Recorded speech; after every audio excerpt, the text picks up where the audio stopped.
channel, and I said, well, since I'm doing this, I don't feel like finding a new thing. What do I mean by thing? I don't feel like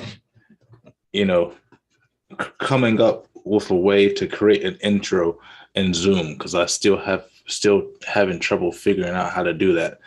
And I don't want to spend any extra money that I don't need to spend on it. So I said, well, let me just go drag into my archives and pull this lovely thing out and see. Where's my record button? Yeah, there we go.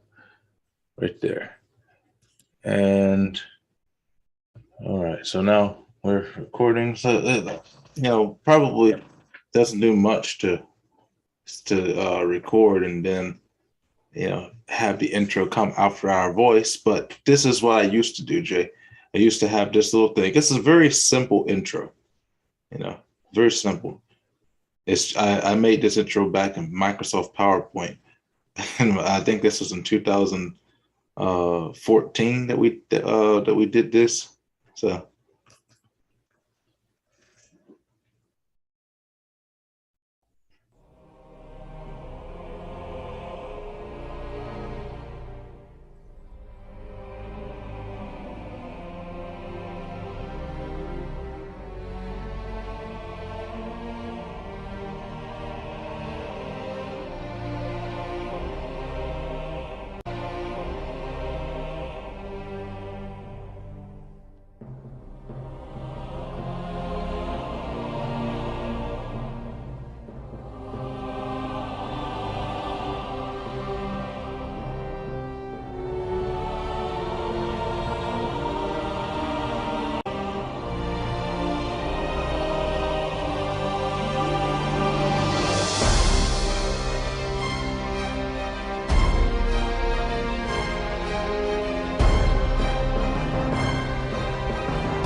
This guy.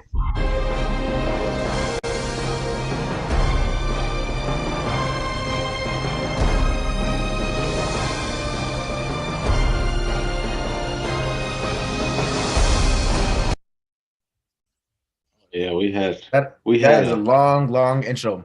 And why does it sound like I'm about to play a Justice League game or something like that? Because I'm a lover of immediate musics, and that was a very good one. You see, we used to have a whole bunch of these. Like, see, this is one of my older YouTube channels, so we used to do. As you can see, I had a 1 hour video talking about Obamacare. You remember I was talking about with you last night?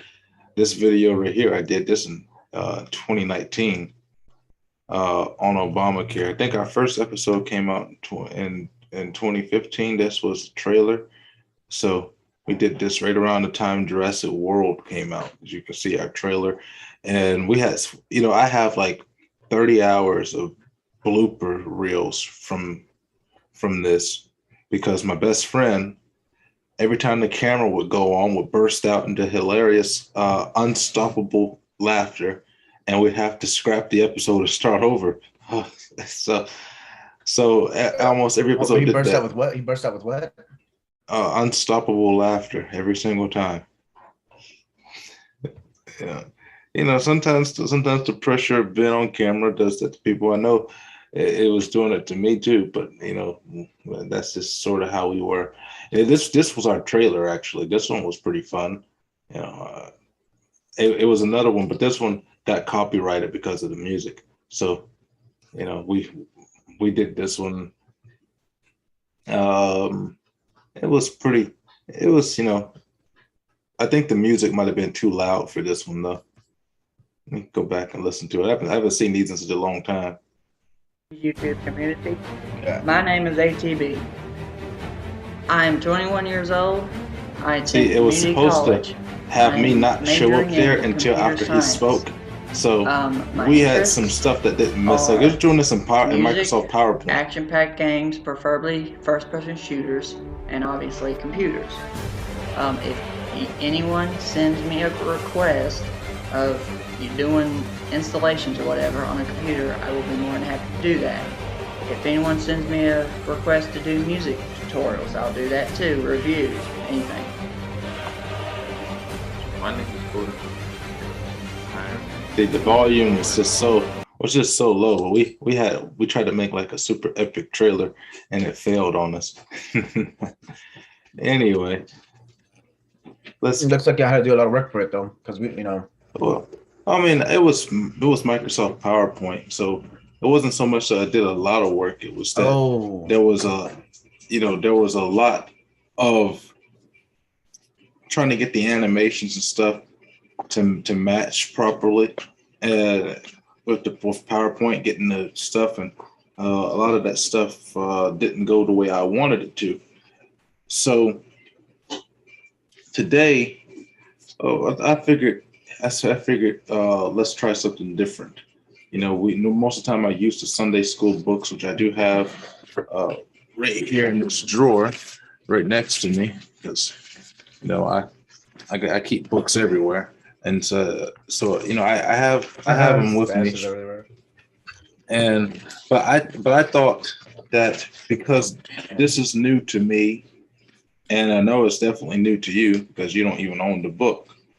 So I thought, let's do this. Let's go over the introduction and the first chapter of this book I had just bought, the one that I showed you the other day, yesterday, Winning the War in Your Mind.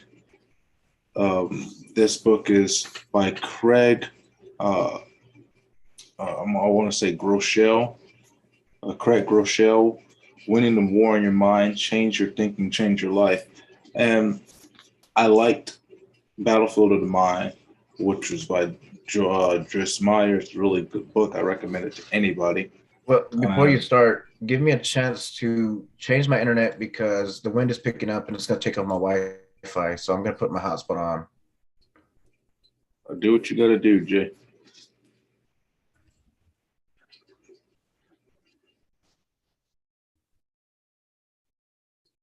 I didn't get kicked off. I switched without it kicking me off. That's pretty cool. That's pretty dang cool. All you do is freeze it for a moment. But so the one thing I dislike about books like this, this is not a pick at this book. It's books that have these types of covers, that are like this. As I like them, but what I dislike is the back of the book. The back of the book is supposed to have information about the book, not reviews of what people have said about the book. I don't like that. And then so you have about the author right here, and then in the front panel, you have something completely different about how we think. So it's more like the little part that you read on the back of the book. I prefer to be able to grab a book, read the back of it to see what it is about. But with this one, because it was at Hobby Lobby, and I know what Hobby Lobby's what types of books they sell there, I said, well, Winning the War in Your Mind, Change Your Thinking, Change Your Life sounds like something that I would promote. So I picked it up without even reading the back of it.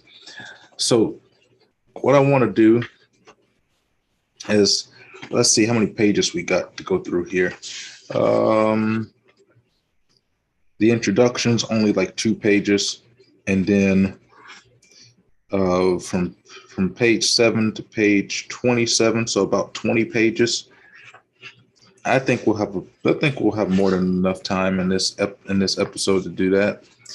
What I want to do is I want to read the introduction. We'll talk about it, and then we'll read chapter 1, and at various parts we'll talk about it, and then there are like some little questions and stuff in chapter 1 that I was just glancing over because I haven't even opened up this book yet to look at it, but I was just glancing over it, and I see, and that's one of the things I like about Christian books is that a lot of the times they're written like teaching material, so it's easy for you to be able to examine it and pick at it. So I figured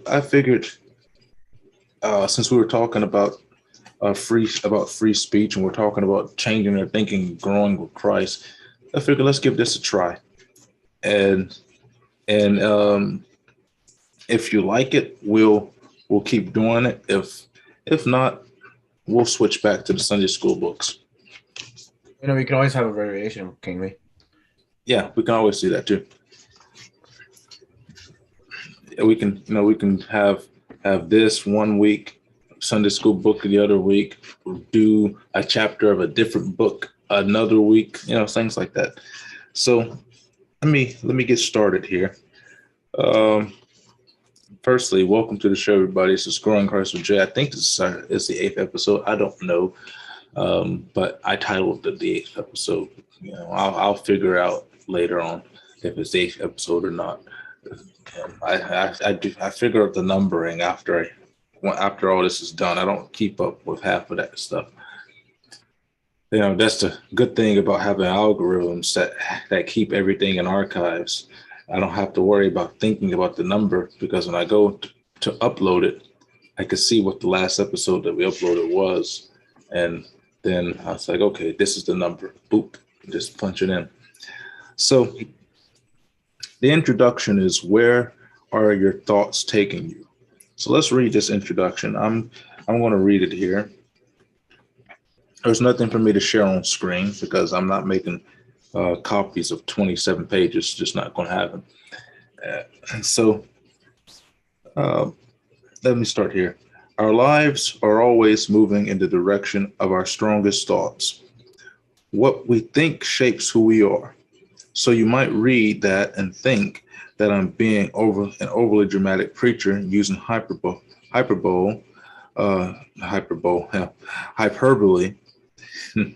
You always have to catch yourself when you're reading it. You don't see a word for a long time. I haven't seen hyperbole spelled out in such a long time, so I actually said hyperbole. But so you might read that and think that I'm being an overly dramatic preacher using hyperbole to get your attention. But this is no exaggeration. Our lives do follow the direction of our thoughts. The better we grasp that truth, the better equipped we'll be to change the trajectory of our lives. But don't take my word for it. Both the Bible and modern science provide evidence that this is true. So throughout this book, we'll unpack both scripture and what we've learned from scientific research. Here's a brief example of both. In Philippians chapter 4, verses 8 through 9, the Apostle Paul writes, "Finally, brothers and sisters, whatever is true, whatever is noble, whatever is right, whatever is pure, whatever is lovely, whatever is admirable, if anything is excellent or praiseworthy, think about such things. Whatever you have learned or received or heard from me or seen in me, put into practice, and the God of peace will be with you." In these 3 sentences, Paul moves from thought, think about such things, to action, put into practice, to experience. The God of peace will be with you. Paul tells us that our thoughts shapes our lives.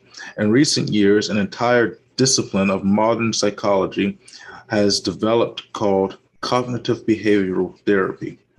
This breakthrough teaching reveals that many problems, from eating disorders to relational challenges, addictions, and even some forms of depression and anxiety, are rooted in faulty and negative patterns of thinking. Treating those problems begins with changing that thinking. I don't know about you, but when the Bible and modern psychology say the same thing, I want to know more. Time to change your mind. In 10 years, we will each look in the mirror and someone will stare back. That person will be shaped by the thoughts of today. The life we have is a reflection of what we think. That is a crazy thought, right? What we think will determine who we become tomorrow. And even crazier, we probably don't even realize that's happening. We don't think about the power of our thoughts. which only makes them much more powerful. But God made us this way. What science is demonstrating today is what God made us, is what God told us through Solomon almost 300 years ago.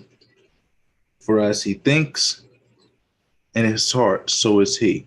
That's the New King James Version. The King James Version which says, as a man thinks in his heart, so is he.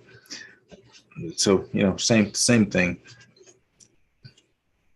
So if both the Bible and modern science teach us that our lives are moving in the direction of our strongest thoughts, then we need to ask ourselves, do I like the direction that my thoughts are taking me?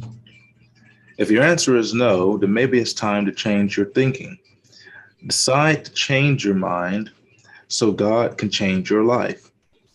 If you are sick and tired of having your life poisoned by toxic thoughts, of being held hostage by those inner voices, I want to encourage you to keep reading and stay open. Whether or not you consider yourself a Christian, I promise these truths in these pages that will work if you put in some effort to apply them. As we walk through this important topic together, I want to show you how you can change your thinking and transform your life.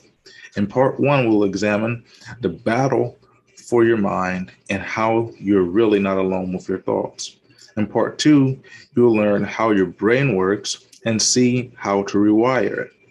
In part three, you'll discover how to reframe your thinking and redesign your mind and around new thoughts. And in part four, you'll become equipped to identify your mental triggers and to overcome them through prayer and praise. Following each chapter, you'll find an exercise that will lead toward the renewal of your mind. Then at the end of the book, we'll envision your life. We'll envision your new life. You will see how you can live free of anxiety and negativity while also experiencing the joy and peace that come from knowing God and living his truth. If you are skeptical, that's okay. Believe me, I get it. We've all tried unsuccessfully to change bad habits and force our runaway thoughts, our runaway trains of thoughts back onto the right track. But this time, you're not alone. You are about to discover that God will team up with you to transform your thinking. And I'll be your guide to walk with you as you start this journey. With God's help, you can transform your mind.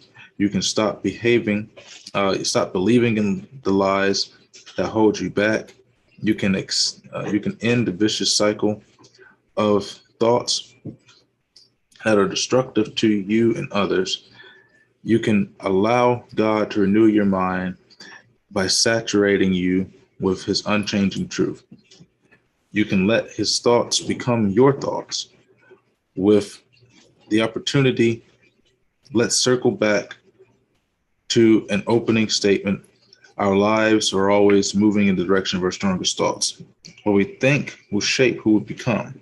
If you agree with that proposition and remember both the Bible and modern science says it's true, then it's time to change your thinking so God can change your life. So what do you think about that, Jay? Well, I mean, I think a lot of people try to,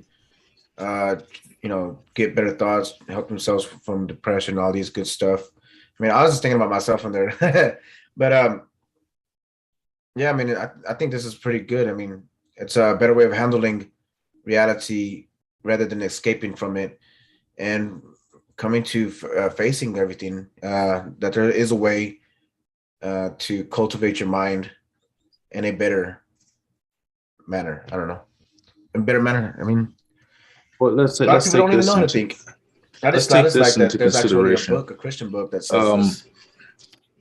What do you think about merging psychology with biblical philosophy? Ooh, I mean, I like it.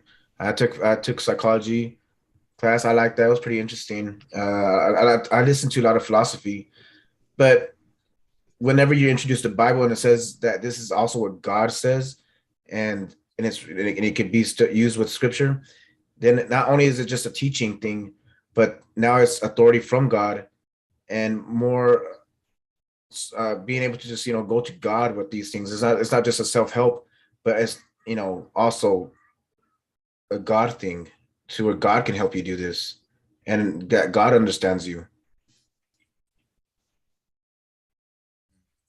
I do like that. Um, well, let's go ahead and let's take a look at part one. So, part one is titled The Replacement Principle. Remove the lies, replace with truth. And he has here in the foreword a scripture from 2 Timothy, verse 1, chapter 7 in the New King James Version, which says, God has not given unto us a spirit of fear, but of power and of love and of a sound mind. And chapter 1 is titled, Perception is Reality. Well, I want to just talk about that title for a moment. What do you think?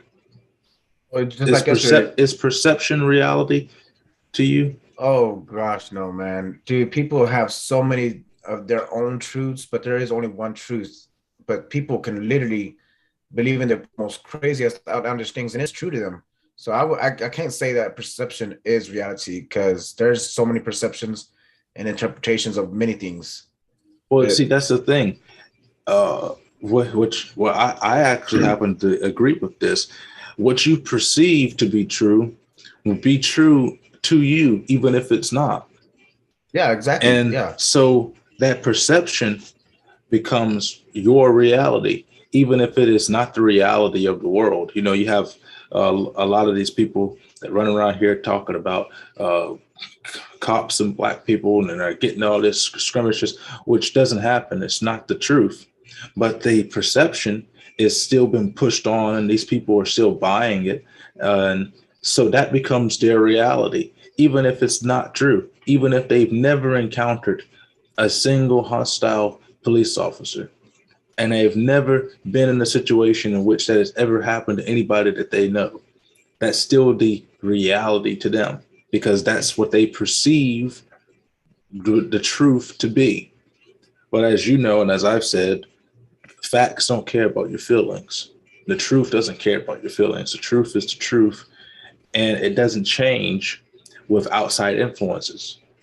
And as much as people can try to cover up or alter the truth is like a stone.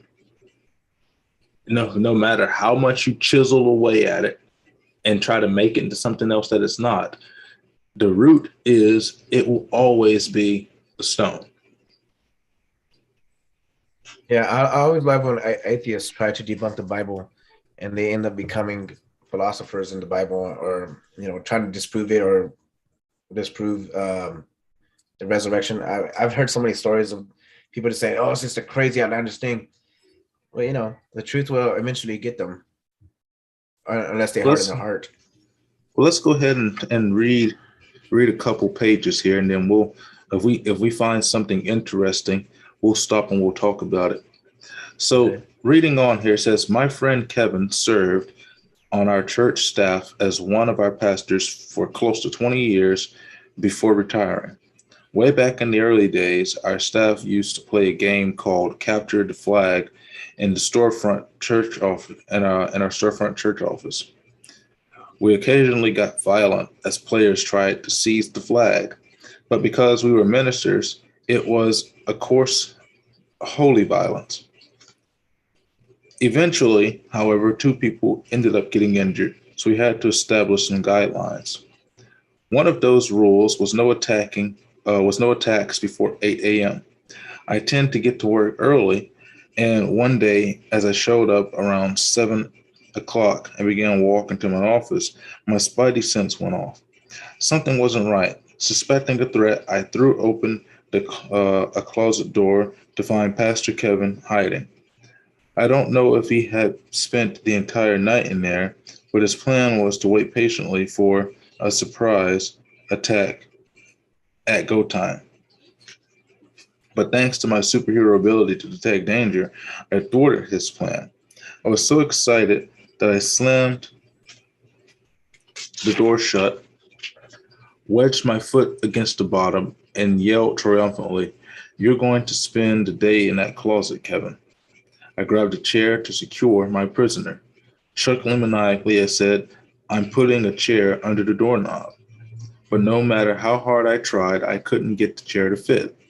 And because I couldn't move my foot from the door, there was nothing I could do to lock Kevin in the closet. Fortunately for me, I realized he didn't know that. He believed me. So with all the fake confidence that I could muster, I sold it. There's now a chair under the doorknob, Kevin. You can't get out. Yes, I lied, but I'm a pastor. So it was holy lying. Well, what did Kevin do? This guy. More like, what did he not do? He never tried to open the door. He just believed my lie. Kevin started shouting, let me out, let me out. Please let me out. I don't want to spend a day in here. Let me out. I couldn't stop laughing because the door was unlocked. All he had to do was turn the handle and push, and he would be free. But he just stayed in the closet. I had a premarital counseling appointment at 8 o'clock, so I went to my office to meet with the soon-to-be married couple about 8:20. I heard something in the ceiling above me. Then I heard the noise again. It was Kevin. He had scaled the shelves in the closet and gotten up into the ceiling tiles, trying to find a way out. When a ceiling tile suddenly poked out, I saw Kevin's eyes glaring down at me. I asked the couple to forgive the intrusion. Then I looked up jokingly and said, "If you wait until I'm finished with this meeting, I'll call the fire department to see if they can get you down. If not, you're spending the rest of your life in that ceiling." The couple I was counseling faced a dilemma. Should they laugh or pray for the guy stuck above us? Out of respect for them, Kevin waited the whole time the closet door was unlocked. I, I wonder if you feel locked up or taken captive. If so, have you considered that you might be trapped in a self-made prison?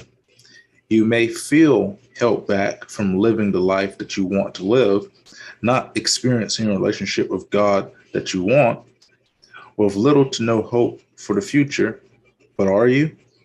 If you think that you are trapped, if you believe that there's a locked door, that there's a lock on the door, you've bought into a lie.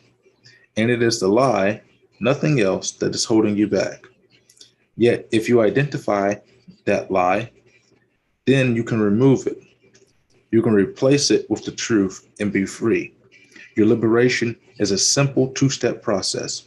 Remove the lie, replace it with truth. But the struggle and the process is very real and very hard. And it can feel like a war is being fought in your life, because that's exactly what is happening. And so let's stop there and let's talk about that. So I actually happen to agree with that. It's one of the biggest parts in changing the way that you think is removing self-made boundaries and self-made shackles.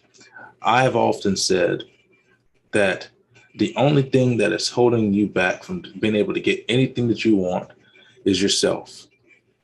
And yeah, in one of my many writings, particularly when I'm talking about Black issues, but most of those things can be talked to. Yeah, you can remove Black and just put any person in there because it's the same for everybody. I said that nothing is stopping you from being able to get anything. And I used the example that if you are an alcoholic, nothing is going to stop you from getting beer if you want some beer. You're going to find a way to get it. If you like smoking cigarettes, nothing's going to stop you from getting a cigarette. You're going to find a way to get a cigarette. If you want drugs, nothing's going to stop you from getting those drugs. You're going to find a way to get those drugs. And it's the same thing with everything else. If you want to be successful, The only thing that's in the way is yourself. And nothing is going to stop you from being successful but yourself. But if you want to be successful, you have to go and do whatever it takes to get to that success. And a big part of that is stop lying to yourself about why you're in the predicament that you are in. Why are you in the hellhole that you're in? Why you're in the depression that you're in? Why you are doing the things that you do? And lies of that nature are excuses for weakness. And you know how I feel about weakness and excuses. It's useless. You know, an excuse, a lie to me is always been an excuse. There's never a reason to tell a lie. Even if telling a lie would save someone's life, there's never a reason to tell a lie. People say, well, that's harsh. Well, reality is harsh. Telling a lie can make things so much worse for that person.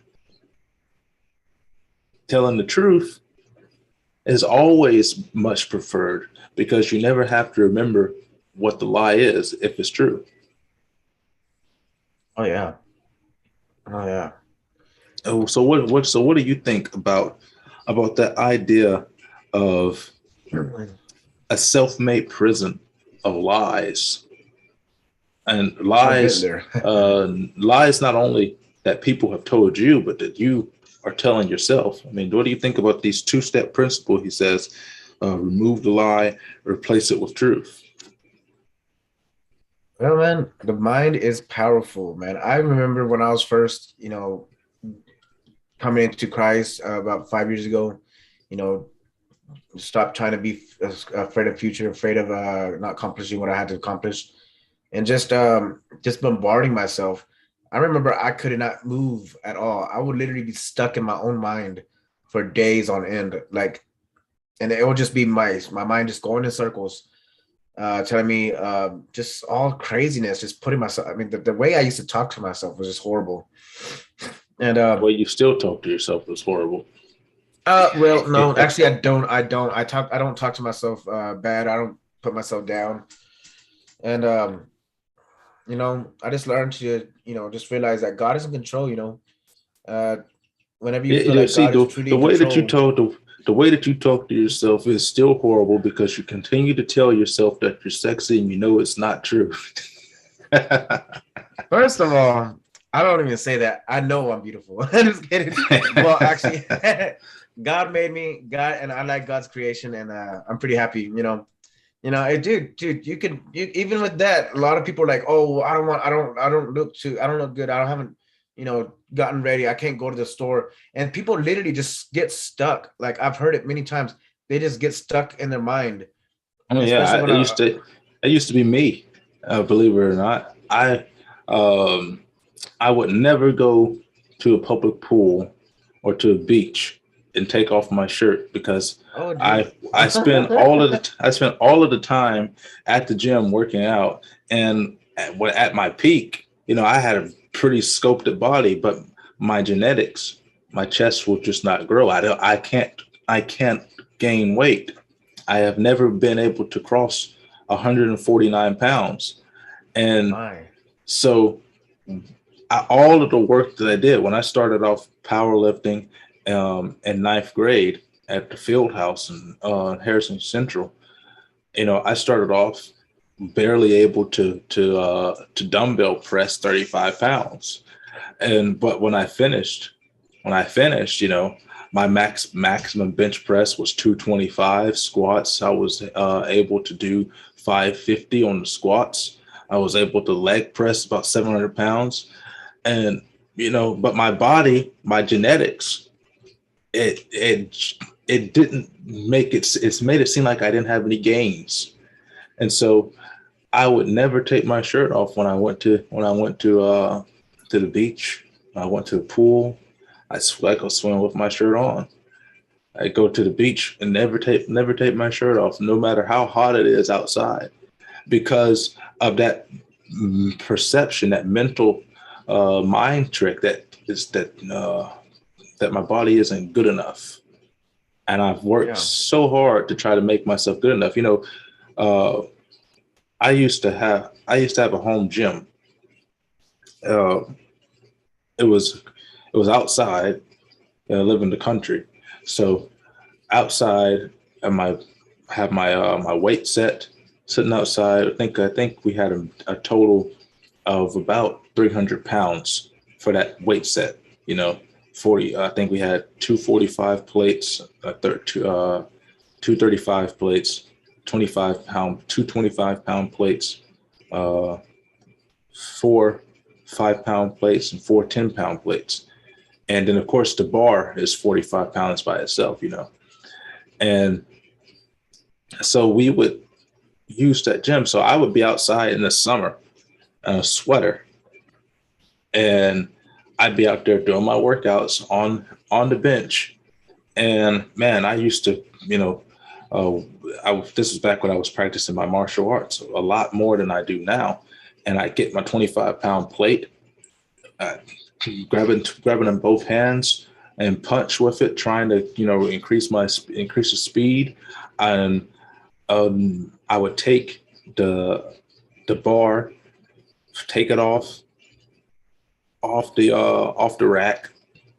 I think put maybe 115 pounds on there, military press it, put it over the back of my shoulders, and walk up and down the road with the weights on my back, on my shoulders, walking up and down the road. And we live on a hill, so when I say walking up and down the road, I literally mean walk down the hill and then back up, and trying to make myself look. And it got so bad to the point where I used to do it every day, and I would toss the weights down by the bench when I would get back, because it would be hurting my shoulders walking that distance. Sometimes I walk all the way to the church and then back home, and that's about a mile. And I walk all the way to the church with the weights on my shoulders, and then walk back home. And so I would toss the weights off, and one day, my bar, the 45-pound bar, it bent. It got warped because of the way it hit the ground when I tossed it off my shoulders. So then it made working out so much harder, because I warped my bar, because I was trying too hard to get the body that I thought I needed in order to be comfortable with myself. Yeah. That's pretty bad.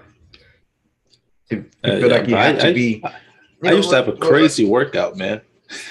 I mean, that sounds crazy, man. I kind of don't believe it. I'll take your word, because that just sounds crazy. Walking a mile without, nah, I would never do it. I mean, I'm pretty sure it's not impossible, so I can't say that. But yeah, but it's sad that people always say, I have to get here just to live life, or I have to get this just to live life. And a lot of people say, I also believe that they have to be getting themselves better before God even accepts them into His family. Exactly. And what I've learned is that if you have to get yourself better, you will never be ready. Never. Because never. The work that has to be done to this vessel is work that has to be done every day. Every single moment that you are alive, you need to be working on your vessel. So you will never be ready if you're trying to work at it. And so you just have to come as you are and work at it, and allow God to be your coach. To use that phrase as weightlifting, let God be the one that's spotting you while you're benching. And another thing about the section you read is the how he perceives that it's okay what he's doing because it's a holy war or it's a holy lie, and people just try to justify their sin and say, "Oh, it's holiness." Exactly. What do you think? Yeah, that's what I said about lies being excuses. We'll convince ourselves that it's okay to say this lie because it's only a white lie. It's only a little lie. It's going to make him go and better himself. It's going to teach him a lesson. It's only this. It's only that. Little white lies like that. And then some people will say, well, how can pastors and stuff tell jokes. Well, you have to understand that there's a difference between lying and a difference between telling jokes. It's like, well, when people tell jokes, a lot of times they're lying. Well, no, they're telling a story. That's what jokes are, a story with a punchline. So you have to be able to discern those differences when you're talking about what truly is a lie. And lies can be the most mundane thing. A lot of people lie and don't even know that they're telling a lie. And the biggest person who is a victim of the lie is the person telling the lie. Because, we've been saying it. You get wrapped up in that excuse, and you continue to justify why you can't do this, why you can't do that, and you continue to excuse your poor behavior. Say, for instance, if you're a drug addict and you say, well, I do drugs because so-and-so led me to do drugs. I was abused as a child, or I was bullied at school, and it drove me to do drugs. Well, that may be true, but to use that as an excuse for why you do drugs is just your way of trying to justify your bad behavior and bad decisions. Yeah, for sure, man. I mean, every single time anything that would happen in my life, with me failing or something or past trauma, the thing I would do is literally run away from what that was, just go get blacked out drunk. I had noticed that that's my excuse for everything. I literally had an excuse for anything. It's a good time, I'm a drink. Oh, I'm having a bad time, I'm a drink. Just any little thing, I would think of an excuse for. It's just ridiculous. And I just said, you know what, man, this is not working. This is it's crazy to just have an excuse for everything. But I was gonna say, I also like how this depicts these preachers in a weird way of playing like domination. And one lie that people always put in their head is, oh well, the preacher is somehow better or he is more holy than us. But that's another lie that people put in their heads, and they don't realize that these preachers are sinners just like everybody else. They're just humans. They're humans, but they have a better speed dial than the rest of us do. Because because when they push zero, they don't get the operator, they get the creator. You see, look, that's another lie that the Catholic Church did to me, was that I somehow needed a different mediator than the only mediator that to the Father is Jesus Christ. But they said you had to pray to Mary, you had to pray to the saints, and that or your loved ones are in purgatory, and then justifying these holy wars. I mean, the Catholic Church has done all these things. I'm not saying the Catholic people are bad, but come on. I mean, there's lies all over the place. Well, see, the thing about the Catholic Church that I like about the Catholic Church is the Catholic Church knows how to teach. The Catholic Church, put it this way, the majority of people, like for instance Thomas Sowell, Milton Friedman, W.E.B. Du Bois, George Washington Carver. Many of these people got their education from old school Catholic private schools, and the reason why the Catholics teach so successfully is discipline.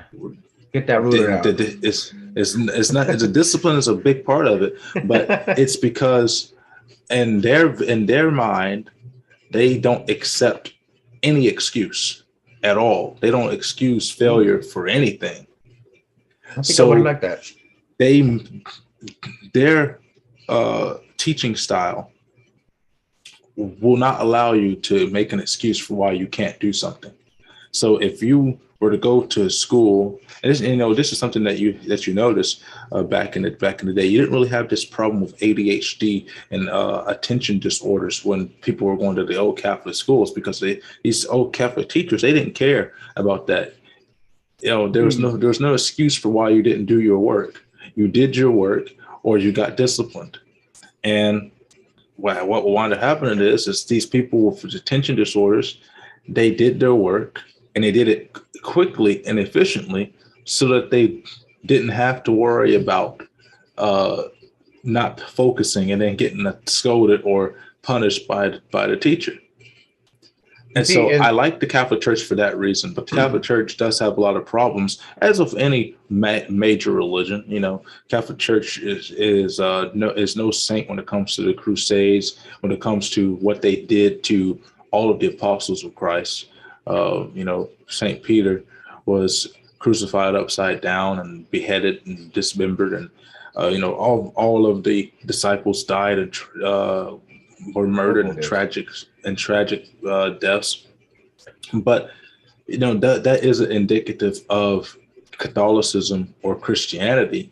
It's indicative of the Pharisees and the hypocrites and leadership of the church that caused those things to happen. And Yeah. a lot of the teachers are archaic and have no real meaning other than symbolism. The Hail Marys don't have it doesn't have a single meaning. It's symbolic of Catholicism. Putting ash on Ash Wednesdays, it has really no it has nothing to do with Christianity, but it is symbolic of something.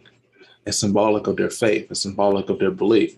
And so those things, just like meditation in Buddhism or praying in a closet, some people will only pray in a closet because Jesus prayed in a closet that one time in the Bible.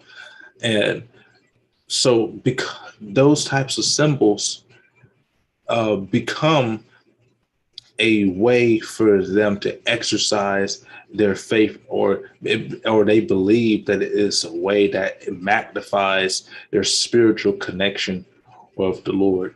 And if that's what they believe, that's what they believe, and that's how they focus their prayer. So if See, that's and the what they believe, Catholic, is believe. But just as you, I don't believe that they should be forcing you in Catholicism to have to go through the priest in order to get a prayer through, because that was the entire purpose of Jesus coming, was so that you wouldn't have to do that anymore. see, and I do like how what you're saying. The Catholic, they don't care about the ADHD because it's not really real, to be honest. I don't really, they labeled me ADHD because I was a little crazy little sucker when I was a little kid. I mean, just running all over the place.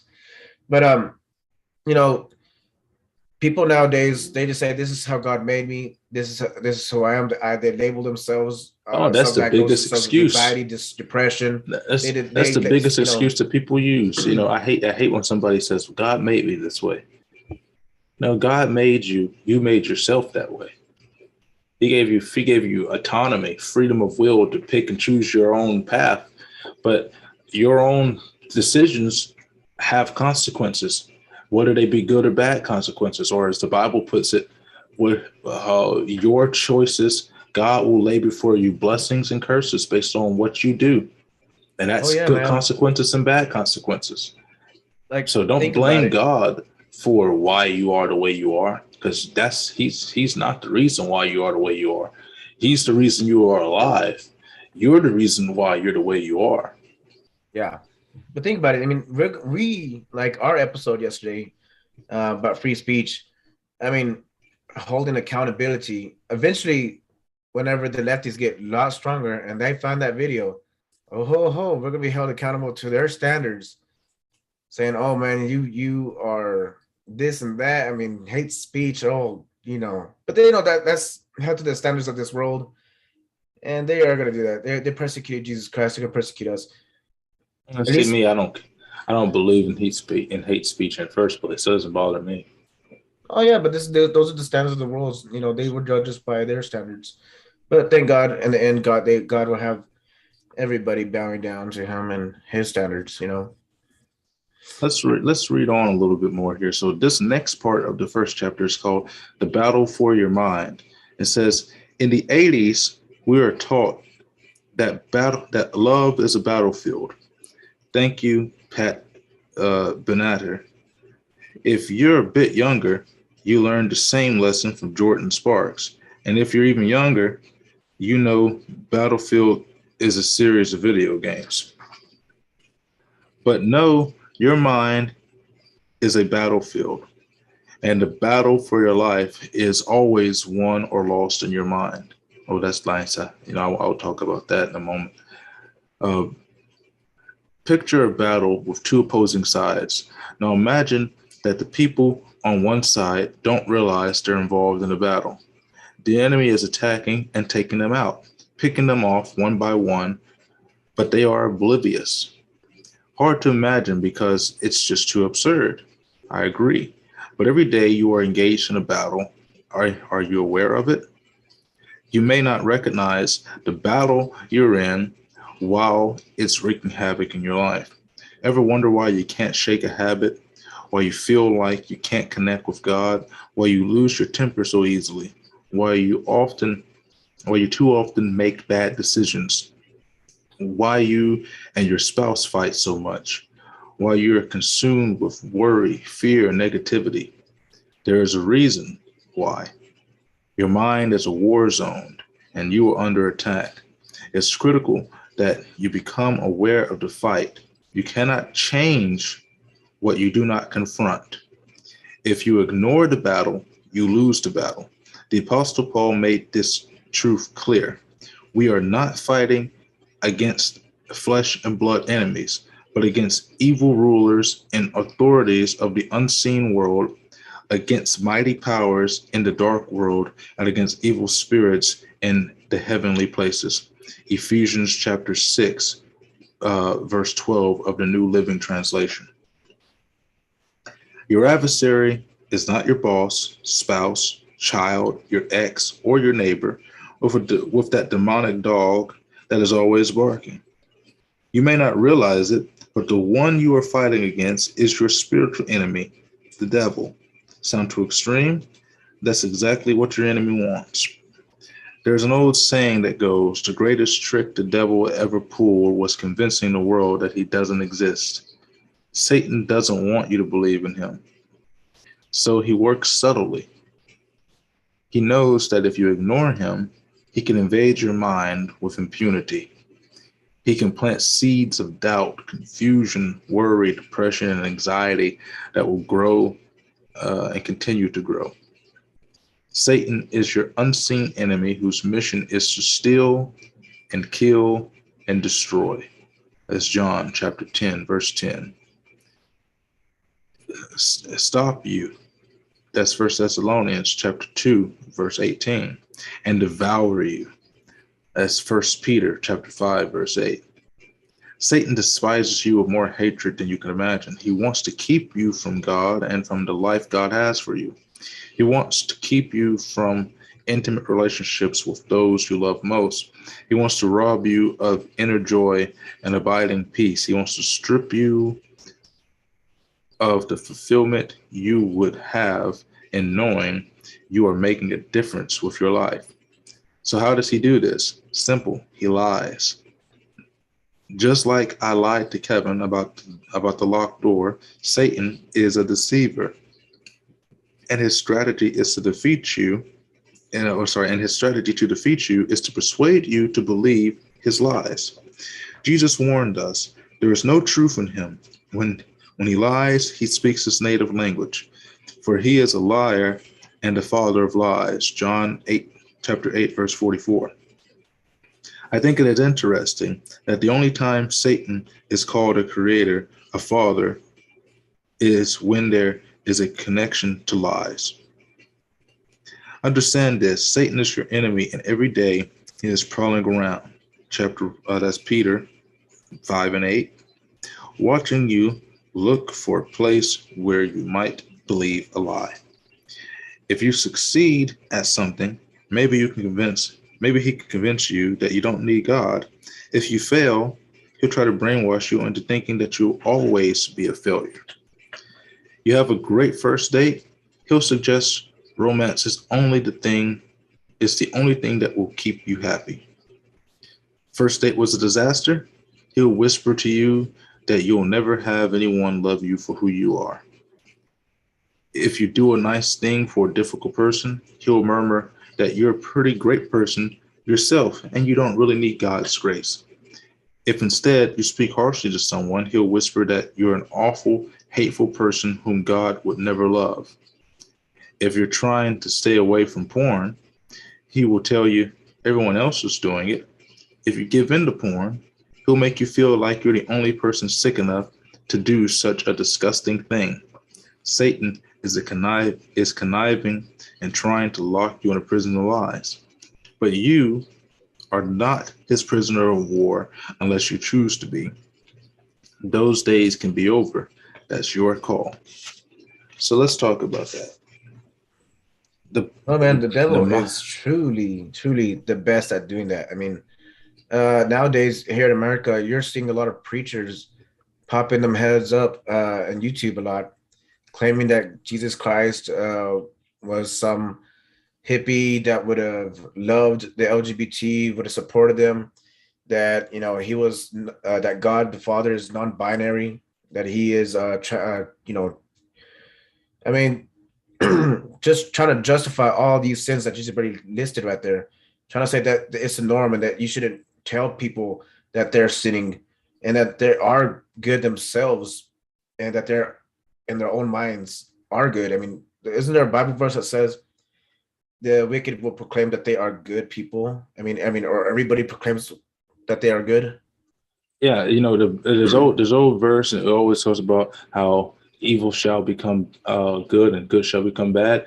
And I used to watch Inuyasha when I was used to come on Adult Swim or Toonami early in the morning. It used to come on around 10 o'clock at night, and then they started moving it to 11 o'clock, and then eventually it used to come on at 6 o'clock in the morning just before I would go to school. So I'd have to stay up all night and be exhausted just because I wanted to watch Inuyasha. And but there was one episode in there. Oh, I think it was you remember the Band of Seven?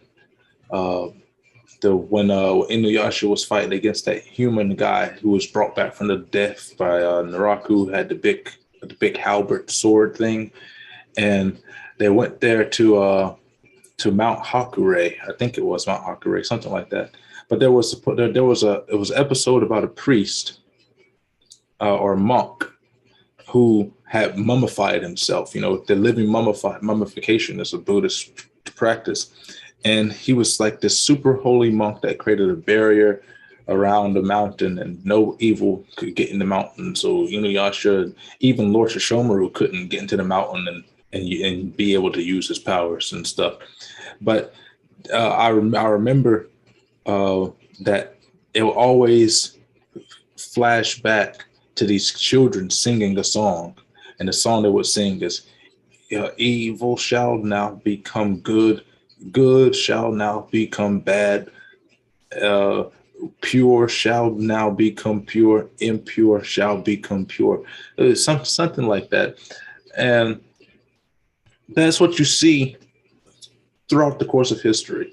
And that's how civilizations have been able to fall, is when things that are deemed to be immoral are now deemed to be moral. And those things which are moral are deemed to be immoral.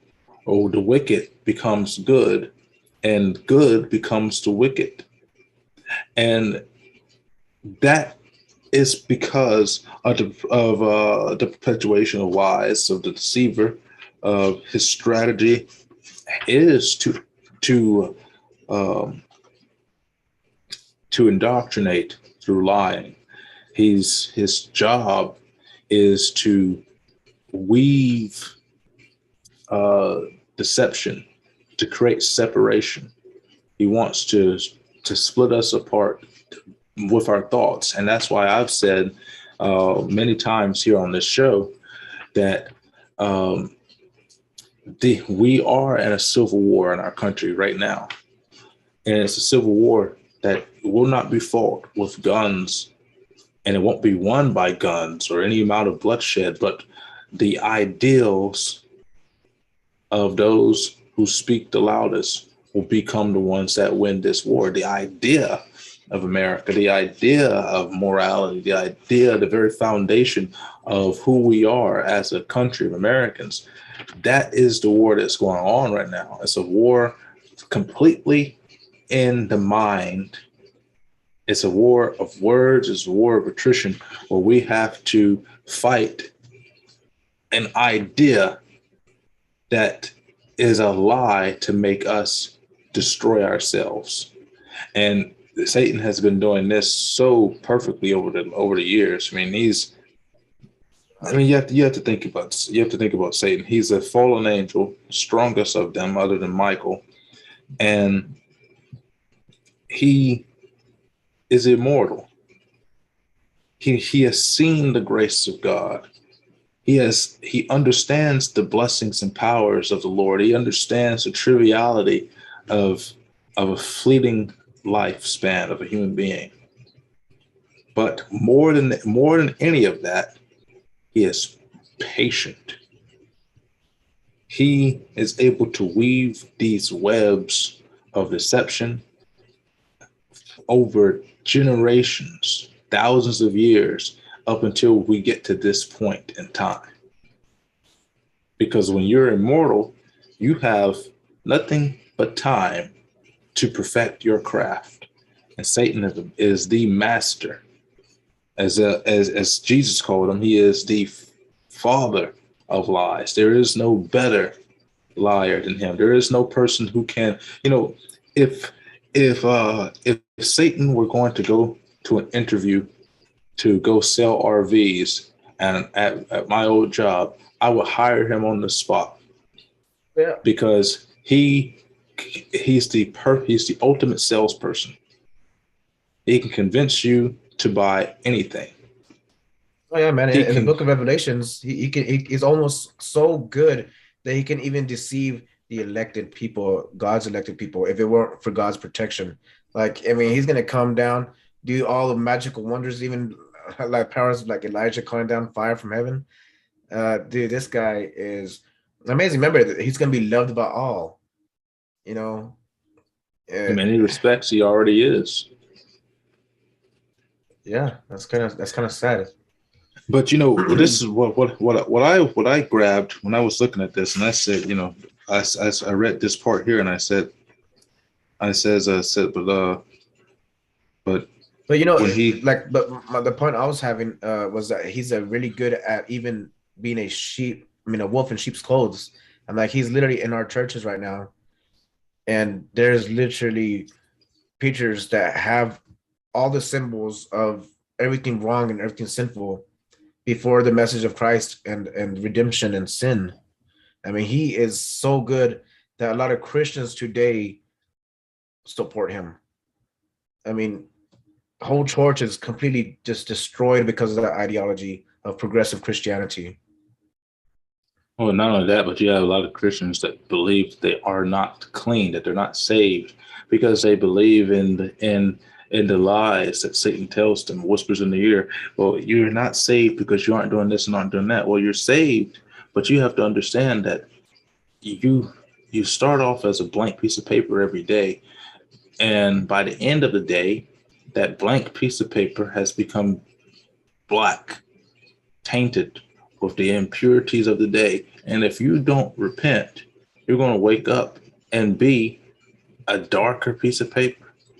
And the great thing about God is he's not putting white out on that piece of paper. Because, you put white out on paper, you can still see through it. And it makes the paper usable only to certain degrees. But what God winds up doing is he takes that piece of paper, and with one touch, he's able to erase all of the black out of the paper perfectly, bring it back to its purest form, and allow it to be reusable.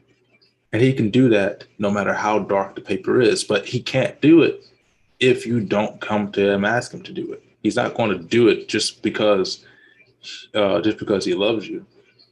He's going to do it because you ask him to do it. He gives you the freedom to decide whether or not he should renew your sheet of paper or not. For sure. I mean, his grace is beautiful. He makes us whiter than snow.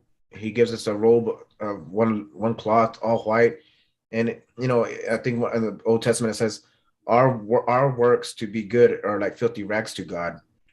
And I've always seen that the two roads, the narrow way and the broad way, is, and this is by John MacArthur. He really put it a good way. I like Yeah, the I way he think put I it. talked to you about the narrow way and the broad way Oh in yeah, one of many our times, episodes. many times, yeah. Is that basically many people believe that it's by their works that that they have salvation, and the narrow way is trusting in Jesus Christ and turning to Him to save you from your sins, and it's just a graceful gift of God. But then there's that still Christians also on the left hand, they really think that they have after repenting or after confessions, they have to go say a certain amount of prayers just to be clean, that they have to go do little missions just to score points with God. So it's all over the place. Yeah, and what I liked was when I read this part here. But know that your mind is a battlefield, and the battle for your life is always won or lost in your mind.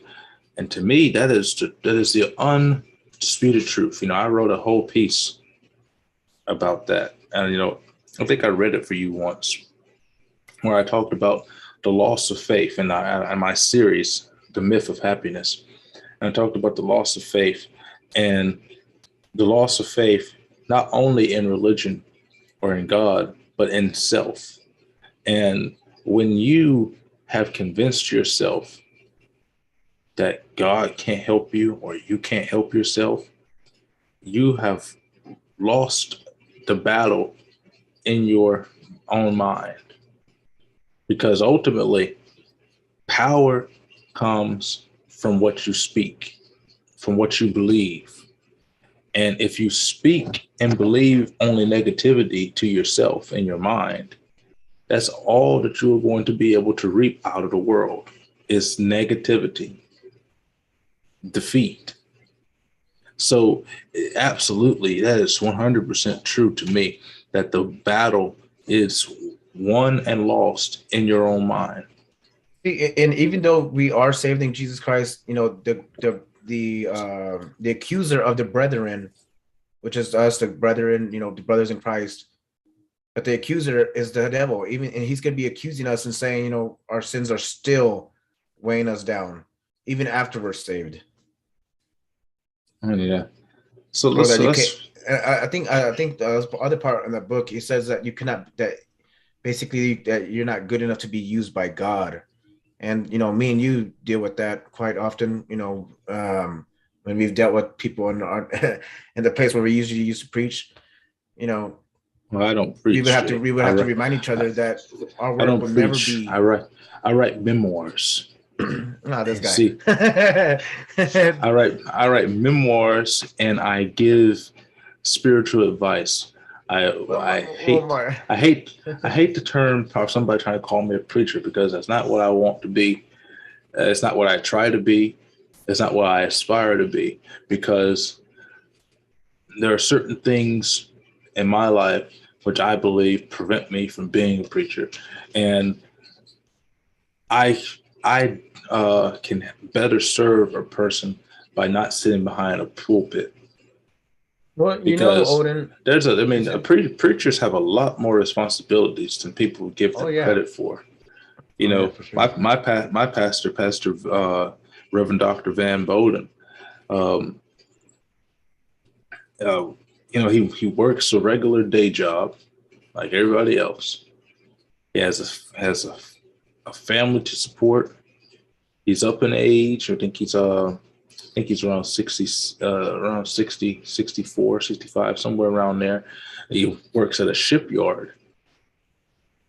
And, the pastor, when somebody gets sick at the church, most of our churches are full of old people nowadays. And so somebody gets sick, the pastor's, rushing 3 hours from his job to go to the hospital to be with the sick member.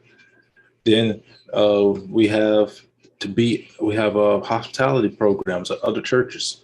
Well, the church doesn't show up to support those, but the pastor goes to support those hospitality programs for the church, and is oftentimes the only person that goes. He shows up to the Sunday schools. He shows up to the Bible studies, to the Bible schools. He shows up to, so many things that most members of the church do not bother to show up to. And the cleaning of the church, the pastor shows up on Saturdays, gets out the lawnmower, mows the grass around the church. And so they have a lot more responsibility that people give them credit for. And that, and work, that's a response. There's responsibility that I don't want, because I would fail very very hard at it, because I am not about to drive across the country to go to the hospital. I don't even go to the hospital for my own family members that are in the hospital. So to think that I'm going to go to the hospital for you, no, it's not happening. It might, who knows? But Odin, it's a good thing that one episode was never recorded and published, because I could have took you back and held you accountable. You say to that podcast we had one time. You're like, you know what? I am going to be a preacher. You remember that one that didn't get recorded? I've never said that I'm going to be a preacher. I've always told you that I'm not. So lucky. I've always told you that I'm not a preacher, and you always try to say that I'm your preacher. I say I'll be your teacher, but I won't be your preacher. Yeah. How many times? When I was first coming up, you're not the only. Was Odin. You're not the only one. Pastor Donnie Farmer, who used to be the associate pastor of my church, and he was for a long time my Sunday school teacher. He was a deacon of the church. And I love the guy. It's been a long time since I spoke to him. I need to reach out to him. But he would even when I was in middle school, he would always come up to me. When are you going to accept your call and to be a pastor? When are you going to accept your call? Every time I see him, he's like, when are you going to accept your call? And because I've been writing memoirs, which is what I call them. I don't call them sermons because I don't claim to be a pastor. So I call everything that I write a memoir. And so I've been writing these memoirs since I was in the 4th grade, and I've been refining my writing style for over 2 decades now. And I've been writing and writing and writing. And so every time at one point I wrote a 15-page memoir. I called it The Resolve of God. I gave it to the pastor. He read over it. He said he was inspired by it. And I think I was in middle school at the time, I think eighth grade, maybe 9th grade. And it was like every time an event would come up, just like, well, we had to get the professor to write something and come do this. I'm like, I don't want to do any of that. I just want to sit in the back of the church because, during worship service, I sit in the front of the church, 4 or 5 benches from the front on the right-hand side of the pulpit, because we have a center, a left side, and a right side. And we've got about 20 pews. So I sit on the right side, about 4 benches from the front. And I sit in the exact same spot all the time. Reverend Mitch used to come visit the church, and he used to preach a sermon, said that your seat will be missed if you go to church and somebody doesn't see you sitting in that seat that you were in. That's so they look over there and they're looking for you. It's like, oh, such and such isn't there. Let me go check on them, because that's where they sit at. But then when it's time for Bible study or Bible school, I sit in the very last row, right next to the door, at the very back of the church, all of the time, because I just want to be able to sit back and listen and take notes, and write stuff down. I don't like having, I love writing and being able to talk about the goodness of the Lord and all that stuff. But I don't like being made the center of attention when it comes to any of those types of things. But, My You know pastor what, Odin? will pull me up my you can let me shell read for it. that. Yeah, you can let me read it, I'll be the face of your preaching. Yeah, that is a horrible thought to have. To have your face be the face to envision with my writings. I mean, you'd scare away my audience. Hey man, you know what, bro? I just think understand. You let me be, Odin. You let me be. Well, see, but you know, I talk about you a lot when I'm talking to other pastors and stuff like that. People in the church that I get involved with a lot. Actually, next Sunday, Reverend Michael Jordan finally restarted the Zoom. You know, he sent out the message this morning, but I was asleep, so I missed it, so I didn't wake up till I was up, but I didn't look at my phone. You know, I don't. My phone is always on vibrate, so I never hear notifications if I'm in a deep sleep or just lightly asleep and my phone doesn't vibrate loud enough. You know, I have no reason to look at my phone unless I'm trying to go find something. So I didn't look at it till about 11 o'clock this morning. Even though I was awake, I didn't look at my phone till about 11 o'clock. And I look at it and I'm like, oh, they were in Sunday school. It's like 11:42 when I looked at it. It's like, oh, they did the Sunday school this morning, and so I missed him, and I've been waiting for him to restart that for a while, so that I can continue to go, even though it's 80 miles away. I could do it from my bedroom, and so I'll probably wind up sending you the link to join us on the Sunday school with one of the churches that I attend for Sunday school. Next week.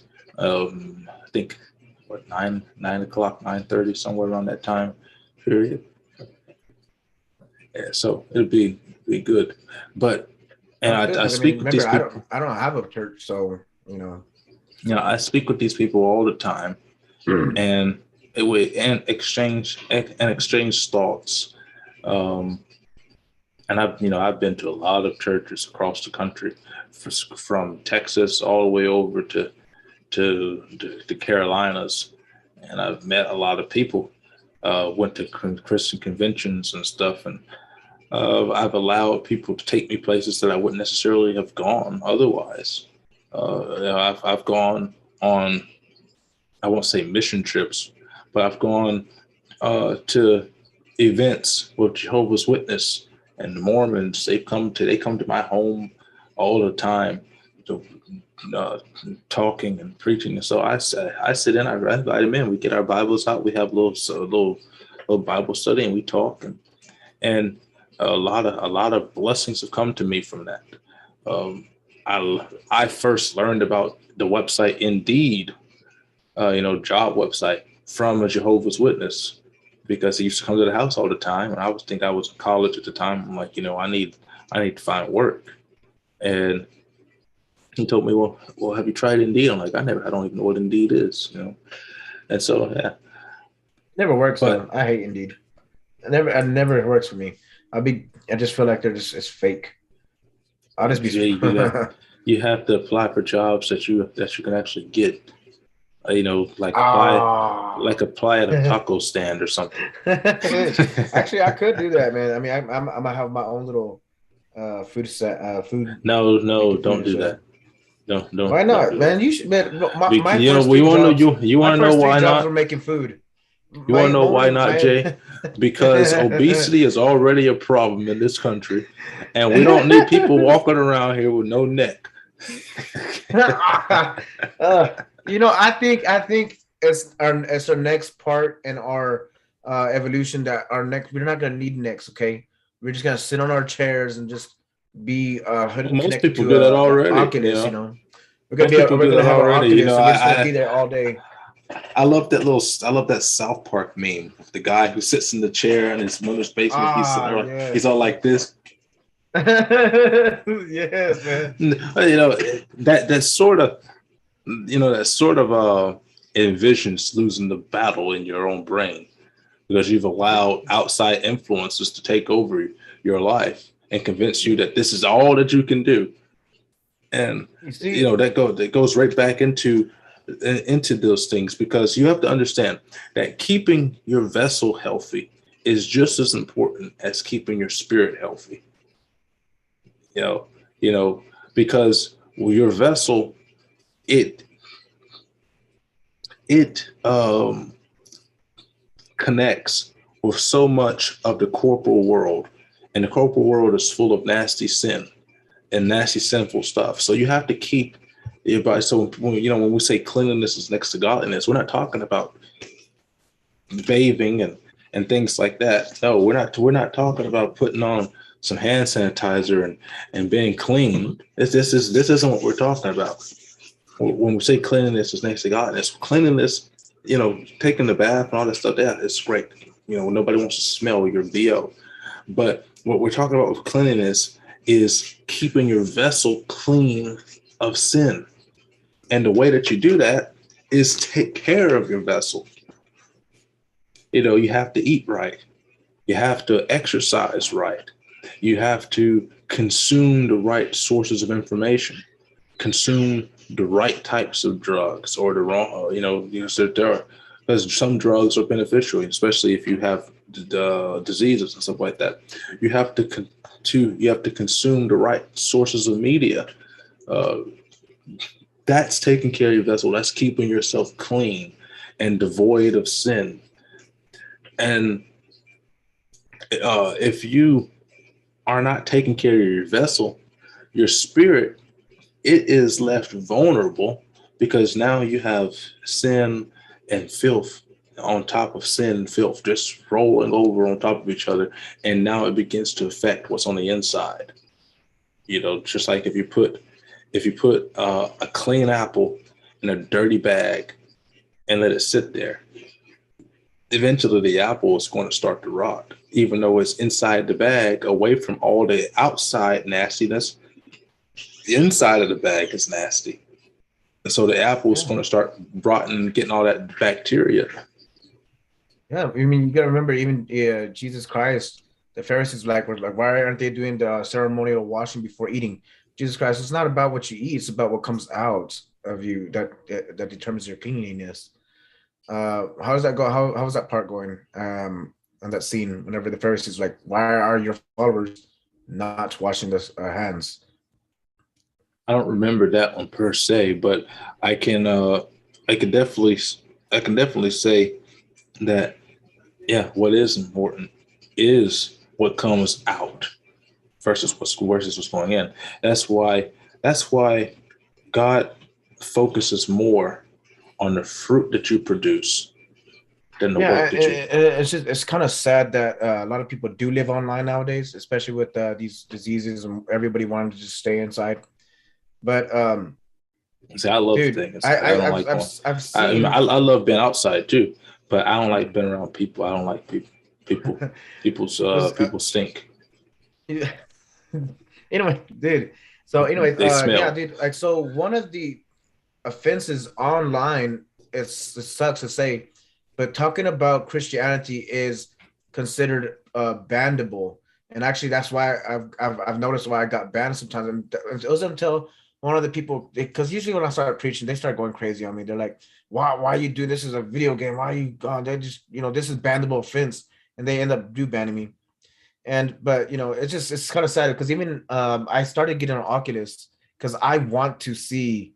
I want to see. You joined the metaverse, Jay? Yes, dude. I'm in there now. And so I'm gonna start preaching in there and see if they ban me or something. That's just kind of crazy. I would have to buy one of those things to do it. And dude, it's amazing, man. It is amazing. I have no problem with the virtual world. I've been fascinated with the virtual world since Sword Art Online came out years ago. As a matter of fact, we are actually playing out the timeline of Sword Art Online, surprisingly, because Sword Art Online came out in like 2014 or 2012. It came out 2012, and it was set in 2022. The technology for the full dive nerve gear technology was it's set in 2022 and Sword Art Online. And well, Sword Art Online was an anime where, you know, you're inside a video game. It's virtual reality, except it's not an Oculus. It's a nerve gear, and you put the nerve gear over your head, and it has the vision thing there, but it connects to your nerve system, so your body can't move while you're in it. And so everything that you think, all your thoughts, is how you move around inside the game. And Wait, you're you actually know, psyching. You actually put receptors on your neck. it's the helmet. Oh, You put okay. the helmet Oh man, on, I was like, but man. the helmet has microwaves in it that blocks the part of your nerves from making your body move while you're inside the simulation. Is And this real? no, it's an anime, Jay. It's not Okay. I real, just gotta make sure. but I'm just but thinking of the Matrix right now. it was it was set in the future of 2022, back in 2012. Oh, So I just felt that it was interesting that we are actually in the time period when that was a big thing. And it's, you know, it's not the same degree, because the nerve gear in Sword Art Online killed people. you know the guy that's pushing for the New World Order, I forget that guy's name. One of his people that follow him, I mean, like his right hand man, was talking about in the future, it's not going to be only just watching what you're doing online, but they're going to actually know exactly how we feel and how we respond. Well, as technology becomes becomes more available, they do that. You know, they have certain types of therapy where they do that now, particularly for people who have poor memories or who have traumatizing dreams. They have certain type of technologies that it doesn't let you see what somebody's dreaming, but it reacts to their dreams, and it, you know, kind of how if you were put on a lie detector, and the chart would go off the line, you know, haywire if you told a lie. Well, this kind of goes and reacts with the way that your body is feeling when it's thinking about certain things. So we have technology that does certain things like that. Yeah, not necessarily that it's not a good or bad thing. Technology is never a good or a bad thing. It's always how individuals use it. Technology is always a benefit to society, but people can make it a detriment. And that's going to be the problem that we have, is that some people are going to try to escape from reality by diving into the virtual world. And, you know, they're going to neglect themselves, and then they're going to be stuck thinking, well, for instance, how we talked yesterday about the Sims. And people are going to be stuck in a virtual world playing the Sims, building up their empire and their wealth. And then they come to the real world and they're going to get depressed that they don't have the life that their sim has in the virtual world. And that's going to become a problem that people are going to start to face. Yeah, because dude, it's crazy because you can actually watch. I mean, you can actually make money on Oculus now. You can make money just about anything.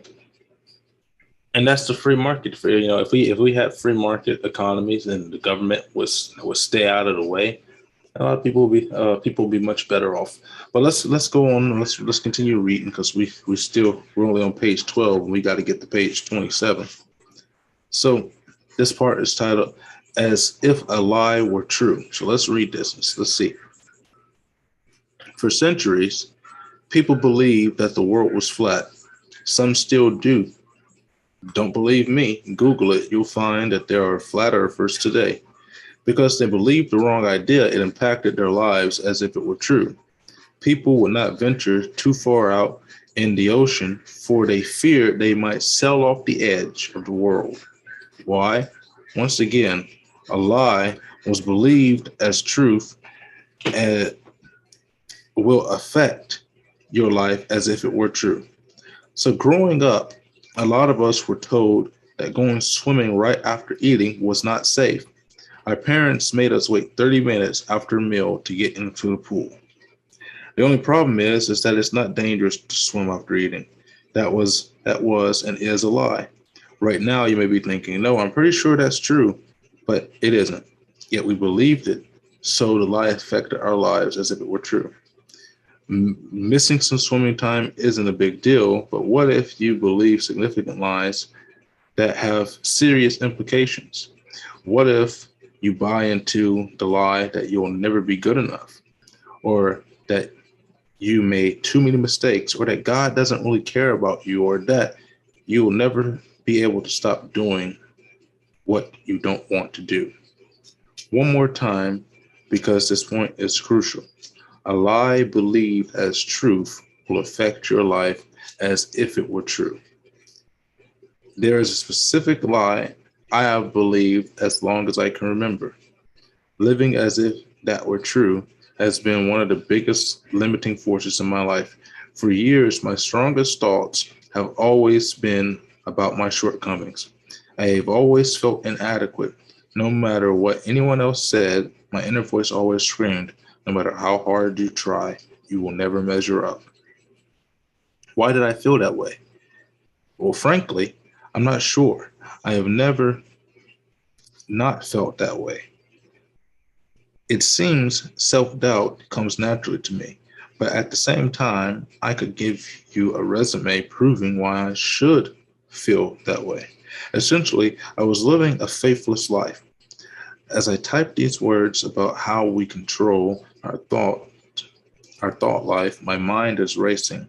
As the psalmist often wrote in Psalms 42nd chapter, verse 5, for example, I am wrestling with my thoughts.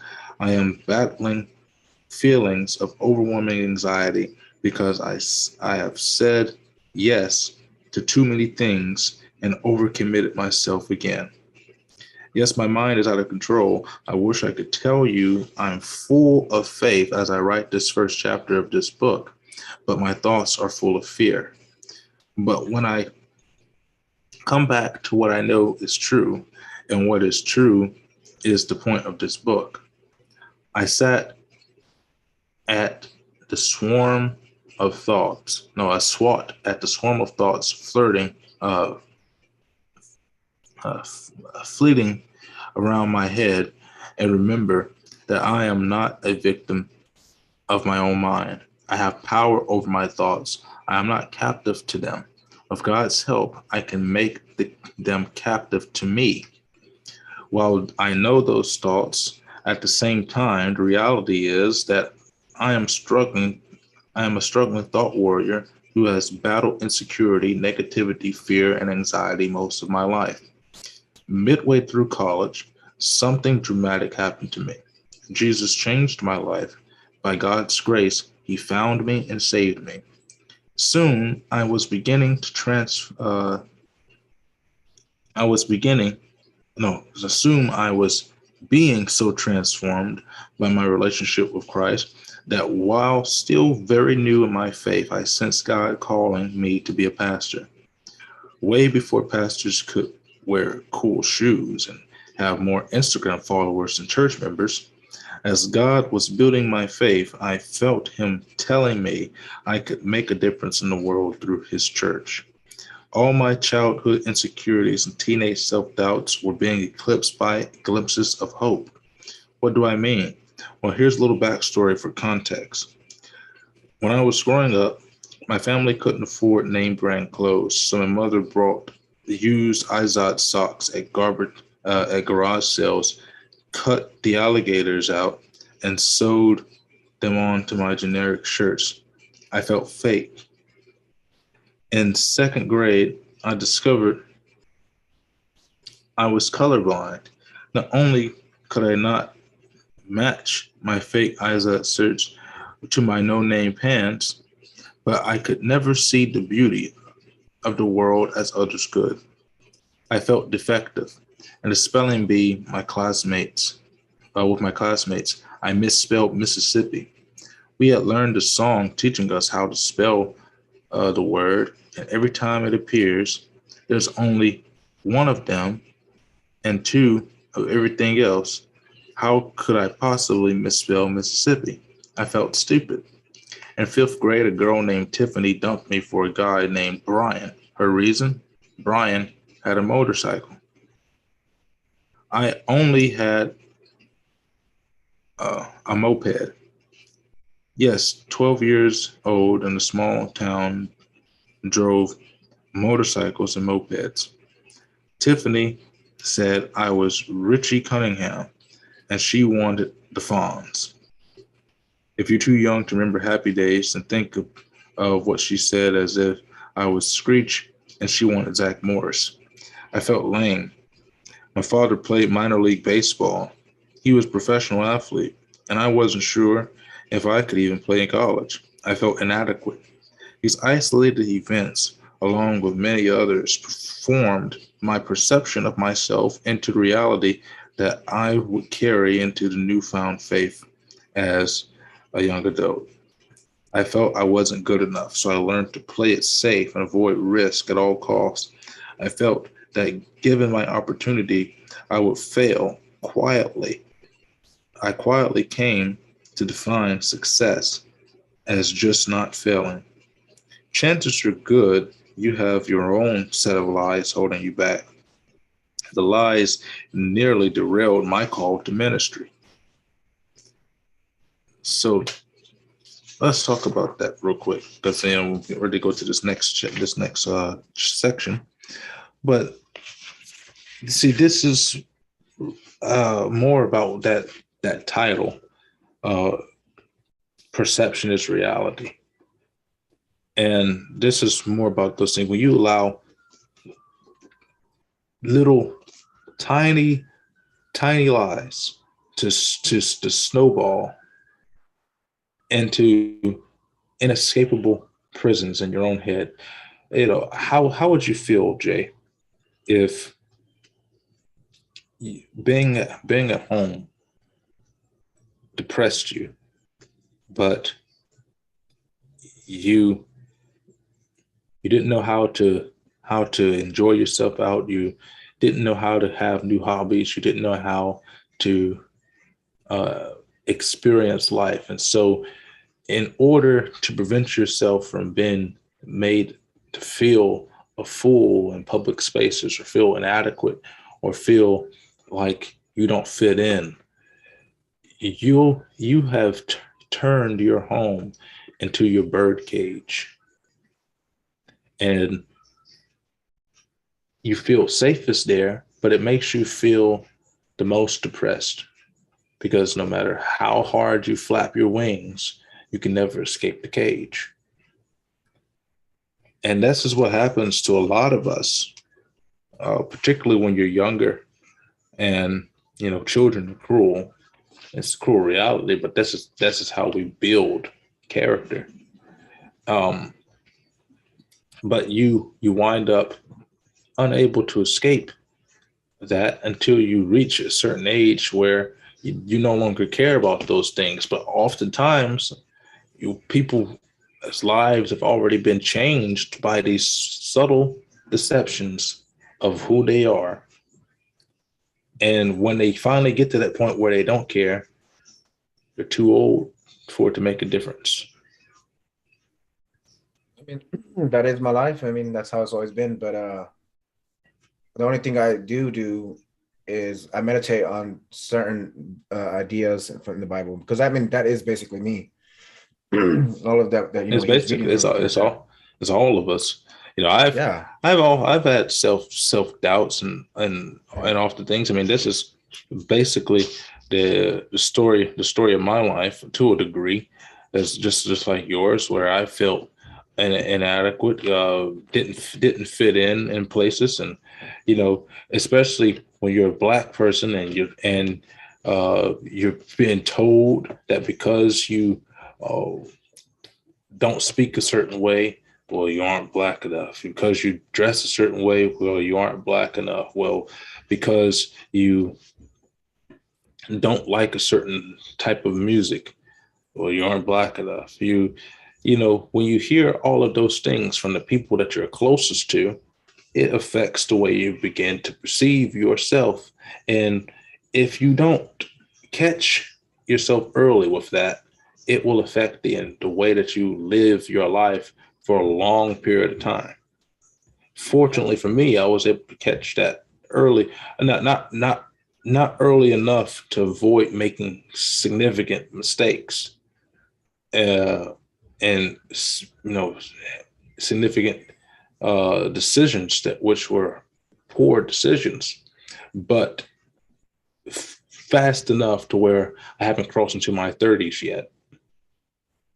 So fortunately, I'm able to catch those before reaching the halfway point of most people's lives.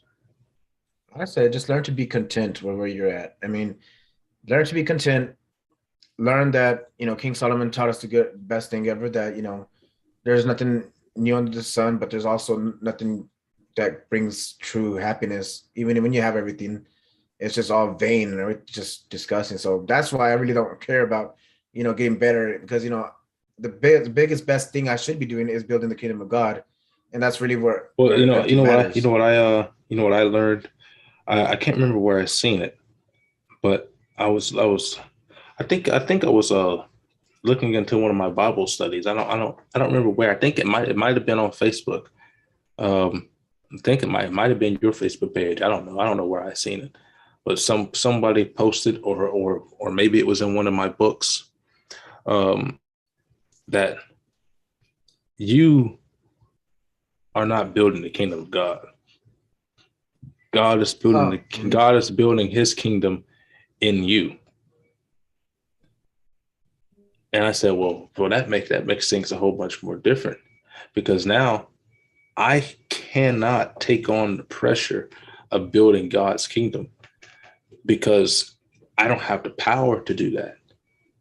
But God can use me to build his kingdom. Exactly. And now I have become a member of his kingdom. And so now what I need to do, if I'm a member of his kingdom, is to present myself as a member of his kingdom. So now I have an incentive to better myself, because I'm representing the kingdom.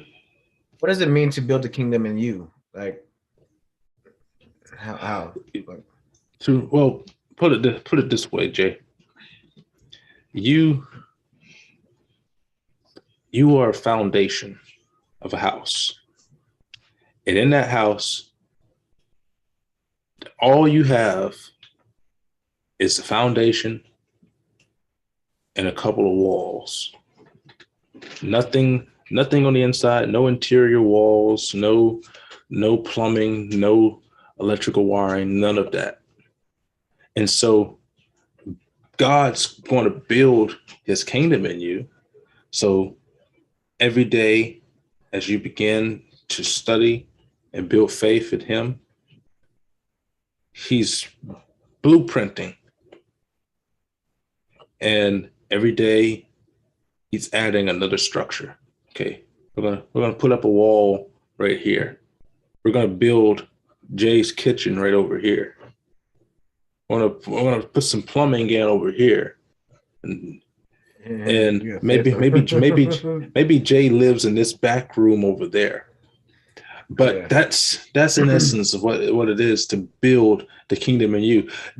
Your life experiences and relationship with God builds that kingdom within you and begins to blueprint and map out the interior of your house. Because your outside is just a husk, it's just a shell. Just like your home, you buy a house, and if you walk into a house with nothing in it, no interior walls, it was just a big empty square, and you walked inside there, you would think that this needs to be fixed up, needs to be worked on some to make it look more homely. And so when God takes a look at you, he looks at you, he says, well, I have a blueprint for how I want to build my church, my kingdom in Jay. And so what I'm going to do is I'm going to start here, because this is where Jay is starting. This is how Jay started his his journey Walk with with me. Christ. So, Walk with Christ. so I'm going to start here. I'm going to build over here, build this, build that, get a little bit of there. And as Jay continues to grow, maybe one day I'll expand the foundation and build a bigger unit, or I'll add an extension to the house and build this part. Because as Jay begins to connect with certain people, well, I have to expand the property that Jay's on and build some guest houses, because Jay's dropped some fruit over here, so I get to build a little castle over there. He's dropped some fruit over here, so I'm going to build a little bit of that there. He's created some networks for businesses, so I'm going to build that too. That's how I think of it anyway. Other people have different ways that they think of it, but that's how I think of it, as being an empty house with no walls, just a blueprint, just a foundation, and the outer layer. And the last pages that you've been reading, that's where everybody starts. And I'm not gonna say that it's gonna completely go away forever and ever, but the more you trust in Christ, it just disappears in a way. You just keep on meditating on God's word, what it says that, Apostle Paul says that, everything I've done for my studies, all these Pharisee stuff that I'm involved with, it means nothing. But I mean, I throw that away just so I can know who Jesus Christ is. And these are the things that really truly matter. So, it's not really about wanting to, better yourself, because you're just always going to always be chasing. Just know that you're complete. Know that God loves you where you're at. He can just start building you, like you're saying, building the houses inside of you. And just know that you're not alone. Nobody's alone. Every single person I've ever talked, every single inspirational video you ever watch, people always talk about how they're in the bad place, which I call that the bad place, the last things you've been reading. But you can still make yourself that hero of that movie. You can still make your own success story. I mean, it's just good to know that you're not alone. And a lot of people do feel like they're alone. And the first one to give, even if you are alone, just invite God. I mean, he's the only one that's going to do anything for you. But you're not alone. I mean, and everybody feels like that. I've listened to so many stories in AA meetings. I love it, because I see the most broken people there. But the whole thing is about the Bible and finding God first and everything. So, well, you're the most broken type of person, but I am. what, I Jay? really truly am, dude. I mean, that's why I'm not talking about, because I have it in me right now that I want to talk about how broken I was, but that's Well, talk about it. You I see, mean, but for what? I want to talk about here's the how thing. I got out of it. How I got out of Here's it. the thing. That is how you got out of it. Is what is this, Jay? Winning the war in your mind. Change your thinking, change your life. How'd you get out of it? You had to change the way you thought. You had to change the actions that you did. So a testimony is nothing more than a test that you have been able to pass. You can't have a testimony until you've been tested. And so because of that, you have the ability to be able to tell a story of how you've been able to pass this test and move on to the next one, because your life is a series of tests and obstacles. And as soon as you cross one, you face another one. And that will be the course of events that will happen until the day that you die. See, that's why I was the worst. That's true. But that's why what I'm saying, the way I changed my mind was to understand that there's nothing more important in this world than God, and knowing God, and knowing that this world is going to pass away. I mean, yeah, you should do everything in your power to sustain yourself and live in this world, but it's not a contest. Why are you comparing yourself to everybody? Why are you doing all this craziness when the only thing that truly does matter is the one that calms the storm, and that's Jesus Christ? Absolutely. And as I look back over my life, I don't believe in writing an autobiography. That's why my autobiography is not titled as such. It's titled an autobiography of sorts, because it's a compilation of my thoughts using my life experiences as examples. So it's an autobiography, but not really. And a reason why I hate doing that is because I hate talking about myself in general. I don't like I giving love up. to do it. I don't like giving out information. I'm not closed off. I'm not recluse to the world, but I don't like giving away information for free that can't help somebody. But my life experiences, in conjunction with my thoughts and what God has been able to do with me, those things can help people. So I can use those types of experiences to help persons without telling too much about my life and things that have happened to me. Let me ask you a question though, because we are in the business and trying to help broken people with the word of God. But I'm coming to a part where I heard from one counselor is he's because I talk about Jesus Christ nonstop, and that's just who I am. I can't turn it off. But he was like, stop throwing pearls to the swine. What do you think about that? People that don't want to change, people that enjoy being in this mindset, right, where you've been reading for the last this last time we've been reading. Why?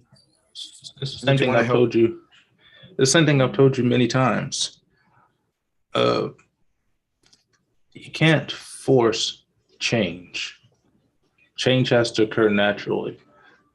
And if I want to help somebody, I am of the opinion that I cannot help anyone that does not want to help themselves.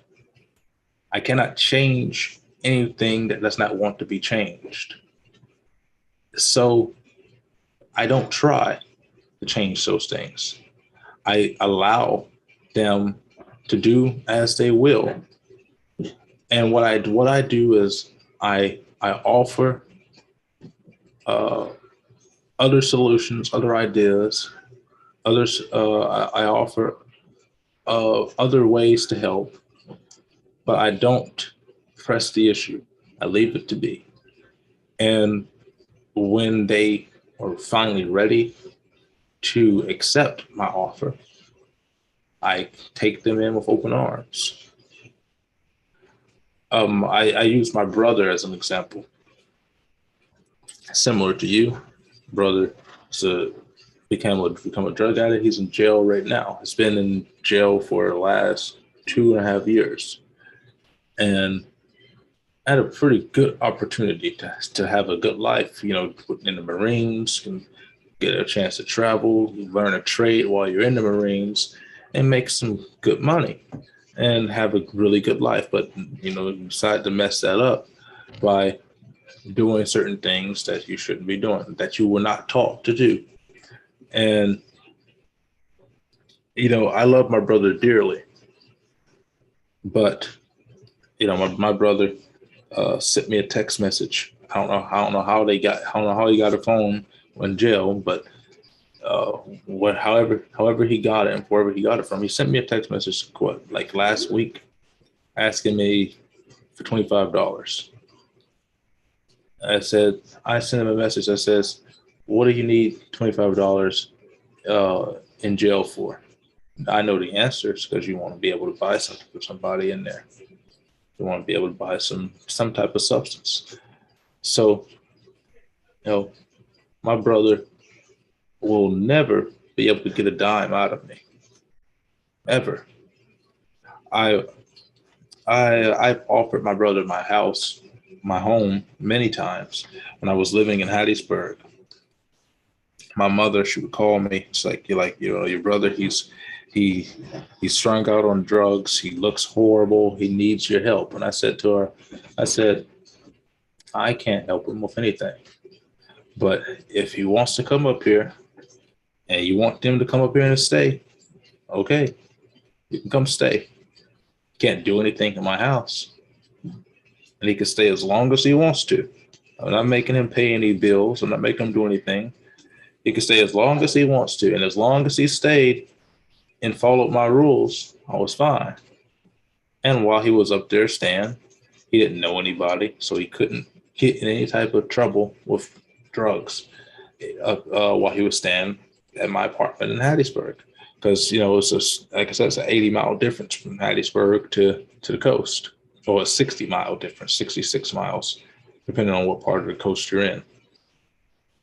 And so yeah, I told him, but when he left, after staying about 2 or 3 weeks with me, and when he left and went back home down to the coast, then they called me. It's like, well, your brother's in trouble again. I was like, well, that's you guys want to try to help him. That's your responsibility.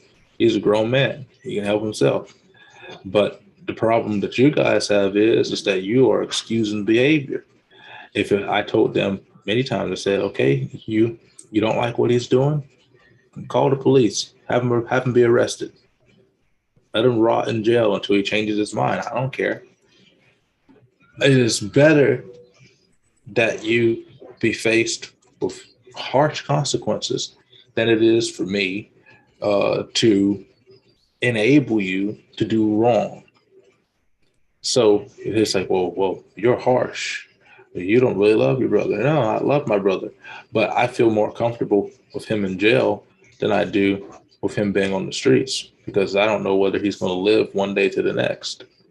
We had another member of the church. I'm not going to use his name because I don't want to disrespect their family, but he was really good in church. He was young. He's younger than me and my brother, and so one day I was at the church and I was talking to his mother, who was my Sunday school teacher back when I was like 10 years old.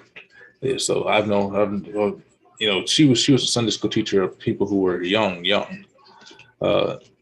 while I was still young. And so I was talking to her, and she told me about how he was in drugs and in gangs and running around in the streets and had got involved with people that were going around shooting people and stuff. And we talked for a little while, and I said, I hope that pans out. And she said to me, if I remember correctly, that he had got arrested. And I said, well, I'm sorry to hear that, but she said to me, at least I know where he's at. That's the most comforting thought that you can have for somebody in those situations, to know where they are, because who to hold accountable if something happens to them. If my brother winds up dead in the jail, I know that I can hold the Department of Correction accountable for that, because they're supposed to be taking care to make sure that everybody that's in jail is not, fighting, not doing any of that, any drugs, not doing that stuff. That their job is not supposed to make you feel like you're at summer camp, but it's supposed to make they're supposed to make sure that you aren't out on the streets harming anybody, causing mayhem with anybody. At the same time, they're supposed to make sure that you aren't getting any drugs while you're in there, that you aren't fighting anybody, that you're safe and sound, not being harmed by anybody. That's what they're supposed to do. And so that's my answer to that. I can't change many things. One of the things that I say quite often is, if you really want to begin to understand how to be happy in your relationship with God, how to be happy with your relationship with yourself, is you have to admit to yourself that there's very little in this world that you can change. There's very little in this world that you have any power or influence over. But that which you do have power and influence over is extraordinarily powerful. And so long as you can begin to understand that there are some things that you can change, that you should change, that involve yourself, and how you influence the people around you, and stop trying to change the things that you have no power to change, you'll be able to live a happy and successful life. Because the things that I can't change, somebody else can, or God can. And that's the only way those things are going to be able to change. Oh yeah, man. I mean, dude, you know me. I was like hardcore like that. I remember, dude, I used to love that depression. I used to love that pain. And I didn't catch myself until one time I was going through a breakup, and I was like, yes, now I can drink harder. Now I can get Samantha. more blood. I know, I was like, Melissa. and I caught myself. And I remember that was the first time I was like, what the hell is wrong with me? And it like, whenever I used to be a druggie, just horrible in this, like, you know, pretty much crack house. But dude, I loved it. I loved it. And there was no way to make me think that it was anything bad. I remember my grandma, my aunt, they're very religious, very hardcore. They had to go drag me out of that house. Like, they literally had to drag me. And the only thing I could think was, they're evil. They're somehow kind of demons, and they're evil. And like, it was crazy. And there is nothing that can change you. I mean, I don't think there was nothing that could change me. I think it was just God letting me dig my misery, dig it deeper, deeper, and so that I could just completely crash, man. And that was But like the day sometimes I you was got to like, hit rock bottom before you can change anything. and he let me. Sometimes sometimes you have to lose everything that is important to you before you wake up to the reality. You know, before you wake up from the dream that everything is euphoric and everything is okay in your life, you have to watch everything crumble around you and Rumble. I then mean, finally burn the face house down reality. too. Burn down the house, like burn down not literally, but I'm talking about destroy, you know, everything. You know, I mean, I had similar things happen to me. You know, I had a relationship, the first physical relationship that I had, this was back in like 2017. So I had dated before, you know, it was long distance relationships, you know. I live in Mississippi. She lives in Minnesota. I live in Mississippi. She lives in Indiana. And, you know, we dated for a long time. But in this first relationship that I had, that was physical, in person, 2017.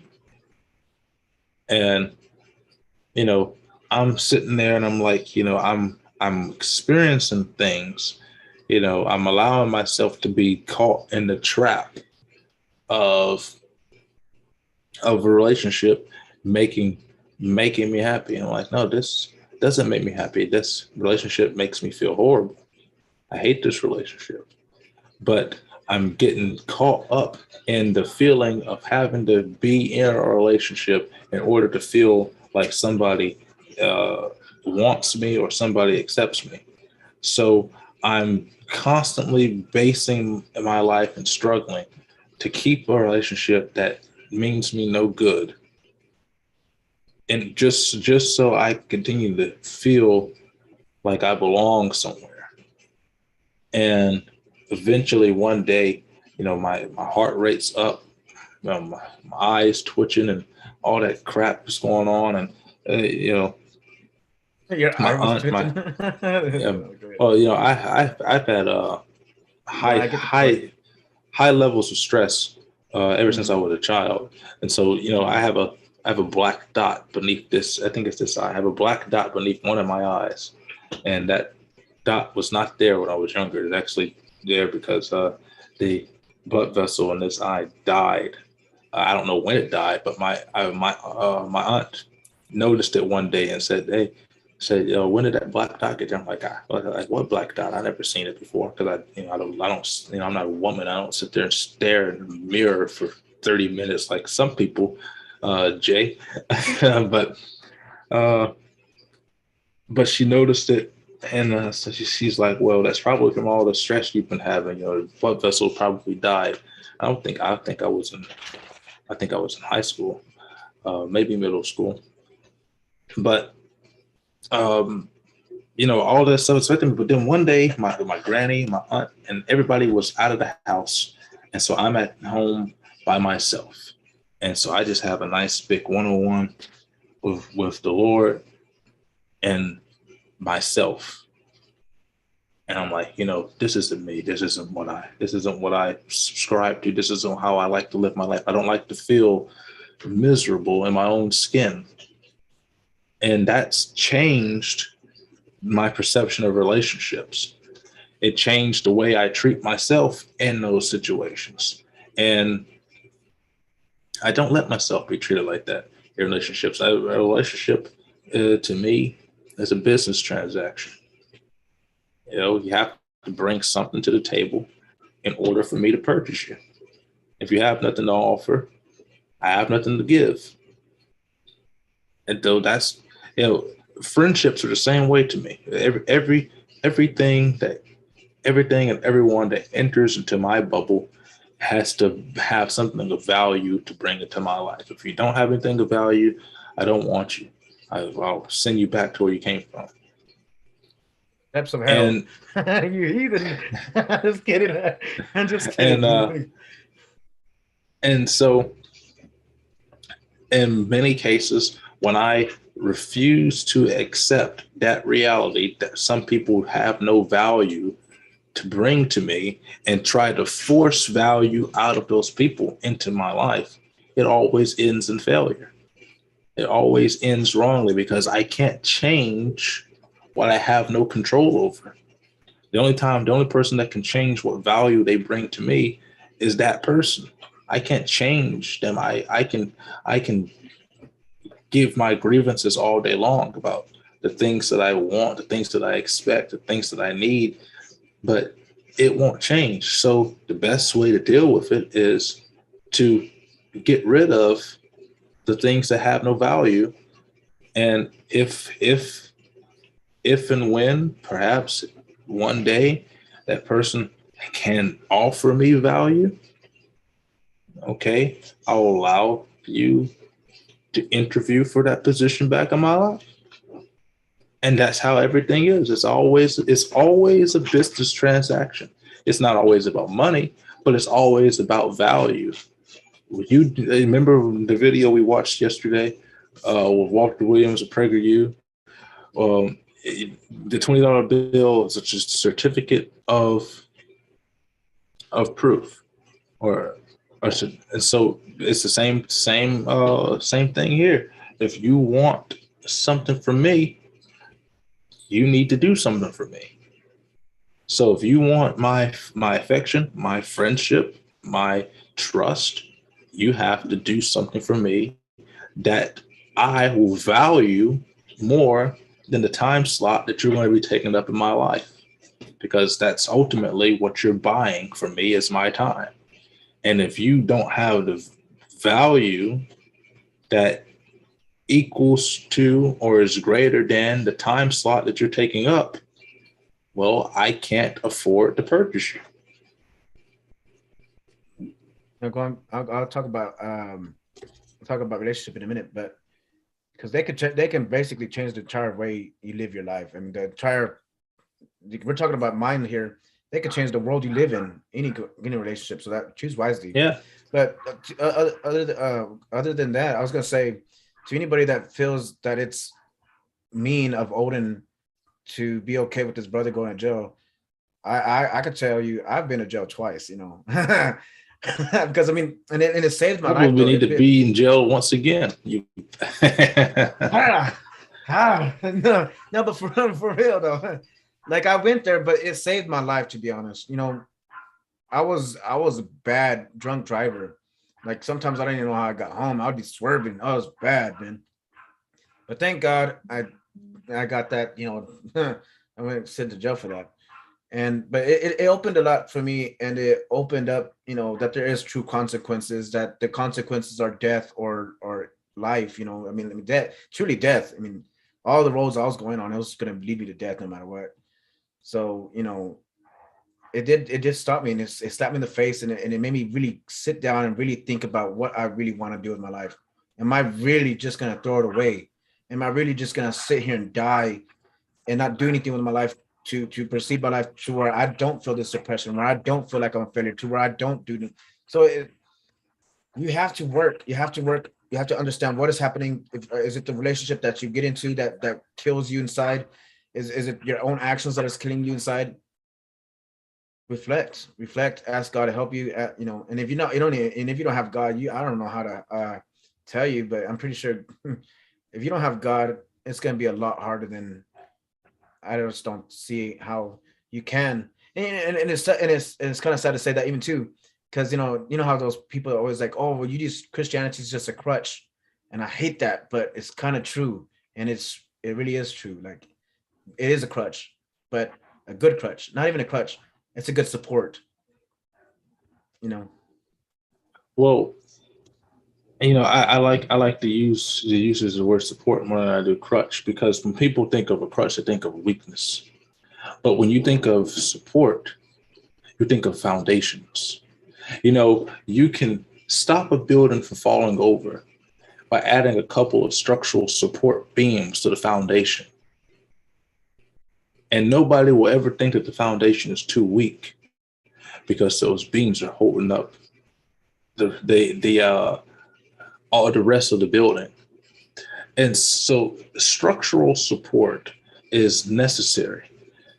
One of the many things about structural support oftentimes comes from the fact that sometimes in order to be structurally supportive, you have to be dug directly into the foundation. And what that means in human beings is sometimes the greatest support comes from the greatest degree of criticism. I was watching Judge Mathis. I love watching Judge Mathis. Sometimes he makes me mad with his when he starts to talk politics on his show, but I still watch him because I like Judge Mathis. But he was doing one show when he was talking about a lady who came back on the show, and when she was on the show the first time, she was a crackhead. Judge Mathis always calls somebody a crackhead. But she was but she was a crackhead. And so after the show, she changed her life and stopped smoking crack. But when she came back onto the show, she said that she was a crackhead, and Judge Mathis had said, well, what changed you? He said, well, really, you changed me by humiliating me on live television, calling me a crackhead. And so Judge Mathis had a good laugh. He said, well, that's the reason why I do it, because me making you feel so low about yourself, making you be humiliated, making you feel that way, was the only way you were going to open up yourself to being able to change.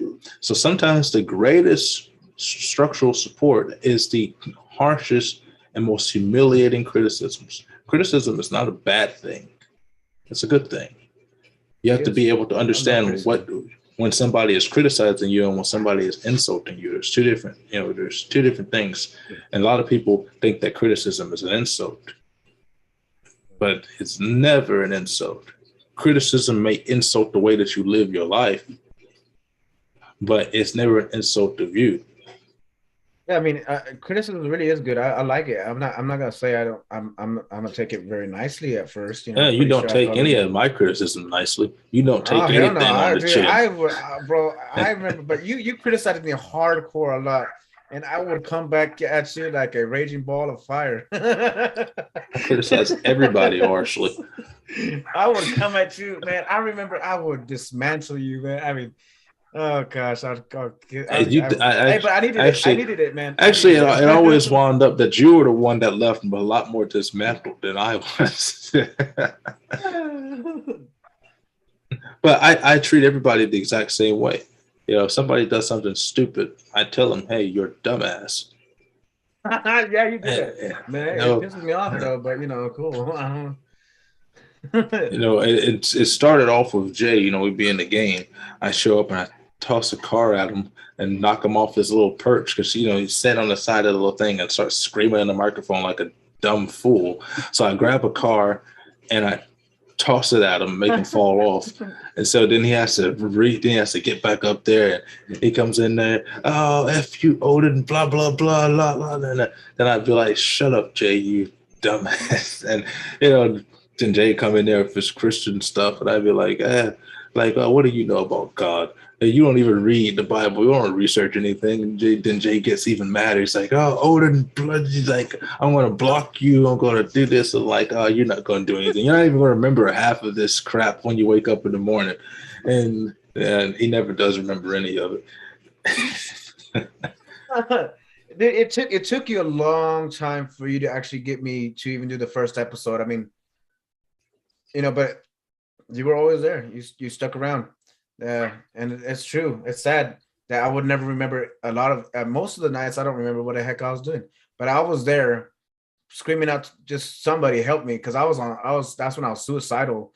That's why I was on the edge of the cliff right there. Cause I wanted to represent symbolically that I was suicidal, and you knocking me off there. I was like, this guy wants me to jump. He wants me to kill myself. Cause what? Now that I think about it like that, that's like, yeah, hell yeah, that's the way I am. I'm like, hey, if I see somebody sitting on the side of a bridge, I'm going to say, what? Are you going to just sit there all day, or are you going to jump? What are you going to do? Make up your mind. I don't have all day. I have to walk past you. I like sitting right here. This is a good place to go fishing, and you're in the way.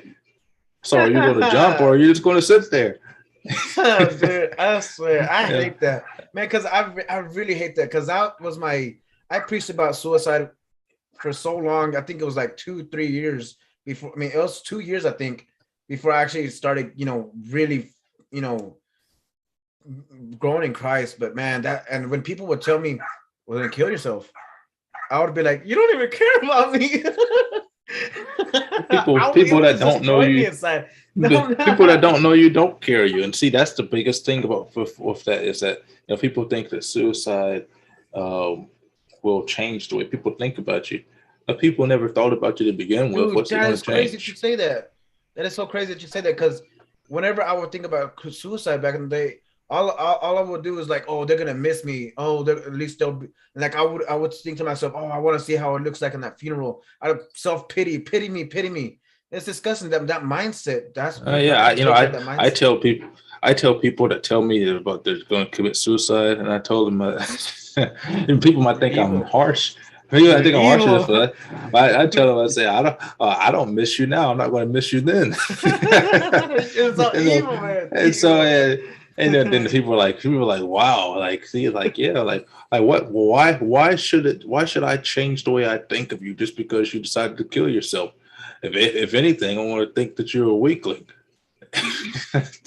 So I know, and if people are like, well, wow, that's harsh. I'm like, well, I mean, what else am I supposed to think about you? You didn't leave me with an impression that you were worth thinking about to begin with. So the only thing I'm going to think is that, well, you couldn't handle the cards that life dealt you. And so you decided to toss them all away. You decided to fold when you should have called. Yeah. People give up.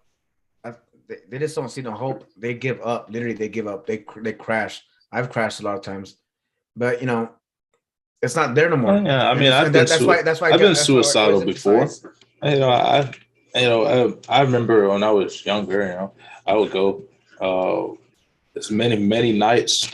I would pray for the Lord to kill me, because I was like, well, I don't have the strength of mind, the strength of character to commit suicide. One of the biggest reasons why I would never have done it was because I do not fear death, not in the slightest. What I fear is I don't know what death feels like. So I'm like, I don't want to. Every time I thought about killing myself, I was like, you know what? I don't know how this is going to feel. I don't know if it's going to hurt, or if it's going to just be quick.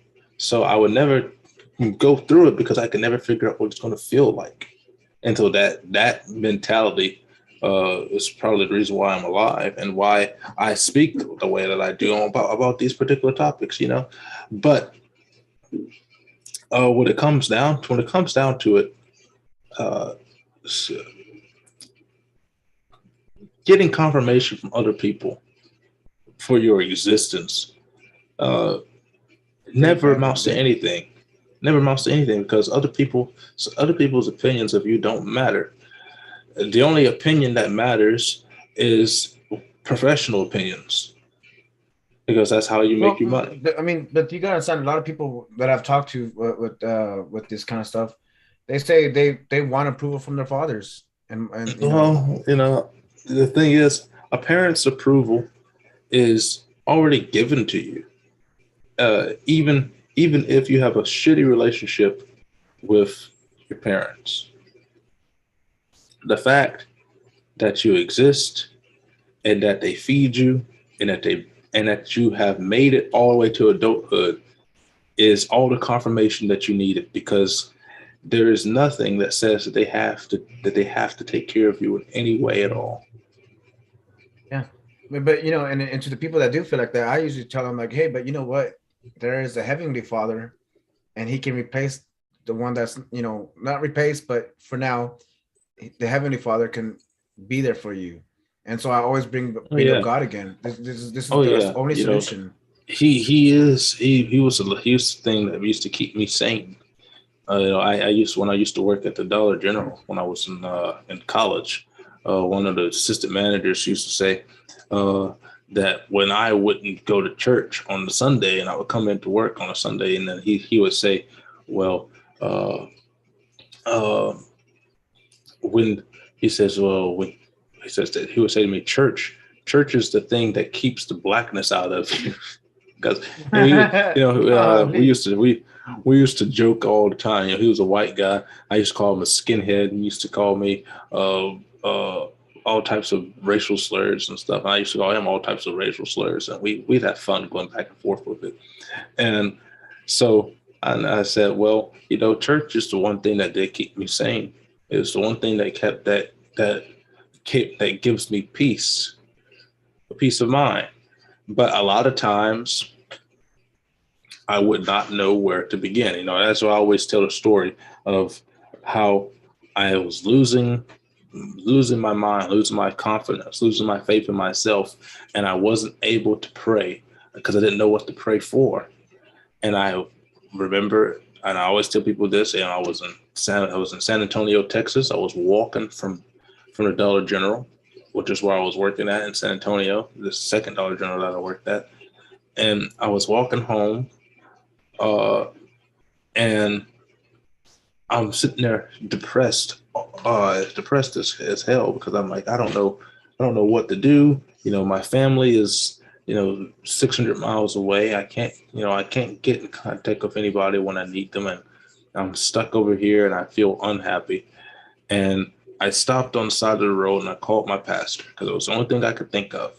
I said, let me call my pastor. And I asked him a question. My pastor was at work when I called him, but he took the time to talk to me while he was at work. And he said, well, what do you got going on? And I told him, I said, I don't know. I can't figure out, but I feel horrible. I feel depressed. I'm not happy and I don't know what to do. I don't know what to pray for. And he told me, well, it sounds like you need clarity because God is not the author of confusion. He cannot exist in your heart if you are confused in your mind.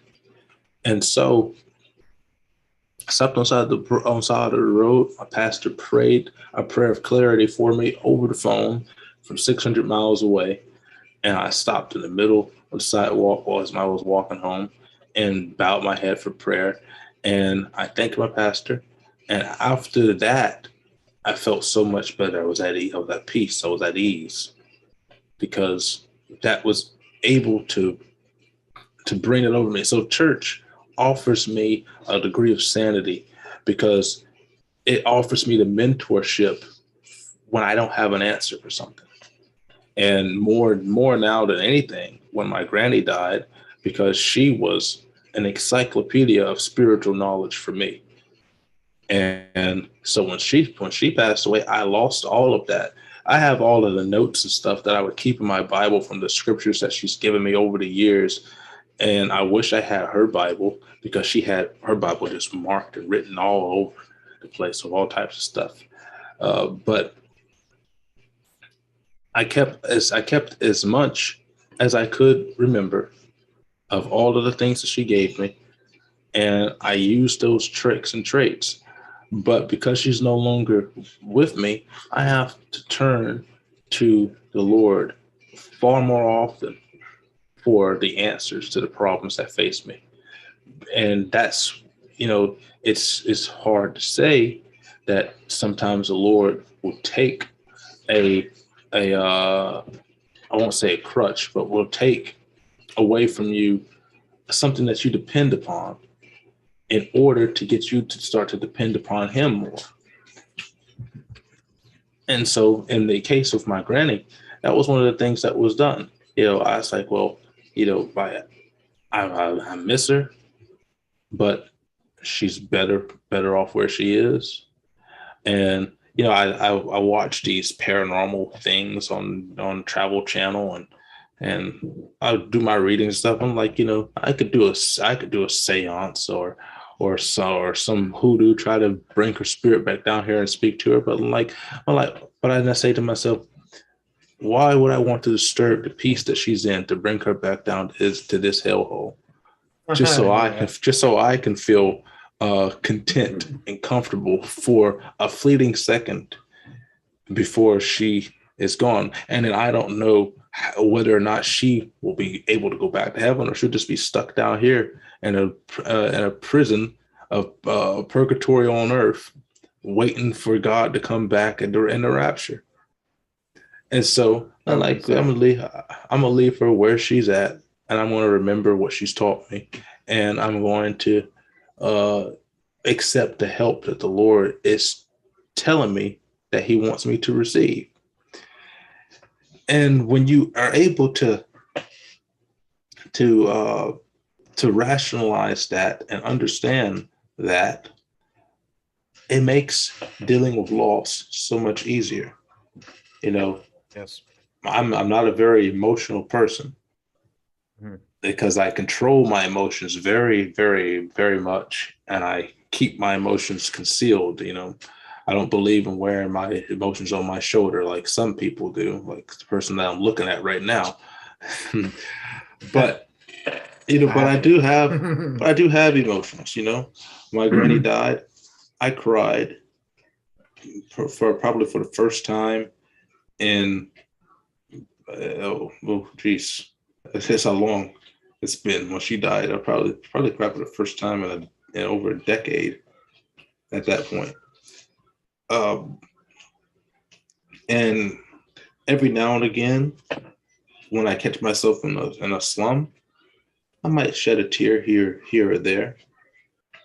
But I never cry about myself. I usually cry about things that I wish I had done differently. But I don't regret anything because they helped make me the person that I am today. And the only thing that I was ever sad about when my granny died was not her death. I was sad that when I last spoke to her, I was not in a good place. I was in a homeless shelter. And so when she died, my thought process was, she died thinking that I was not okay. And I didn't want her to think that I wasn't okay when she died, because, I didn't stay in that shelter for very long. I stayed in there for about a week. And then my job called me back. So then I went back to work, and I started staying with a friend. And, until I was able to get back up on my feet. And so that was the thought that kept me, so depressed about my granny's death. Wasn't because she was dead, because death is part of the natural course of human events. But you leave me alone. But because I didn't want to think that she was sitting up there in heaven, wondering or is my grandson okay? But in my mind, the fact that I haven't experienced her spirit since the night that I received her ashes, and she held my hand when I drove back to Bogalusa. Um, from that night on, I haven't experienced her spirit. So I took that as a sign that she believes that I'm better off, that I'm in good hands, and that everything is fine, and that she doesn't have a reason to come back. So I always took it as when she died, um, that she wasn't leaving me, but that she was telling me that I've given you everything that you need, and now you have to use what I've given you. I'm not leaving you, but I'm preparing you for the step that you need to take to move on to better your life. And so, in me, that's sort of the way I look at death. You know, I've been around a lot of death. You know, friends of mine commit suicide, or friends of mine been shot, murdered, or tragic accidents. Four-wheeler crushed one of my friend's skull, and he died in the airlift on the way to the hospital. My uncle died of cancer when we were in high school. My aunt died of cancer. Another aunt died of cancer. But earliest death that I can remember was my uncle Levert. I was 4. I think 3 years old, 4 years old, somewhere around that time. And I remember Uncle Levert. I remember him as he is. I don't remember too much, but I remember that I would go to Uncle Levert's house. He had a I think it was a one bedroom or 2 bedroom house, because Uncle Levert lived alone. And he was elderly. He was older man. He was I think he was like 77 when he died, something like that. I can't remember. But I remember every time I would go to Uncle Everett's house, I'd sit on Uncle Everett's lap in his rocking chair. We'd talk a little bit. Then I'd go to Uncle Everett's bedroom and go under the bed and grab the guitar under the bed. And I come back out and meet Uncle Everett, play the guitar. I sucked at playing the guitar, but we play the guitar, and Uncle Everett would play the harmonica. And I remember that I would always ask for oatmeal cream pie, because he kept a box of oatmeal cream pies on top of the refrigerator. But I was too short to be able to get up there, so he always had to get one for me. And so I remember those things, but some of the other details I don't remember. My great granny, I remember her very fondly, but I remember her much more from before she got sick and went to the nursing home. I remember her much more, but my earliest memories that I can remember of my great granny were when she had her apartment, and I was, I'm going to cook you some red beans and rice. I was like 3 years old, and I remember those things, those memories. They come back to you, and those are the things that you hold on to, and you let their spirits rest where they belong. I know you had experienced a lot of tragedy and death when in your life, particularly recently. Both you and I recently. But I don't know how early your experiences with death was, but I assume that my experience of death were much earlier than yours. So my way of dealing with it was probably influenced by being around it much earlier in my life, and coming to terms with it much earlier in my life than you had. And at the same time, we have two different ways of life, and two different ways in which we coped with pain. Obviously your way of coping with pain was dealing drugs. My way of coping with pain was bottling up everything and keeping it inside until eventually I said, well, this isn't healthy for me. I'm losing my mind.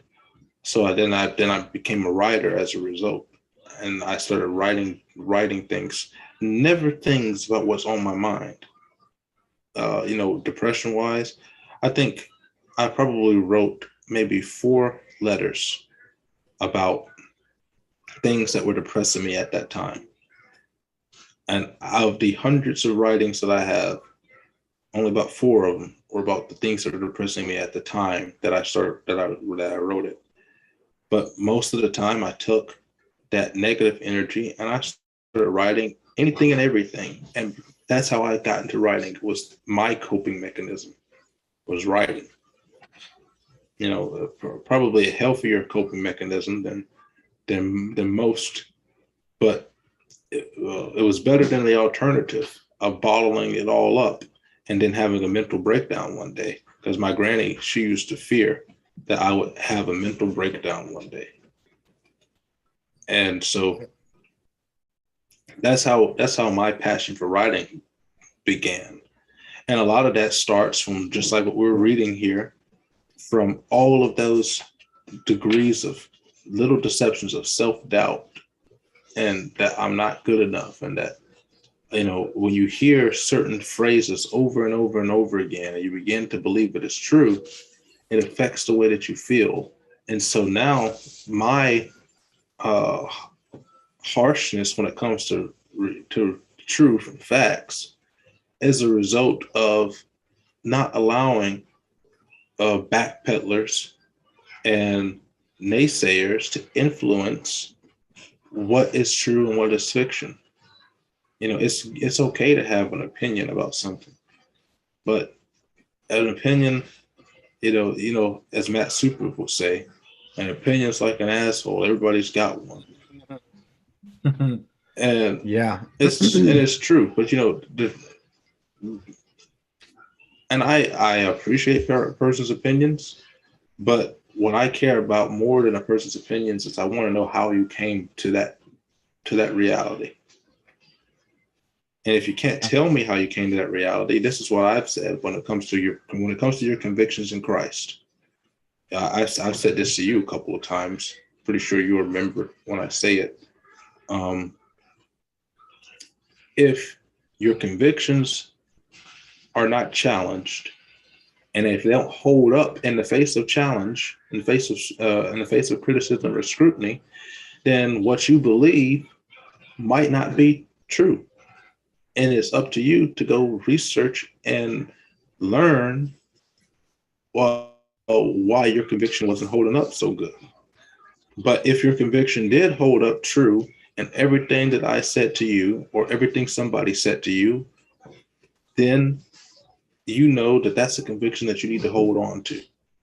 But if somebody starts to tell you facts or an opinion, and it begins to break down everything that you believe, then your convictions aren't true enough. You haven't researched enough of it. And so that means that tells me that you don't really believe what you're talking about. Because if you did, your convictions would hold no matter what somebody said to you. And that's because you've researched it and you know what you're talking about and you know what your conviction is true. If your conviction fails, then what you believe in isn't true in my book. That's the way that's the way I deal with reality. Yeah. But not everybody's perfect to hold that. Sometimes we need God to get that. Peter denied Jesus Christ because he was weak. The Holy Spirit can help us with that too, though. And the best way I've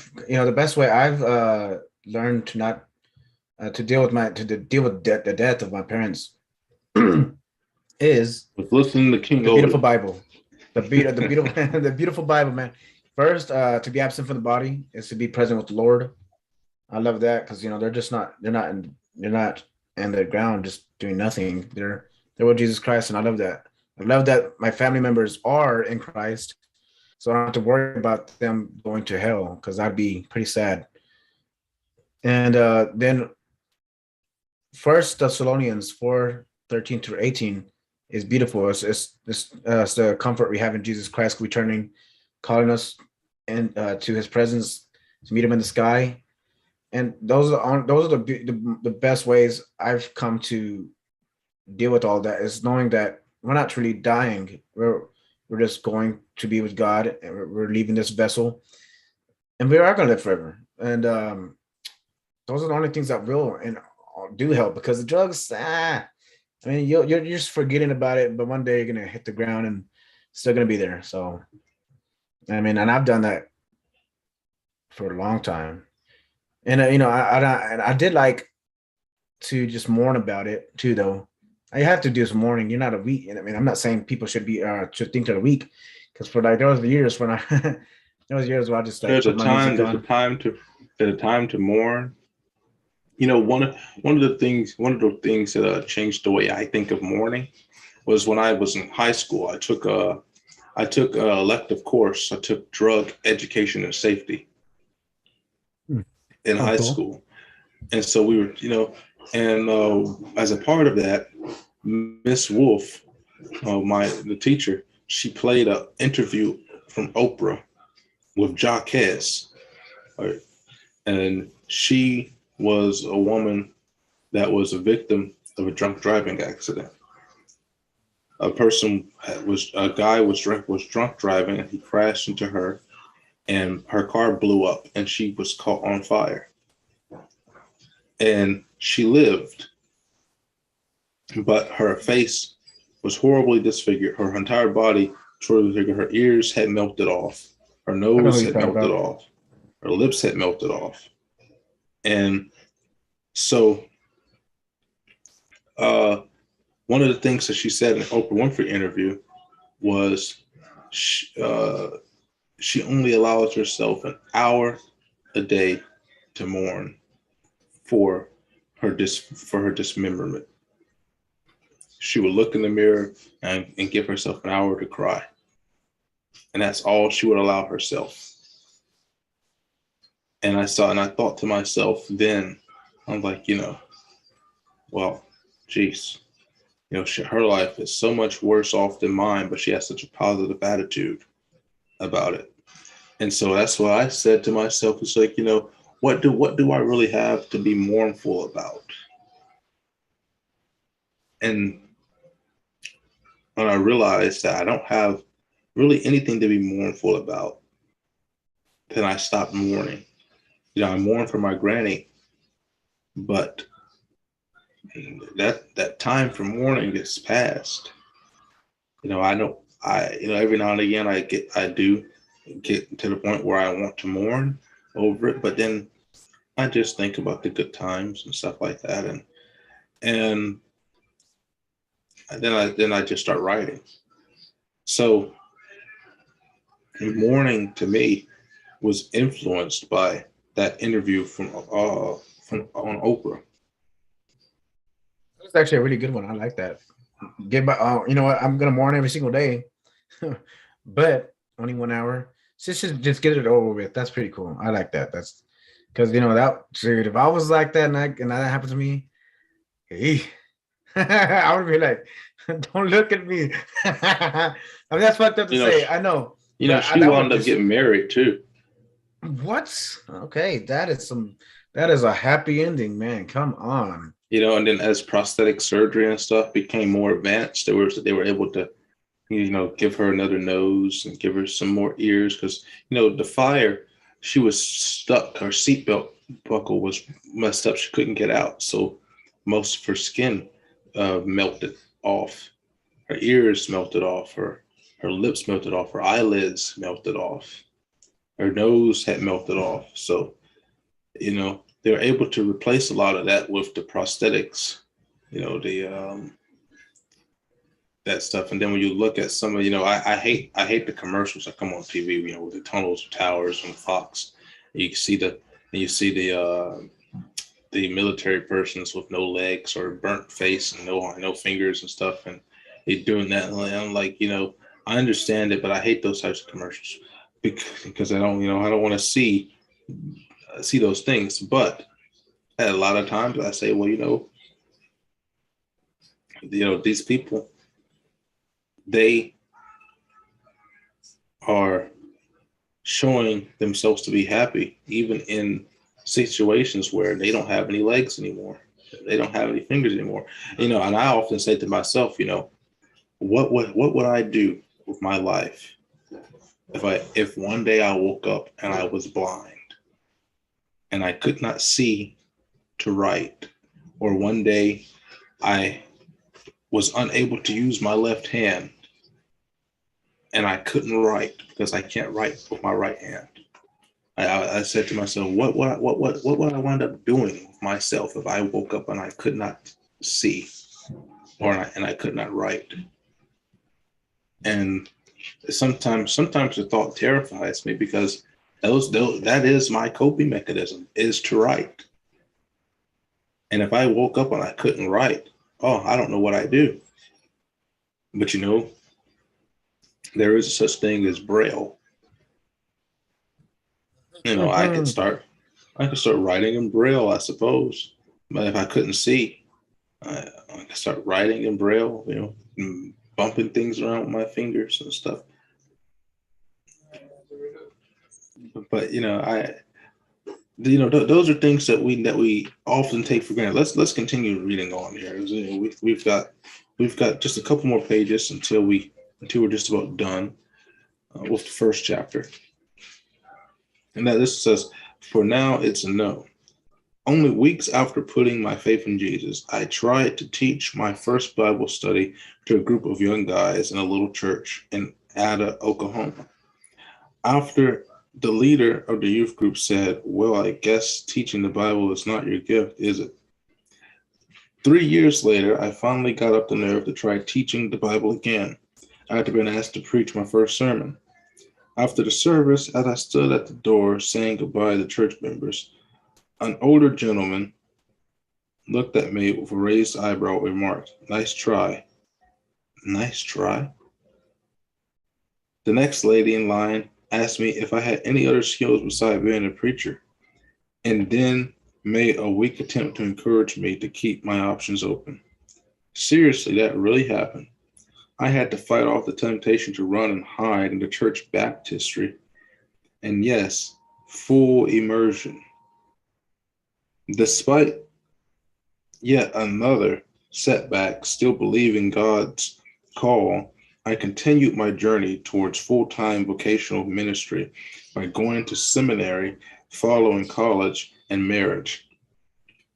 About halfway through seminary, the day finally came when I stood before a group of spiritual leaders as a candidate for ordination in our denominational church, with the entire committee looking on.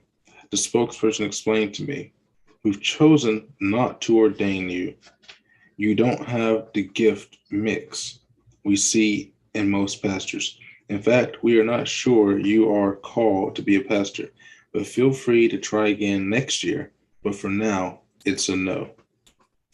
Immediately, all those childhood memories met up with my teenage memories.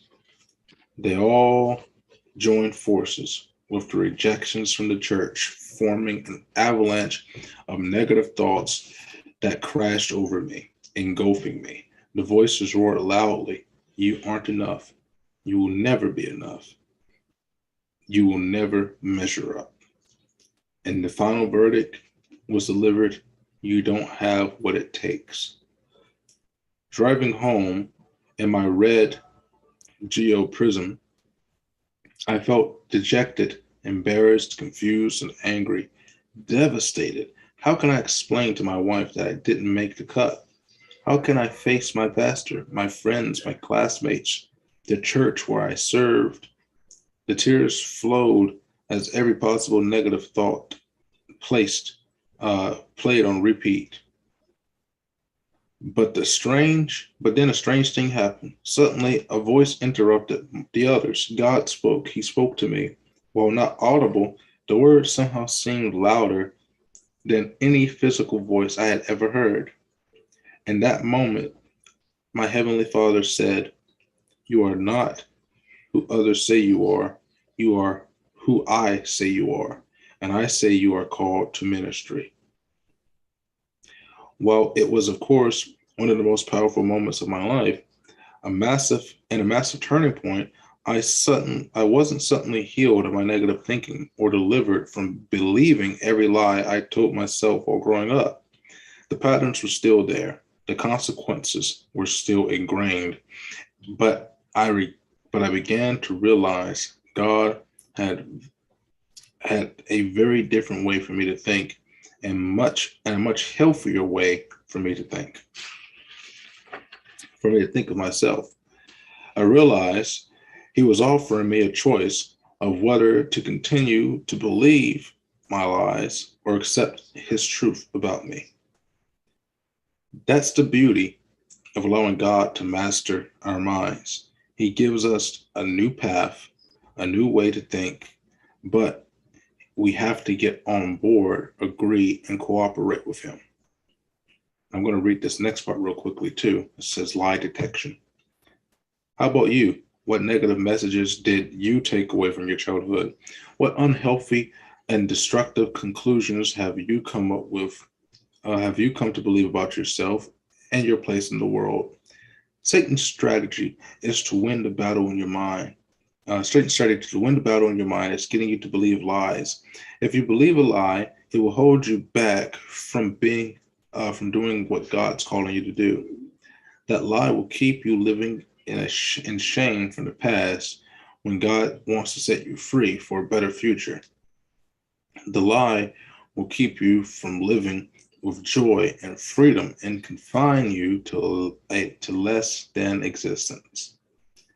When legendary magician Harry Houdini came into town to do his show, he often went to a local jail, gathering a crowd of people along the way.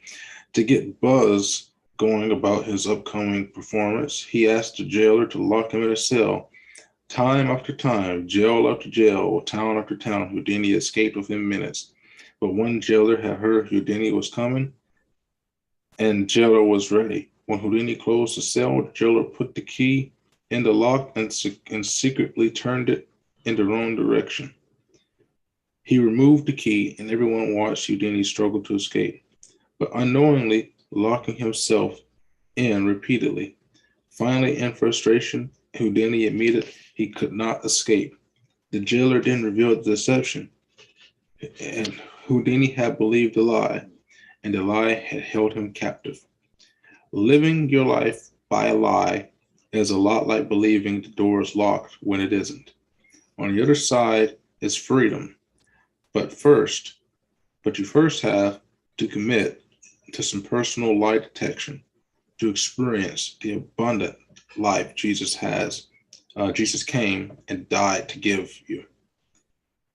That leads us to our first exercise. So before we get to the exercises, I'm looking at that. I mean, how often is it that somebody tells you that you don't have what it takes to do this, that you aren't a fit for the team?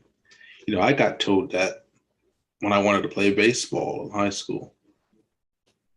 I got told that when I wanted to be on the powerlifting team in high school. Yeah, you don't have what it takes. You aren't good enough.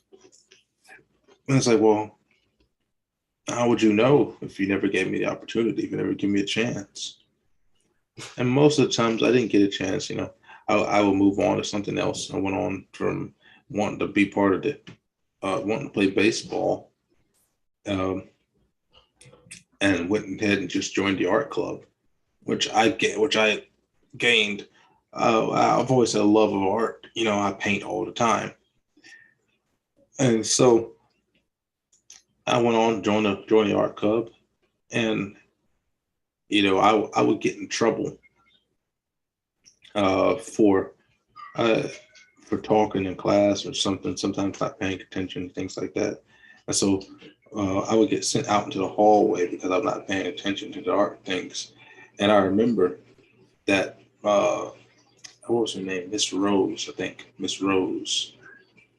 She sent me out to the hallway to draw my meat man by myself. But when I went out there, I was supposed to do it in measurements.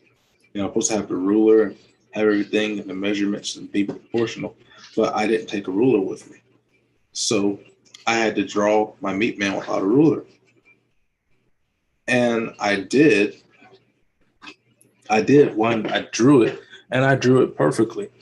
And when I brought back in there, she's like, I've never seen somebody be able to draw this greatly when it comes to symmetry with lines. Because most people, in order to draw straight, without having the picture be curved or look like it's slanted, they need to put a line down the page, a line in certain areas. And he says, well, you didn't have to do that. And I was like, well, I have my own tricks on how I do it, because most of the time I don't have a ruler to draw a straight line. And I hate pencil sketches because I hate the little hairy lines. I don't like having to go back and erase because it makes the drawing look crappy. So what I would do is I would fold the paper in half, and I would never crease the paper. I would fold it like let me show it for example. I'll use this here. So I would take something like a piece of paper and I would fold it in half, hot dog style, and I take the middle of the paper and I pinch it like that, and I pinch the top and I pinch the bottom, and then I just make a very light crease and open it back up, and I have the center of the page. And that's how I always kept my symmetry, with an invisible line. And I told my teacher that. She's like, well, that's a great thing. And then she would say that, the only thing that was wrong with it was that the buttocks of my meat man wasn't round enough. She wanted them to have a more round buttocks. So she would say, just do that, make it a little bit rounder. And so, because it was the back of the meat man, it wasn't the front of the meat man. So, it wound up having good experiences with things like that. But oftentimes, my entire life has been told that I'm not good enough to do something. That I don't have what it takes to make the cut. When I started writing, the only person that ever gave me, one day you're going to be an author, one day you're going to publish a book, was my granny. She was the only one that ever believed in me. But then as I got older and I said that I was going to go major in paleontology, and she would tell me that black people don't do that, and we don't do that type of stuff down here in the South because there's no job for it. And so then I switched my major over to marine biology. And, I would say like, well, they're telling me I'm not good enough. But then I would begin to understand the reason why. It's like, oh, you need to be able to have a job. So I was like, okay, I understand. I could keep this as my major, but minor in something that I can get employed in. And, became my thinking. But at the time, my thinking was, they're telling me that I'm not good enough to be able to do this. That I don't have what it takes to be able to do this. And, a lot of times that affected the way I did in school, because I never failed a test.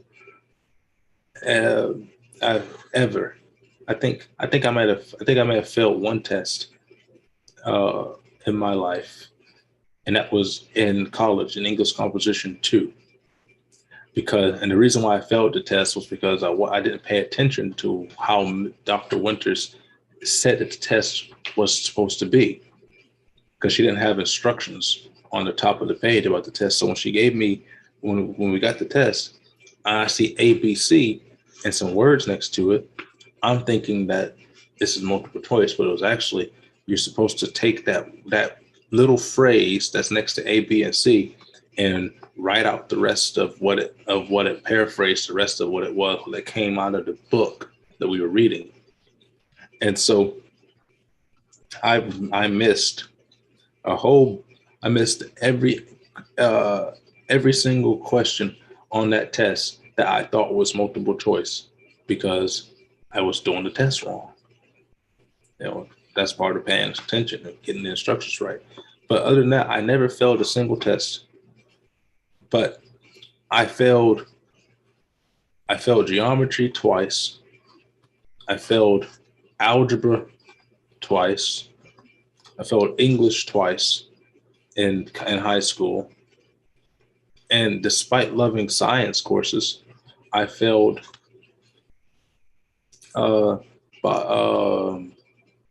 biology once. And the reason why I failed was because I didn't do any of the daily work. I didn't do any of the homework. I hated doing it. And I felt bored when I was in school the entire time. I sleep through my entire courses. I failed U.S. history 3 times in high school. And the only reason why I passed high school, because you have to have the U.S. history credit in order to pass high school down here. And so the only reason why I passed high school is because my teacher, Mr. Middleton, gave me the credit for U.S. history because I passed the U.S. history state exam with advanced, even though I made a 55 in the class because I didn't do any of the work. And so I would have been a high school dropout if it wasn't for that. But it was always because of how I felt with the things that people were telling me about my performance, about myself. And so I was always like, I don't like this. I feel like I'm better than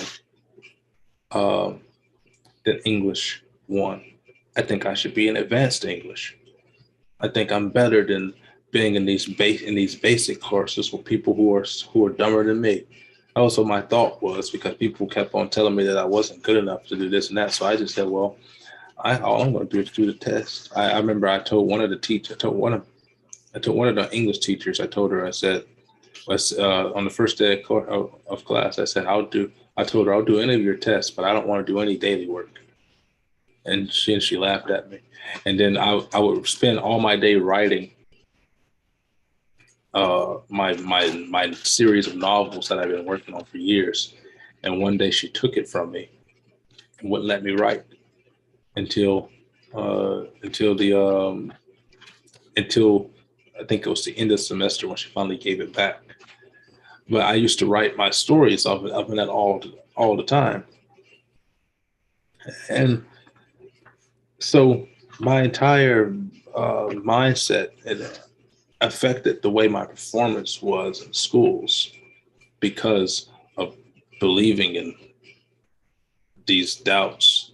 And then that would begin to conflate to some degree of arrogance that I shouldn't have to be subject to the same petty rules that other people have to follow because they're not on my level. This guy, you always like that. Yeah, I can see that.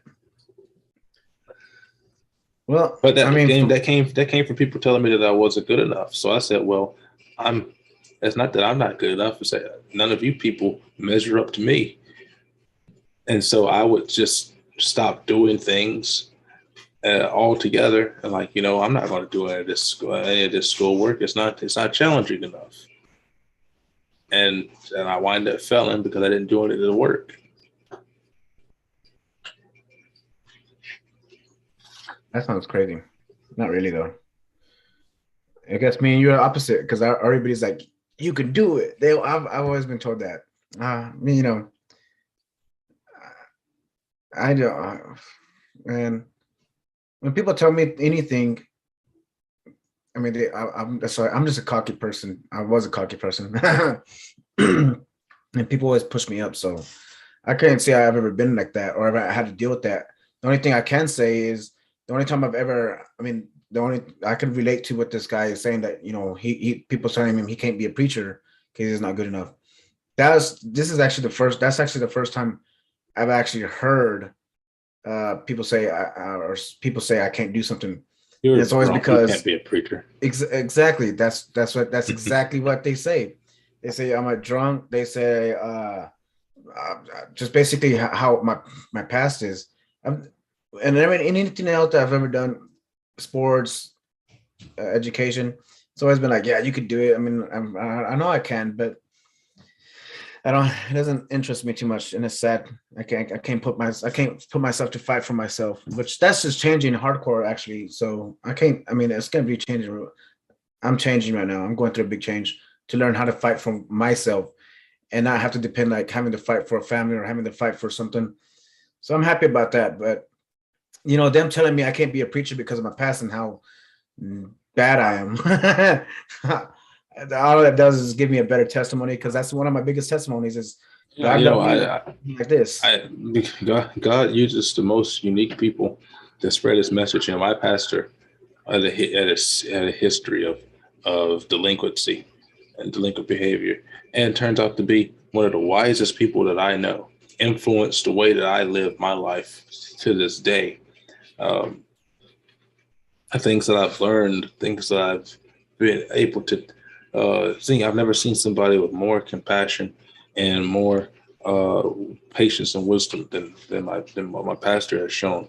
You know, when when I was in high school, I took the ACT, and first time I took it, I failed it because I ran out of time. I didn't fail. I made a 17, which was okay, but it wasn't a really good score. Not for me. I said I was supposed to make a 36. I'm the smartest person in the world.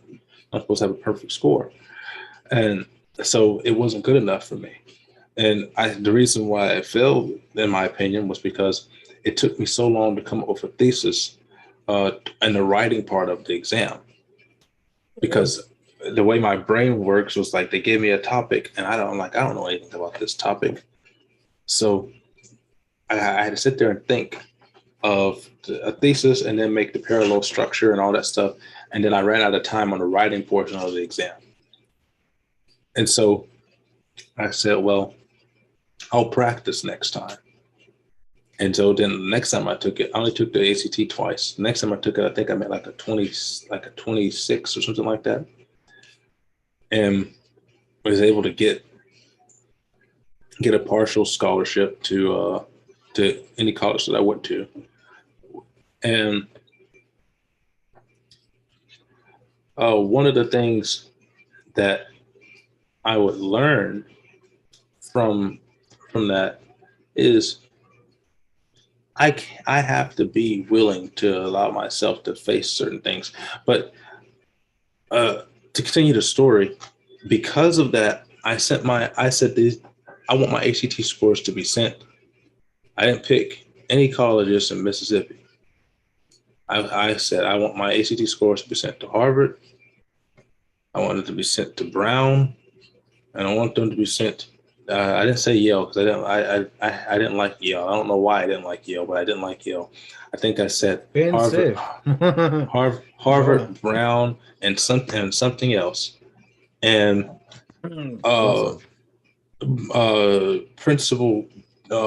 Vice Principal Charles Dubra, I still have the pamphlets over there in one of my filing cabinets. Gave me a big old pamphlet of blacks going to get into Harvard. Pamphlet about that thick. And it was all information and applications for me to go to Harvard.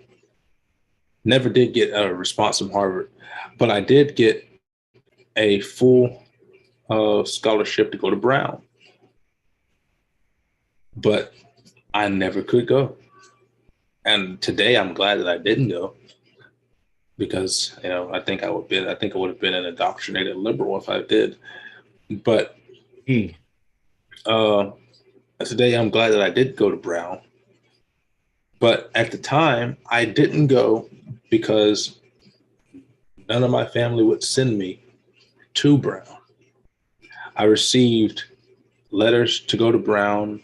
I received letters to go to Stanford and not to go attend the school, but to go to a law seminar for 2 weeks that would be paid for by Stanford.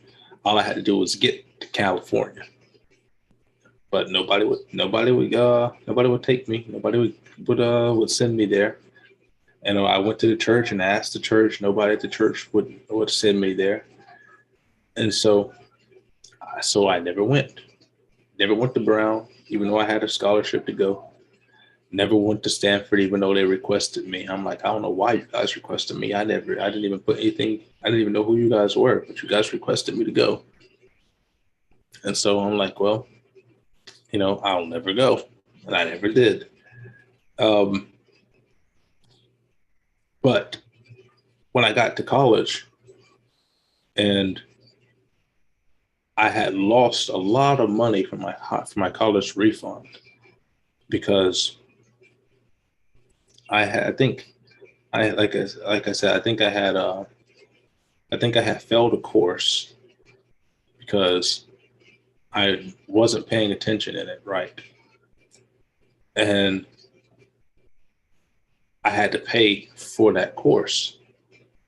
I think it was like $300 something. And so I went to, no, it was like $500. I had got a loan from my deacon and from Mr. Hall, one of the members of the church. And,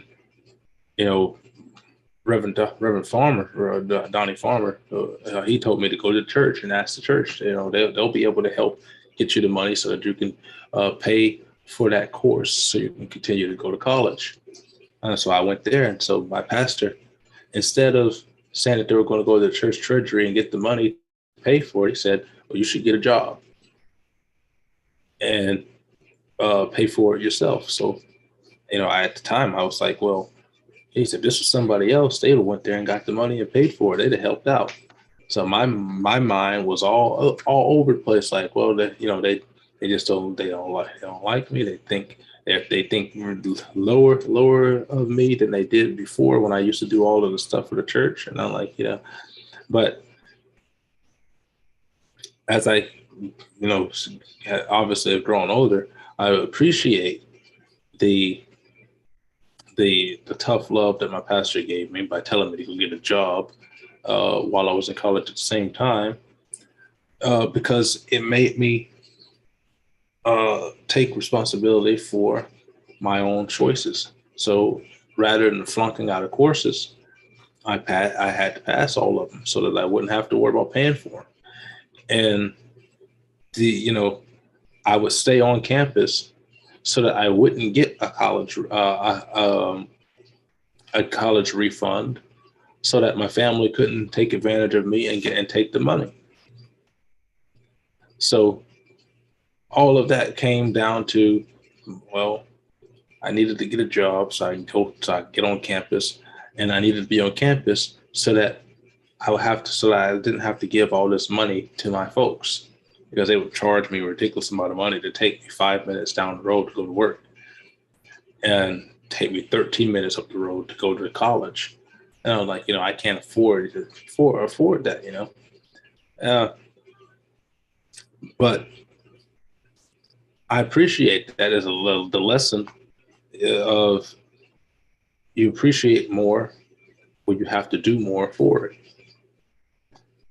And that's why I feel better having never had to go to Brown or Stanford than if I had went, because of what work did I do to get there? I probably wasn't even chosen because of my good grade, because when I started high school, I had a 3.0 GPA. When I ended high school, I had a 1.4 because I didn't do any of the work. So my GPA fell. But when I finished college, I had a 4.0 because college was much more fun for me. And oh yeah, I enjoyed doing the work in college because it actually meant something. And so my GPA rose from 1.4 to 4.0 while I was in college. But I never did finish because at one point could not get to and from campus. Nobody would take me, and wasn't able to get the dorm because they had run out of spaces. So I think I dropped out in like 2016 and never did go back. Which I am a little bit happy that I haven't gone back, because the colleges are not what they were when I was in college. Now they're indoctrination camps. But I do intend on going back to college to finish the degree, and actually change some of my majors and minors, and over just a couple other things to pursue some different types of career fields. But all of that came from the thoughts in my head that it was very, very difficult for me to ask people for help, because every time I asked for anything as a child, it was always no. It didn't matter what it was. I could ask to call my grandma. I could ask to call my granny to speak with her. It was no. Not allowed to use the phone. Have a birthday party? No. Have friends come over? No, never. I didn't have friends at my home until after I graduated high school. I had never even been out of the house to go to a friend's house until graduation day of high school. None of my friends had ever seen the inside of my house. The only one that even knew where I lived was my best friend, and that was only because he rode the bus that I rode. So he seen my house when I would get in the mornings. And so, though, for me, trying to ask for anything was just not worth it. So when I would go to college, and Deacon Ed would tell me, "Hey, you should ask Rudy, ask Jamie to take you up there. She has to go there in the mornings. Ask her if you can give her some amount of money to go up there to college in the mornings." And I'd be like, "There's no reason for me to ask somebody that they're just going to tell me no. I can't. I'm not going to ask anybody." So I missed out on an opportunity to finish school because I had this idea that every time I would ask for something, it would be no. So I never asked for anything. If I can't do it myself, I couldn't do it at all. And that comes from that telling myself the lie that everything that you ask for will never be given to you. And so it affected the way that I prayed a lot of times. I never pray for anything for myself. I don't pray for mercy. I've never prayed for mercy. I pray for forgiveness. I pray for my health now. I pray for strength, and I pray for the ability to comprehend God's word better. But when it came to praying for physical stuff and praying for mercy, I'm like, a person like me, I don't deserve mercy. So I would never pray for it, because I'm like, well, if I pray for something that I'm not worthy of, it's going to be a no. So allowing that type of thinking to begin to affect your relationship with God can be dangerous, because then if you never ask God for his mercy, will he ever grant you his mercy? Or will he continue to humiliate you until you ask for his mercy? You have to figure out which one it is, and you don't know which one it is because you aren't God. And so you have to be careful about letting your thoughts influence the way that you shape your life, influence the way that you shape your relationship with others, you shape your relationship with God. And so for a long period of time, that's how it was for me. Me having a very controlled emotional mind didn't come as a result of me wanting to control my emotions. It came as a result of me saying that I hate everyone, and want nobody to and want nobody to bother me. So the best way to deal with that is to make sure that nobody can read my expressions, can read me, and that nobody can bother me. So in order to do that, just don't show any emotion. Don't show anybody that you care about anything. And it worked for a long time up until I met a woman. Um, she was a great friend of mine in high school, and it took me up until graduation to realize that I had feelings for my friends. They all knew it, and I knew it too, and she knew it too, but she would never pick at me about it. And but that relationship that I began to build with that friend was one of the relationships that finally began to break down the barrier between my emotions and myself. Because then you have to realize that you do need your emotions. They aren't all useless, as somebody like me would tell you if I was the old me, that all emotions are useless and you don't need them. Well, emotions are useful. In my life, they're useful in small quantities, in small amounts. In other people's lives, they're useful in different amounts. And I began to see how detrimental controlling my emotional state of mind had become when I could never make a 100 on a speech in college. I made a 93 on every speech I ever gave in college. And I would always ask her, because she gave me a book that I plan on doing the same tradition. It's a book that was written by Stephen King called On the Art of Writing.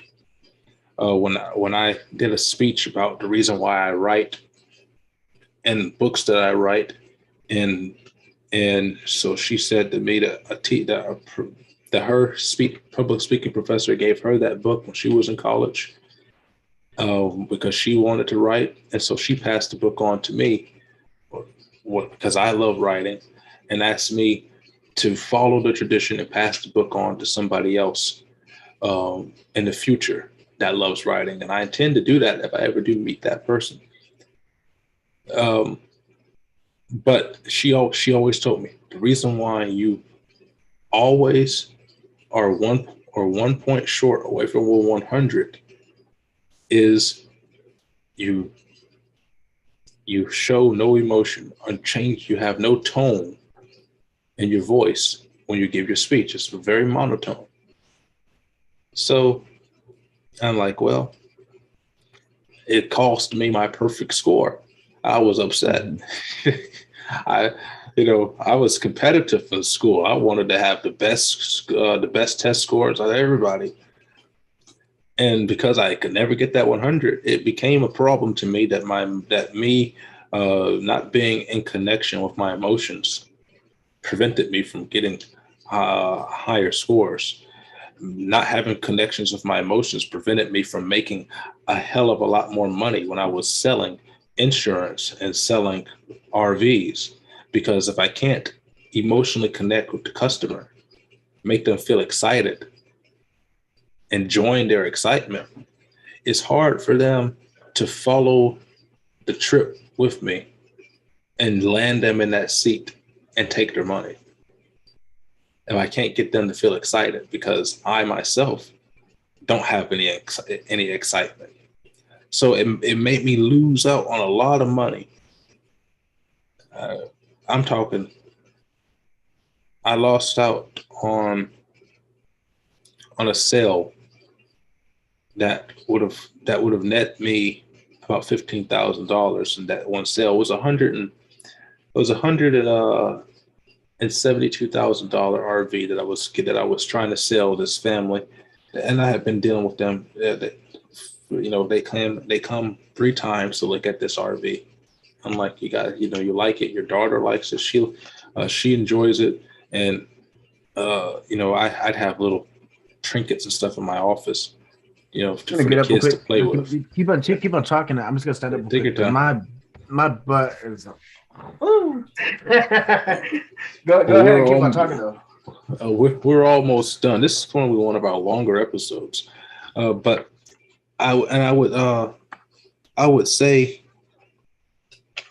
to to our, can you see your family in this? Can you see yourself driving this? And they'd be all, yeah, but I could never get them to write the check because I couldn't get them excited enough to it. So I'll always have to split my deals with another salesperson who could get them to feel excited and pressured enough to purchase that vehicle.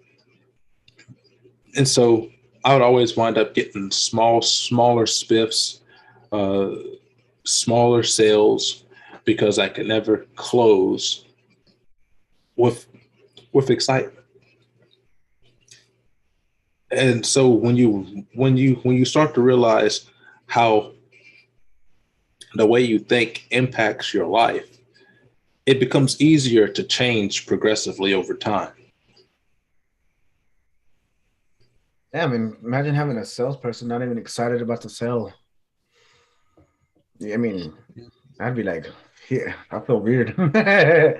Yeah, the best sale I ever had was, and even that sale was split. Was it was a small sale. It was $10,000 for a used RV. So I only made about $250 on it because it had small value, very small value. But the guy was military, and he had come in and we went and we toured, and then he left, and he said he was going to come back. And my boss was like, well, when they say they're going to come back, they're not coming back. Well, then he called me up on my phone and said he's on his way back to talk about that RV again. So he came on his way back, and he said to me, how much money is it worth? What are you going to sell it to me for? And I told him, I said, make me an offer. And he said to me, oh, I didn't know I could do that. No one ever told me that before. And I said, well, I'm going to sell it to you at market value at the price that it says on there. But I don't know what they're willing to do up in the tower. So if you don't make me an offer, I can't go up there and ask them if they're okay with it. He said, how about 8,000 in cash? I said, all right, let me see about it. So I wrote the offer down on the paper and took it to the tower and he says he'll do it 8,000 in cash. What do you guys think? He said, boss said no, we'll do it for 9,000, and we'll give him a free grill to go with it. I said, okay, I'll take it back to him. He said that was good, and sold it just like that, because I was able to make the guy feel a little bit excited about the fact that he had enough power to be able to put an offer on the table, because nobody ever told him he could. Changed the way I thought about sales when you're able to see somebody's excitement come on their face with things like that. Bet you make a sale. Somebody's like celebrating, woo, and then audience like, fine, let's go sign the papers. Yeah. Well, once they sign the paper, I leave the office, and the finance team comes in and they do all that stuff. And then the only thing that I do is I take the paperwork over to parts and service and have the petty team come and prepare the RV. And the next time I see that guy will be when he comes to pick up the RV, and I'll take a picture with him.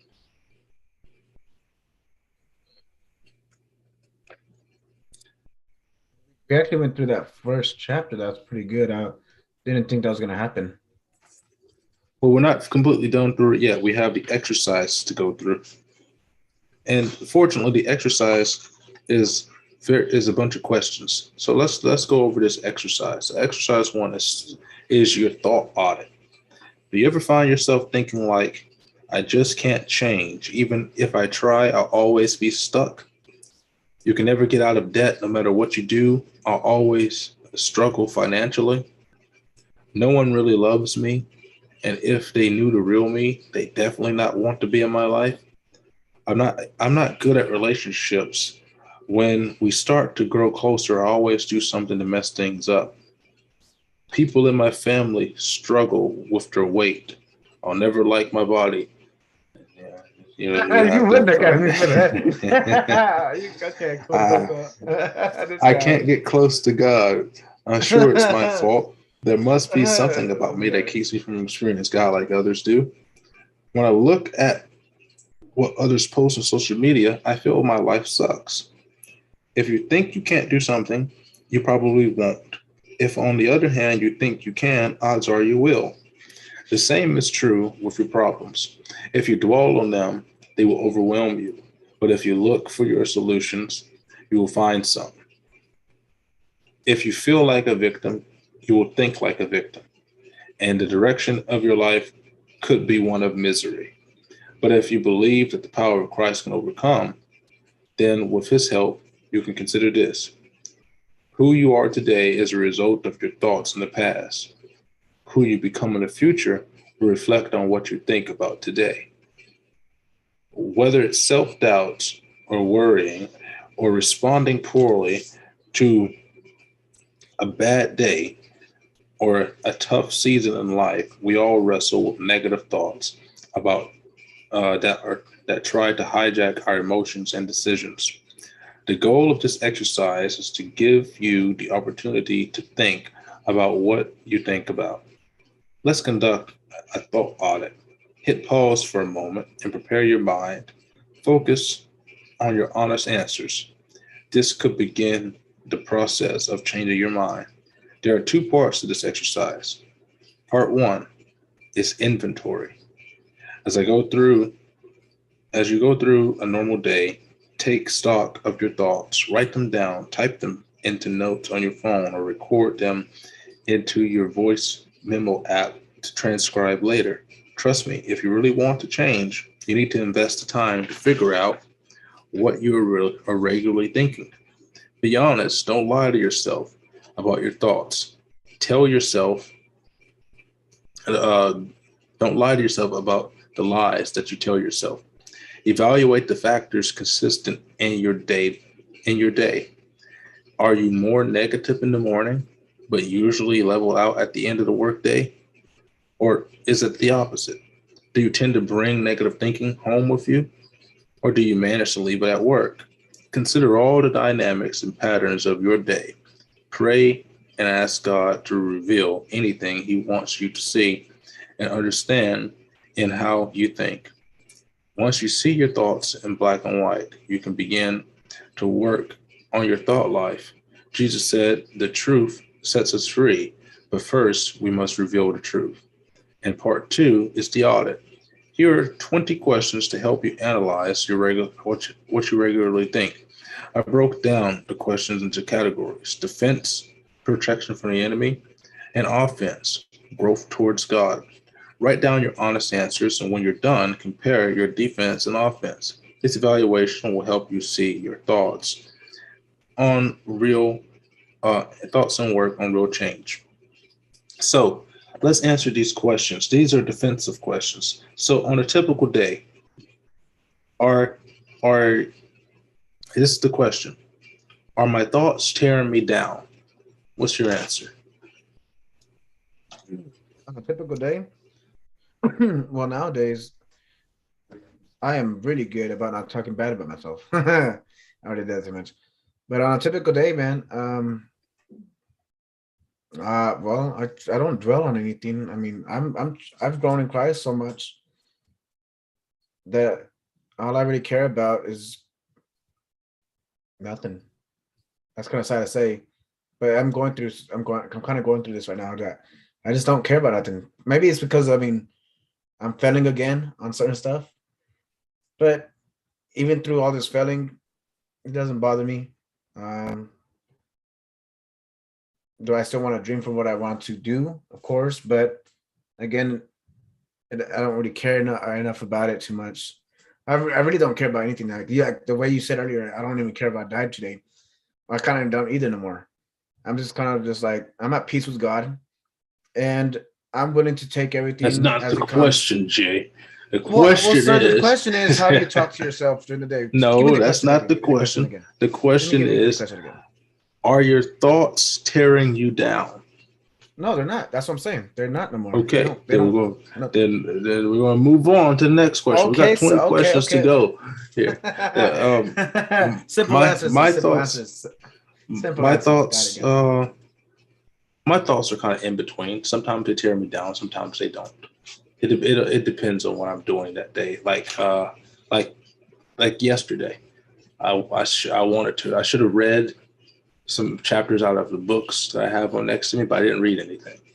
So my thoughts today tell me that, hey, you're supposed to read that, you dumbass. Yeah. Yeah. For sure. No, that for Okay, sure.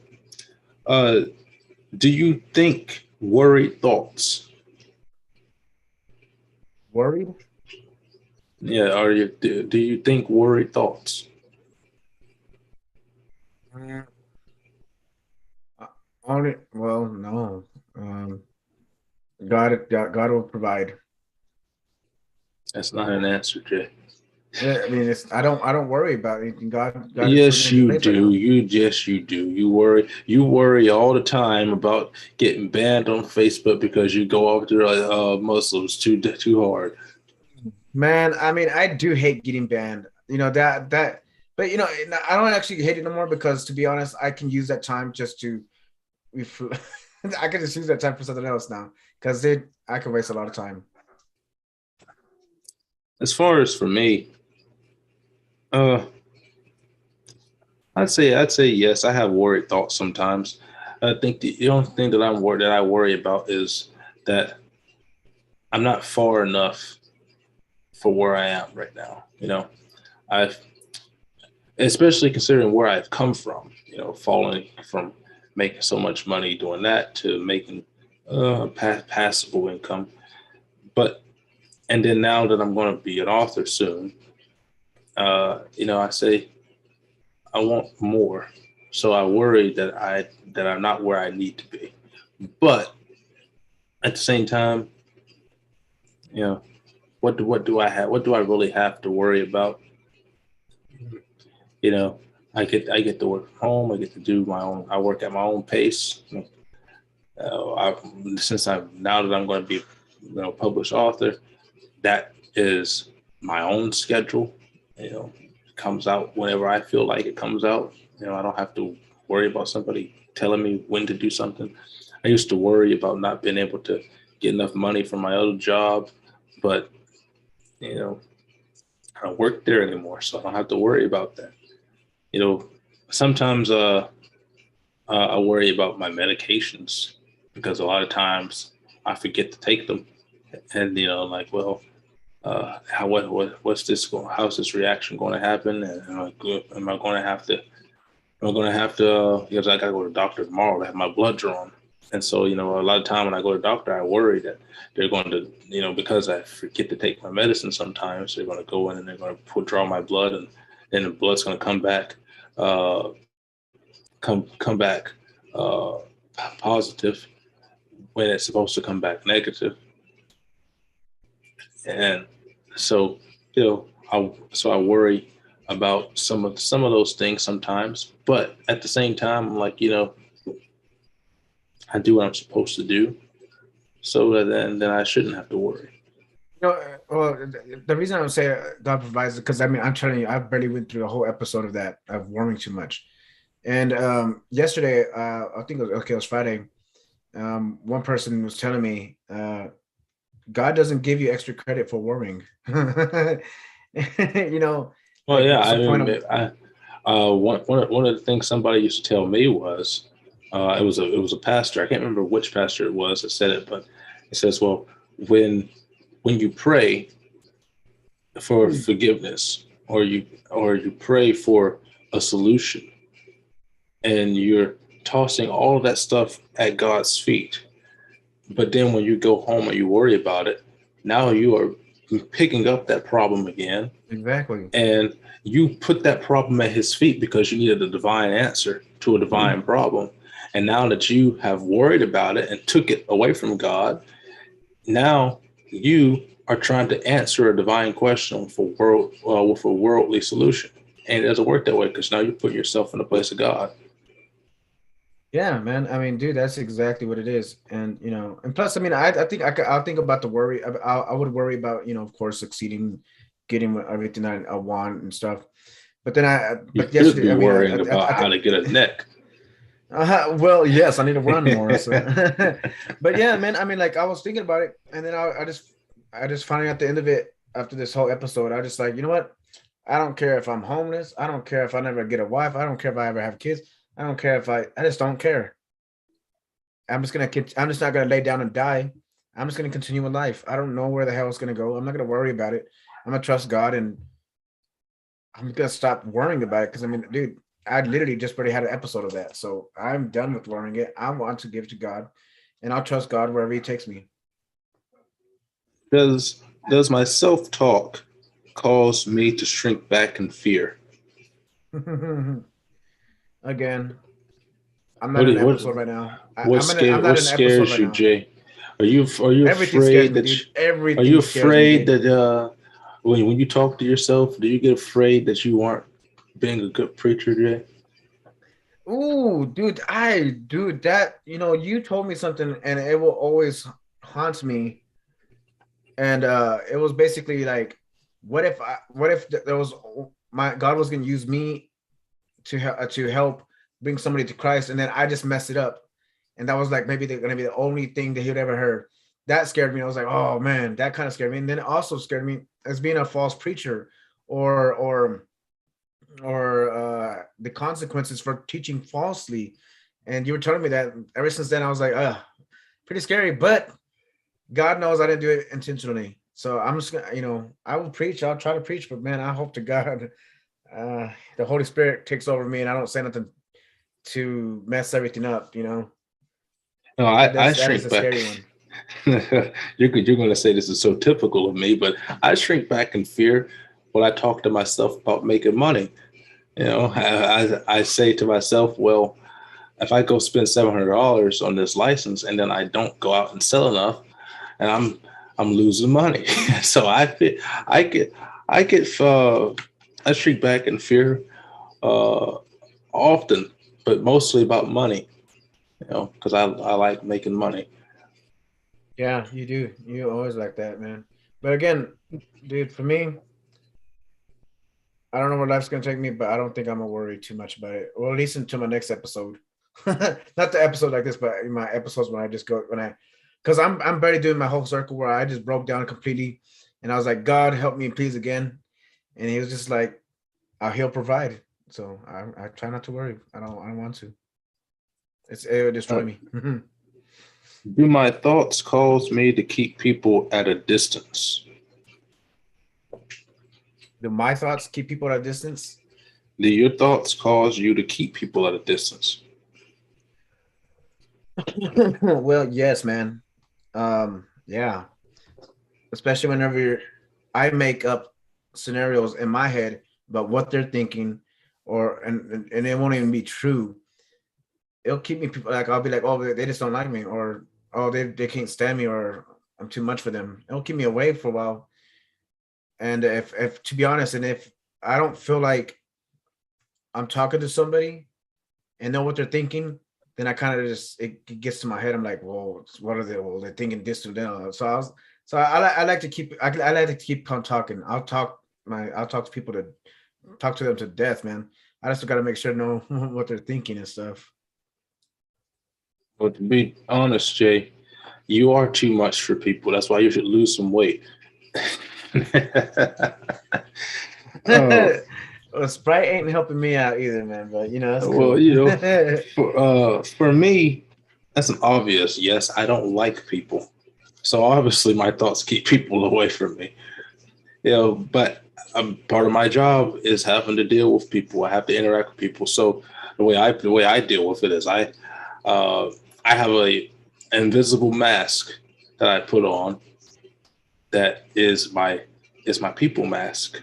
And I put that mask on when I have to work, when I have to be around people. And when I'm at home, when I'm not working, I take it off. It's similar to me when I used to fight in the dojo in the martial arts. When I put my gloves on, I was a completely different person than I was without my gloves. Without my gloves, it's almost like I can't even fight. It's almost like I can't throw a real punch. But as soon as I put my gloves on, it's almost like the spirit of my fighting instinct and my martial arts training exists in my gloves. And so long as I have my gloves on, I have this bloodlust about me. I just want to fight until I feel like I can fight an entire war by myself. You know, when I get that adrenaline and I get that vein in my neck that throbs when I'm in the middle of a fight. Oh man, it's exciting. But when I take the gloves off, it does. I don't even have the strength to lift my sword when I take the gloves off. And that's why I kind of feel about it when I'm working. I put this mask on, and I can deal with people all day long, so long as I'm in the work mask. As soon as I take it off, leave me alone. I don't like you anymore. Yeah, for sure. That's for sure. This one. Are my unhealthy thoughts keeping me from a life that I want? I'm unhealthy thoughts keeping me from a life that I want. Yes, of course they are, man. Yeah, I mean, look at it. You can hardly see beneath your navel region. No, this is a long beer. No, I mean, yeah, dude. I mean, it's always No one's kept me talking from about your beer. We're talking about your gut, your beer belly. Yeah. Well, man, you've got a it is keg pretty for a huge right stomach. now. It is pretty huge right now, man. It's pretty dang huge right now, but it's cool. I'm cool with it. I think I look pretty good being a fat man. I think I look pretty good like this. And so long as you feel that way, Jay, but reality isn't so nice. And neither am I. Yeah, but yeah, they'll keep me as long as I'm negative. They'll keep me from it. But right now, I gotta say, I can handle anything right now. I think I'm the same way. I think I have unhealthy thoughts. I say to myself, I need to go to the gym all the time, but I don't. I need to exercise more, but I'm not. And don't do that, Jay. Nobody wants to see your hairy armpits. Well, you could braid those things. I've never shaved my armpits in my life, so it's cool. I've never shaved mine either. You want to see something? I've never shaved. I don't want to see a twig. I've never shaved my armpits, but you know what? I don't want to see a twig. Take a look. Never shaved my armpits before in my life, but there's hardly any hair. Okay. Well, I'm a hairy guy. Get out of here. Never shaved my armpits in my life, and men shouldn't shave their armpits. They should be trimmed, though. Definitely. Nah, you shouldn't. Hell no. You should not have hair on the top of your shoulders, and you should not be able to tie a tire swing to your armpits. Get out of here. I'm almost done, boo-boo. Go away. Okay. So I bet you your dog's like, it's about to be 4 hours, man, and you talking about it's already 4 hours. But we're almost done. Get out of here. But we're almost done. Really? Yeah. It's been we started at 6. Yeah, it's supposed to be 10 o'clock. Yeah, it says 3:48. That's crazy. Okay, let's look here.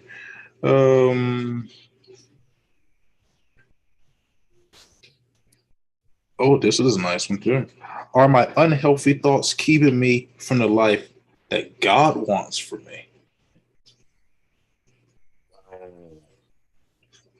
Wow. I'm gonna say no to that because I'm pretty sure that all this tribulation, all this stuff that goes through. It's for the building of who he wants me to become, and I know exactly that he's putting me exactly where I need to be. So even in despair, in the back of my head, I'm like, I know you're doing something up there. I don't know what you're doing, but I know it's for the greater good of what you want me to become. So no, I don't. I trust God. I say yes because I You, feel yes, for sure. You. because I'm not a I preacher. feel that there are certain things that I do in my day-to-day life that I feel hinders the blessings that God has for me.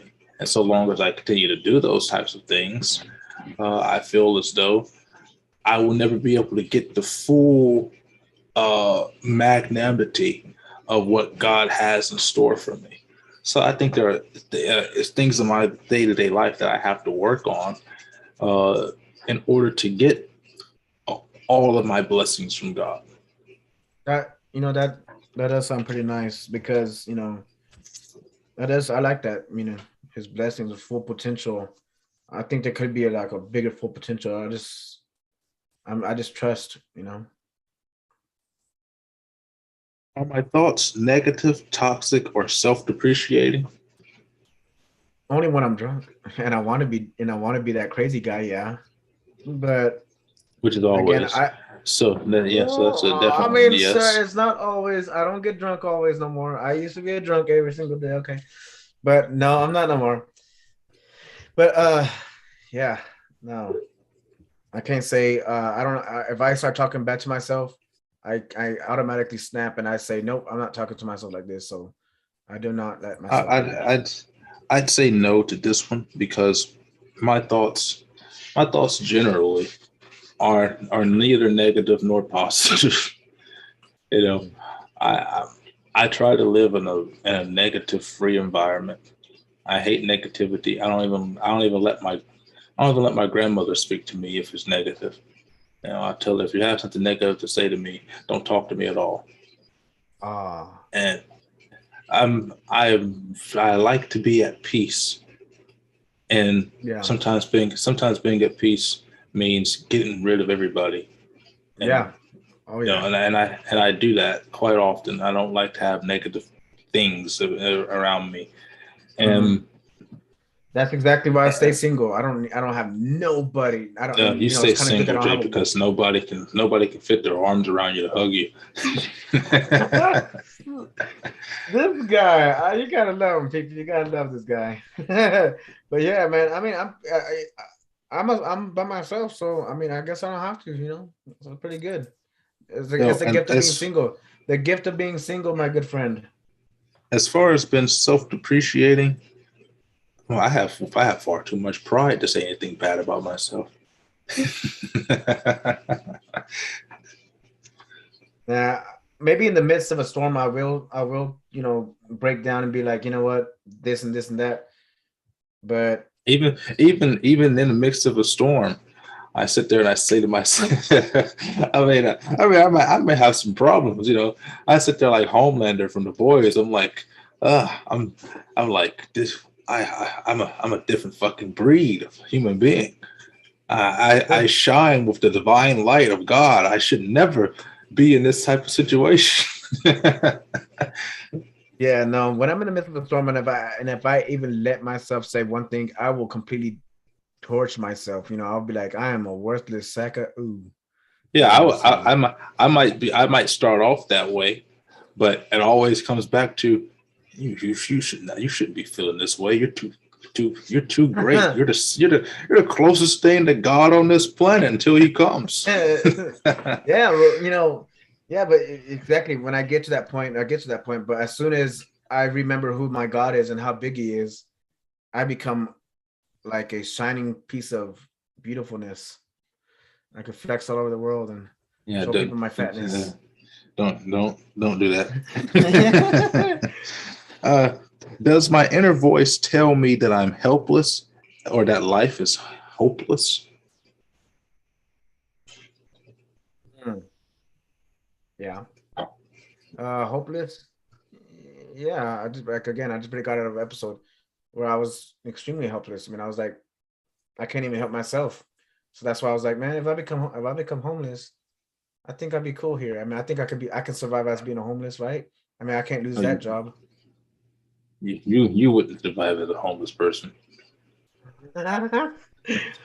Yeah, yes, I would. I would be in the corner. I'd just beg from. I would just be. I'd put my preaching box, and I would just preach to people and just ask them to give me whatever change they have, so I can get at least a sandwich for the day. I think I could You survive. you wouldn't be able to survive as a homeless person, Jay. You probably last like 3 days before you lost all the fat on you, became a skeleton. Oh, that sounds good. Then I might as well have to do that role for a Yeah, while. Then. you'd be walking around looking like an Auschwitz survivor. Oh no, man! I'm pretty sure. Dude, even if I was homeless, dude, I'm pretty sure that I could. I would at least I'd still have God, and at least I'd still be able to preach to somebody, still be able to tell God, still be able to tell people around me, saying, at least I still have my God. At least I'm still in His grace. So, Stop trying to get my shot. Gee, sit down. Damn dog. And she's telling me she wants to go outside, but I'm not going out there right now until I get done. I think my inner voice, I definitely doesn't say anything about me being helpless, because you know how I feel about helplessness and about weakness. But hopeless? No, I'm not hopeless. I lose hope for the world. I lose hope for yeah. people around me. But then I start to see small things that make me regain my hope for humanity again. Small acts of kindness and small things that show me that people are starting to change. Elon Musk has been a big beacon of hope for me for this generation, with him taking on big tech and censorship. And so, I don't have any hopelessness about myself. I lose hope in some of the people of this generation. oh, this generation is godless. They have no hope. Do I find myself skeptical of others? Oh yes. I mean, I was skeptical about myself, even being a real Christian. I'd always feel like I was a fake You aren't a Christian for real some Christian, reason. Jay. You aren't a real Christian. How dare you? You aren't a I'm real out this. Christian. You I'm aren't. out this You aren't. broadcast. You aren't even a real Mexican. Yeah, you don't even know what you are. You're not a real American. You're not a real Mexican. You know what you are. You know what you are, Jay. What You am are I? you're a hairless Sasquatch. That's what you are. I'll take it. I'll take it, and I go. And Sasquatch probably smells better. I'll take it. Let's. I'll take it.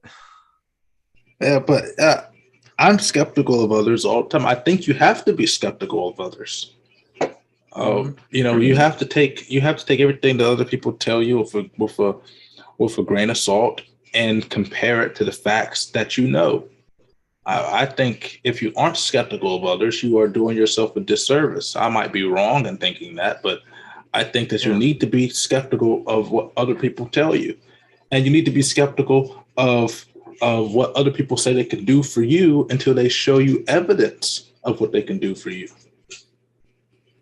Oh man, I barely. We've barely been saying, me and my brothers, like saying, "Come on, man, we can't trust nobody," because we are going through some stuff with some of our friends, and it's just like, man, you can't trust nobody, and we've have a history of basically taking in friends and letting them be here with us, and they just do us dirty. So it's just not. I'm very skeptical, and that's a good thing.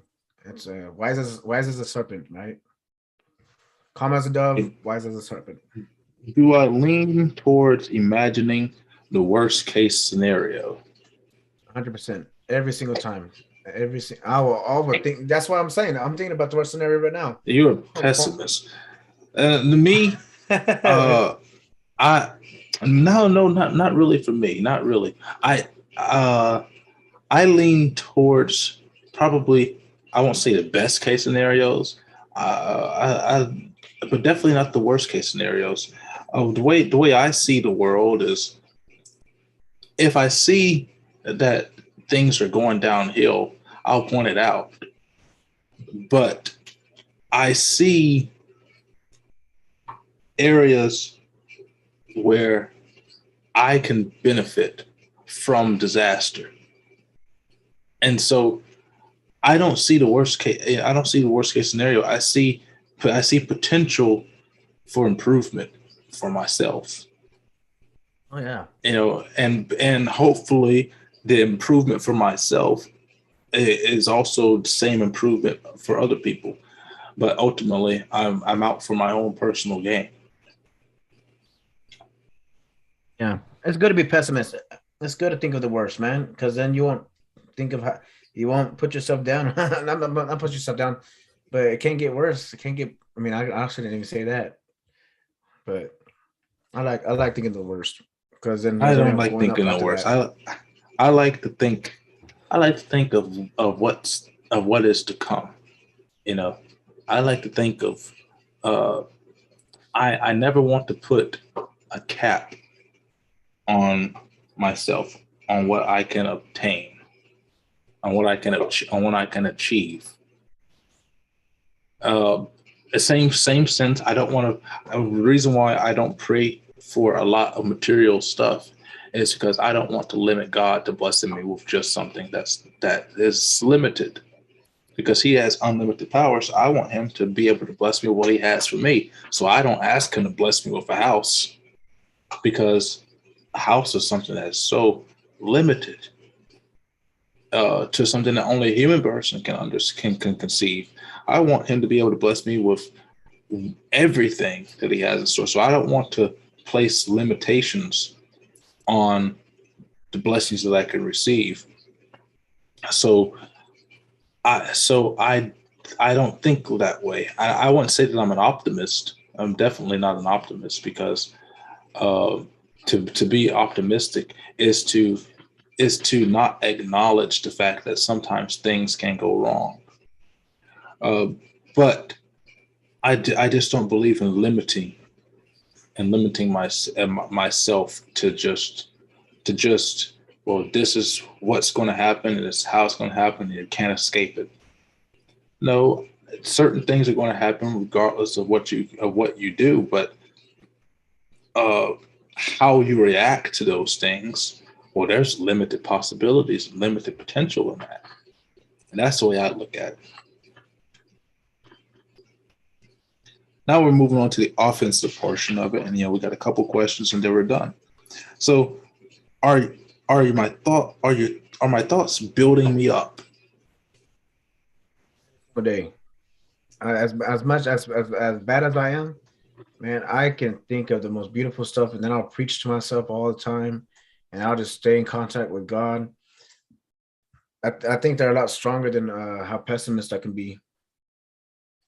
Yeah, man, my thoughts definitely built me up. I mean, a person as prideful as I am, I give myself a pep rally in the mirror every day. Oh, I've seen it. I've seen it, man. Come on. It gets sometimes I just want to choke you sometimes.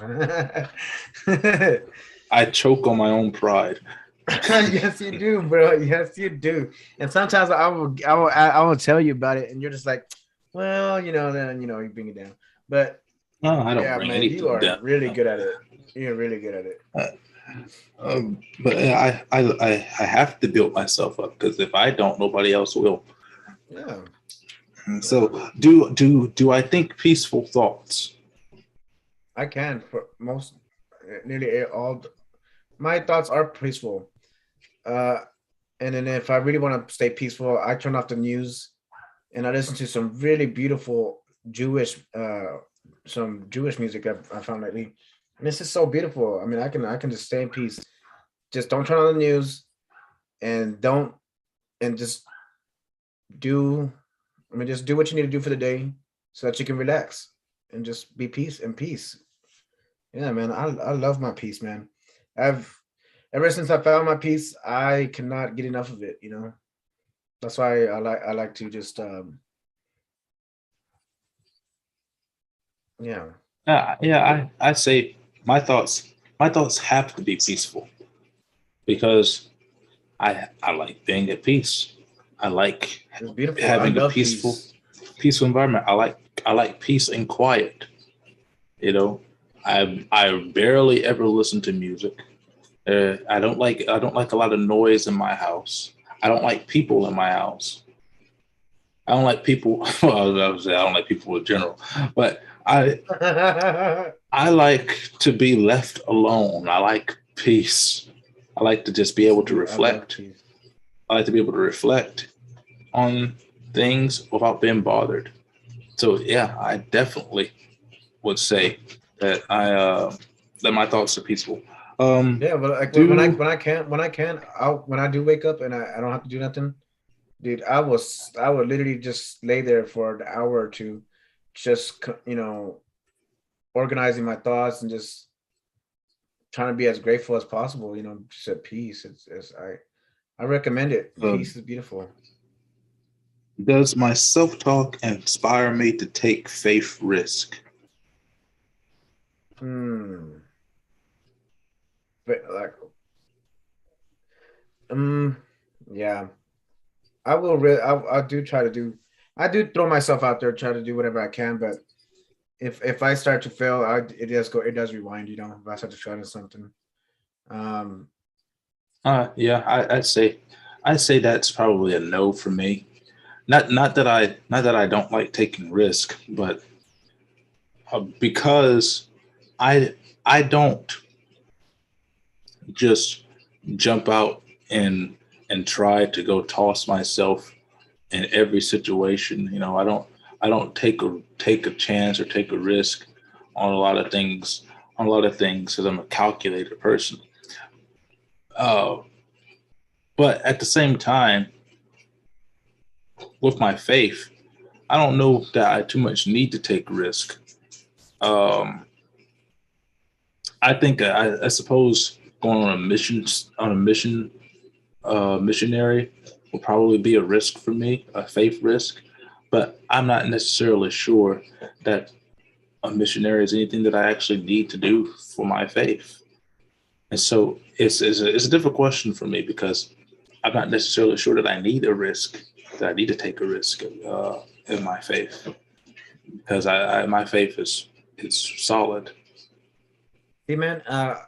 When you say like that, a faith risk like that, dude. If I have the opportunity to preach and to give a message, I take it no matter what, and especially if I feel a little bit of fear. I don't know. I love taking that, and it's just beautiful to me. Anywhere I can, I just start talking about God.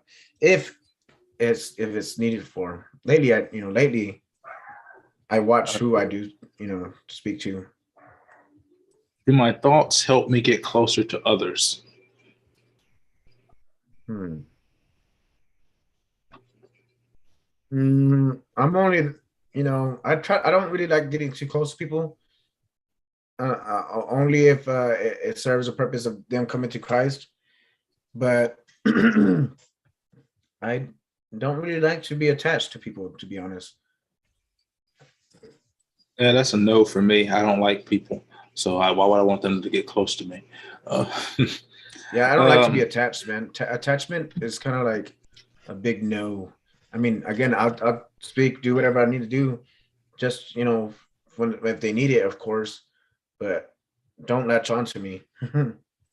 I have my attachment is on a leash because it's easy for me to let go of somebody. Very easy for me. It's like in relationships, for example, when I've reached the point where I say that I'm done, trust me, I'm done. And I'm of the opinion that I don't believe in second chances. I believe you have one chance, and if you blow it, you blow it. And that's how I live. That's how I treat my relationships. I don't date the same person twice. Never will. I have, bro. I am dumb at that. I am dumb. I will go back thinking it's gonna change. They say fool me once, shame on you. But you're not going to make it. Shame on me.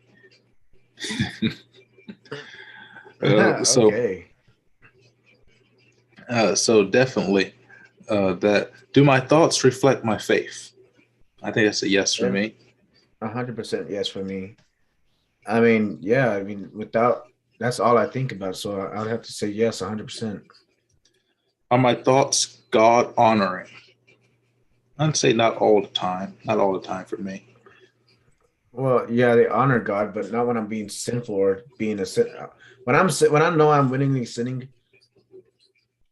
it's pretty hard. It's pretty bad. So I mean, I honor God. I try to honor God all the time. But again, I do fall to sin. You know, Do my thoughts reflect my hope in Christ?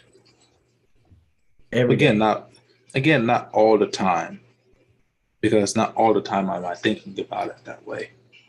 But when I am thinking about it that way, it's a yes. Well, yeah, I mean, I don't put hope in myself at all. You know, I put all my hope in Jesus Christ, and that's why I'm able to keep a stable mind, to keep my peace. You know, because if I were to put it all on me, it's panic mode. Do they equip me to become more like Jesus? More loving, yes. The loving part, to love people, to love them enough to tell them truth, to love them enough to, yeah, I man, say yes. I say yes too. I mean, uh, I am God in the flesh, so yes, just definitely, it's a definite yes. This guy, So he's horrible. this is He's it's a horrible. definite yes. Um, do my thoughts connect to the vision God has for my life? I don't know what he wants from me in my life, so I don't know. I wish I knew. I wish I knew what he wanted me to do in my life. I'm going to say yes and no to that, because sometimes my thoughts diverge from the vision that God has for me, but other times they do. And how do I know what God's vision is for me? I don't Well, know. That'd be a the the way that'd that be so I cool. the way that I know what God's vision is for me is I take note of when things go well in my life based off of what I'm doing. So when I start to write more and I get opportunities to present myself in front of more audiences with some of my writings and be able to talk more with people and be able to uh, be connected with other people that are sharing the same thoughts, or people who are waking up to that thought, to that pattern of realization, or I'm moving into a different area when it comes to economic opportunity or things like that. When I start to see subtle changes and I compare them to what I'm doing differently than I was doing at the same time of my point of my life, uh, say last year or a week ago or however long ago it was, I compare that to the results of what I have. And if I'm seeing positive change, then I know that I'm going in the right direction. Well, dude, I literally just but had that conversation with somebody. I think, and the devil can actually make you be very successful in somewhere just so that he can block you from what God truly wants you to do. Like, have you ever heard of that? I don't know if it was me and you talking about that or some or Well, he devil has the ability to bless you, but his blessings are never permanent. And there's always a caveat to the blessings of the devil. There's always fine print in the contract. yeah, but it's Or because if I've seen some people like be super successful, but they will never, ever, ever do anything for God or come to God. I mean, but you know, uh, the way that I know is there's a feeling in your gut. It's a feeling of fulfillment not of self, but a fulfillment of God. You get this bubbling feeling that kind of rises up from the middle of your chest, and it just fills your entire body with this feeling of I did that, and I feel complete when I do that. And if you're moving in the direction that you're supposed to go, whenever you reach a new milestone in that direction, you're going to feel that feeling. And if you haven't felt that feeling in a long time, then you might have to alter the trajectory of where you're going. Let's change some of the things that you're doing to something else. Because if you aren't feeling that sense of growth, that sense of fulfillment in Christ, then it probably means that you have gotten too comfortable doing this, and now you need to move on to this. You know, this show is actually that for me, because I went from battling it out with non-believers, throwing my pearls at the swine, or throwing the pearls of the gospel at the swine. It just, there was no more fulfillment in it. I saw nothing going on, continuing there, because for one, they don't want to hear it. But here, I like it. I get the full thought. I'm talking to you, and it makes it more than just my thought, because the two of us together, I think we put a pretty good message out there for what we've been wanting to do. So I feel pretty happy about this. Remember, the goal is to think about what you think. You can use this information as we move forward to help you make practical steps in winning the battle in your mind. As we continue, we will get to some answers that deal with the truth you have revealed in this exercise. Be encouraged. You are one step closer to changing your thinking and believing what God says about you. Well, Jay, we're done with this chapter. So, what do you think of this book based off of the chapter that we've read? Well, you've been telling me to read it for a very long time, and I haven't told you to read this one. I just bought this one. Oh, I thought this was but me and you, when me and you talk a lot, it's always been about art, the way I think, and that was like the biggest thing that was affecting me. And to have this book published, I mean, I think he did a good job, and I mean, it's helping. I mean, it's good to reflect, and it's my topic. This is my topic, and he wrote a book about it, so it's pretty nice. It's pretty cool. I rather like it. I wanted to do it. I wanted to do this book because I just bought it. I haven't had the chance to read it yet. And I felt like the biggest thing for new Christians is changing the way you think in order to be a good Christian. I love quartet singers, the Pilgrim Jubilees, or a Black Christian band, a quartet that started in the 1940s. And I listen to them all the time, when I do listen to music, that is. And have a song called "To Be a Good Christian." And no, the song is called "Put Forth the Effort." And in many cases, it goes, you have to put forth the effort to be a good Christian. And part of putting forth that effort is learning how to think like Christ. You know how we would always say, for a little fish, what would Jesus do? In Vacation Bible School, we used to have this little fish, and inside the fish, it would always say, WWJD. What would Jesus do? We would always spell that out. But you won't know what Jesus will do until you change the way you think to match the way Jesus thinks. And you're not going to do it perfectly because you're not God. So that to me, books like these are essential to babes in Christ, to Christians that are building their relationship with God, because you have to be able to change how you think of a relationship with God to what you have thought it was before. And you have to make that relationship much more personal than any other relationship that you have ever had.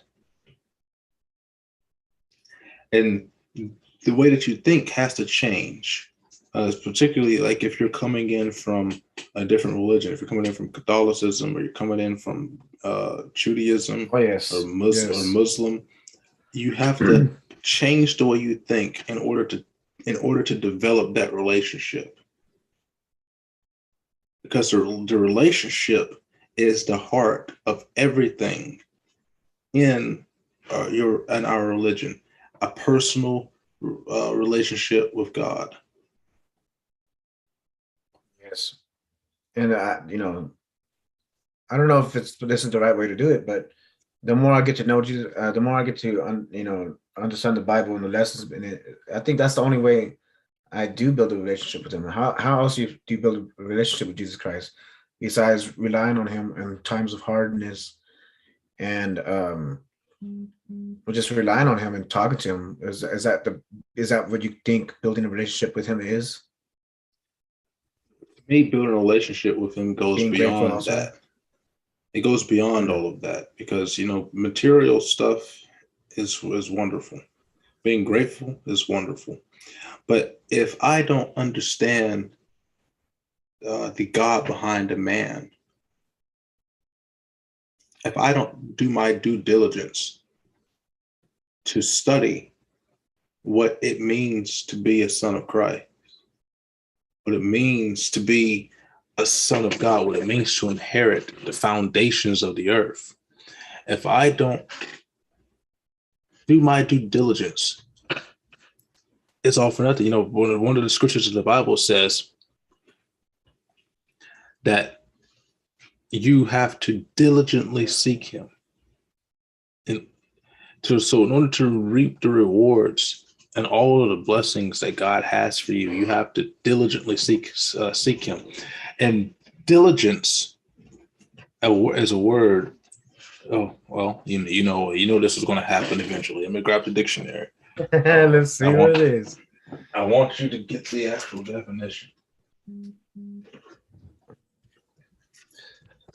So, when we say diligence, it is so important. And this is the reason why I say that the dictionary is my greatest study companion.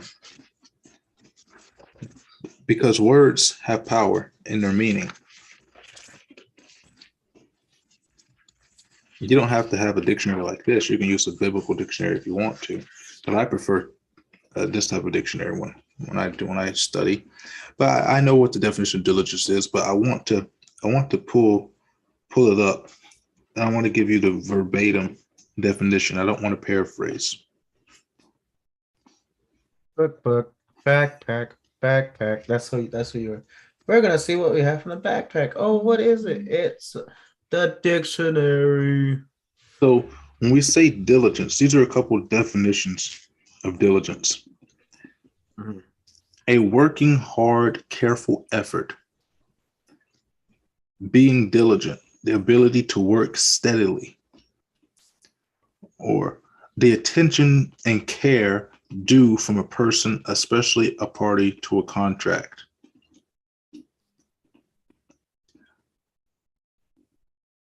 And to be diligent is to be hardworking, industrious, to be careful and steady. And so when we say that we have to diligently seek Him, it means that you have to seek Him with strong, steady effort. And the only way to do that is to build a relationship by studying His word, by studying why He did certain things, understanding Him, praying to him, having a open conversation with him. Because when we pray, prayer is simply having a conversation with God. You don't have to pray for something every time that you talk to the Lord. Sometimes it's just okay to just talk to the Lord and have a conversation. Let him do the talking. And one of the things that I would talk about when I read this other book, Discerning the Voice of God, is sometimes the biggest part of praying is simply shutting up and doing nothing and just allowing God to speak. That is diligence, putting in the effort to build a relationship. And that relationship comes from hard work and studying of the foundations of what Christ is. That's why I tell you to study all the time. Well, now that you read something, I'm going to read Grace for today. It's April the 24th. Prayer for discernment. Trouble and distress have come upon me, but your commands are my delight. Your statutes are forever right.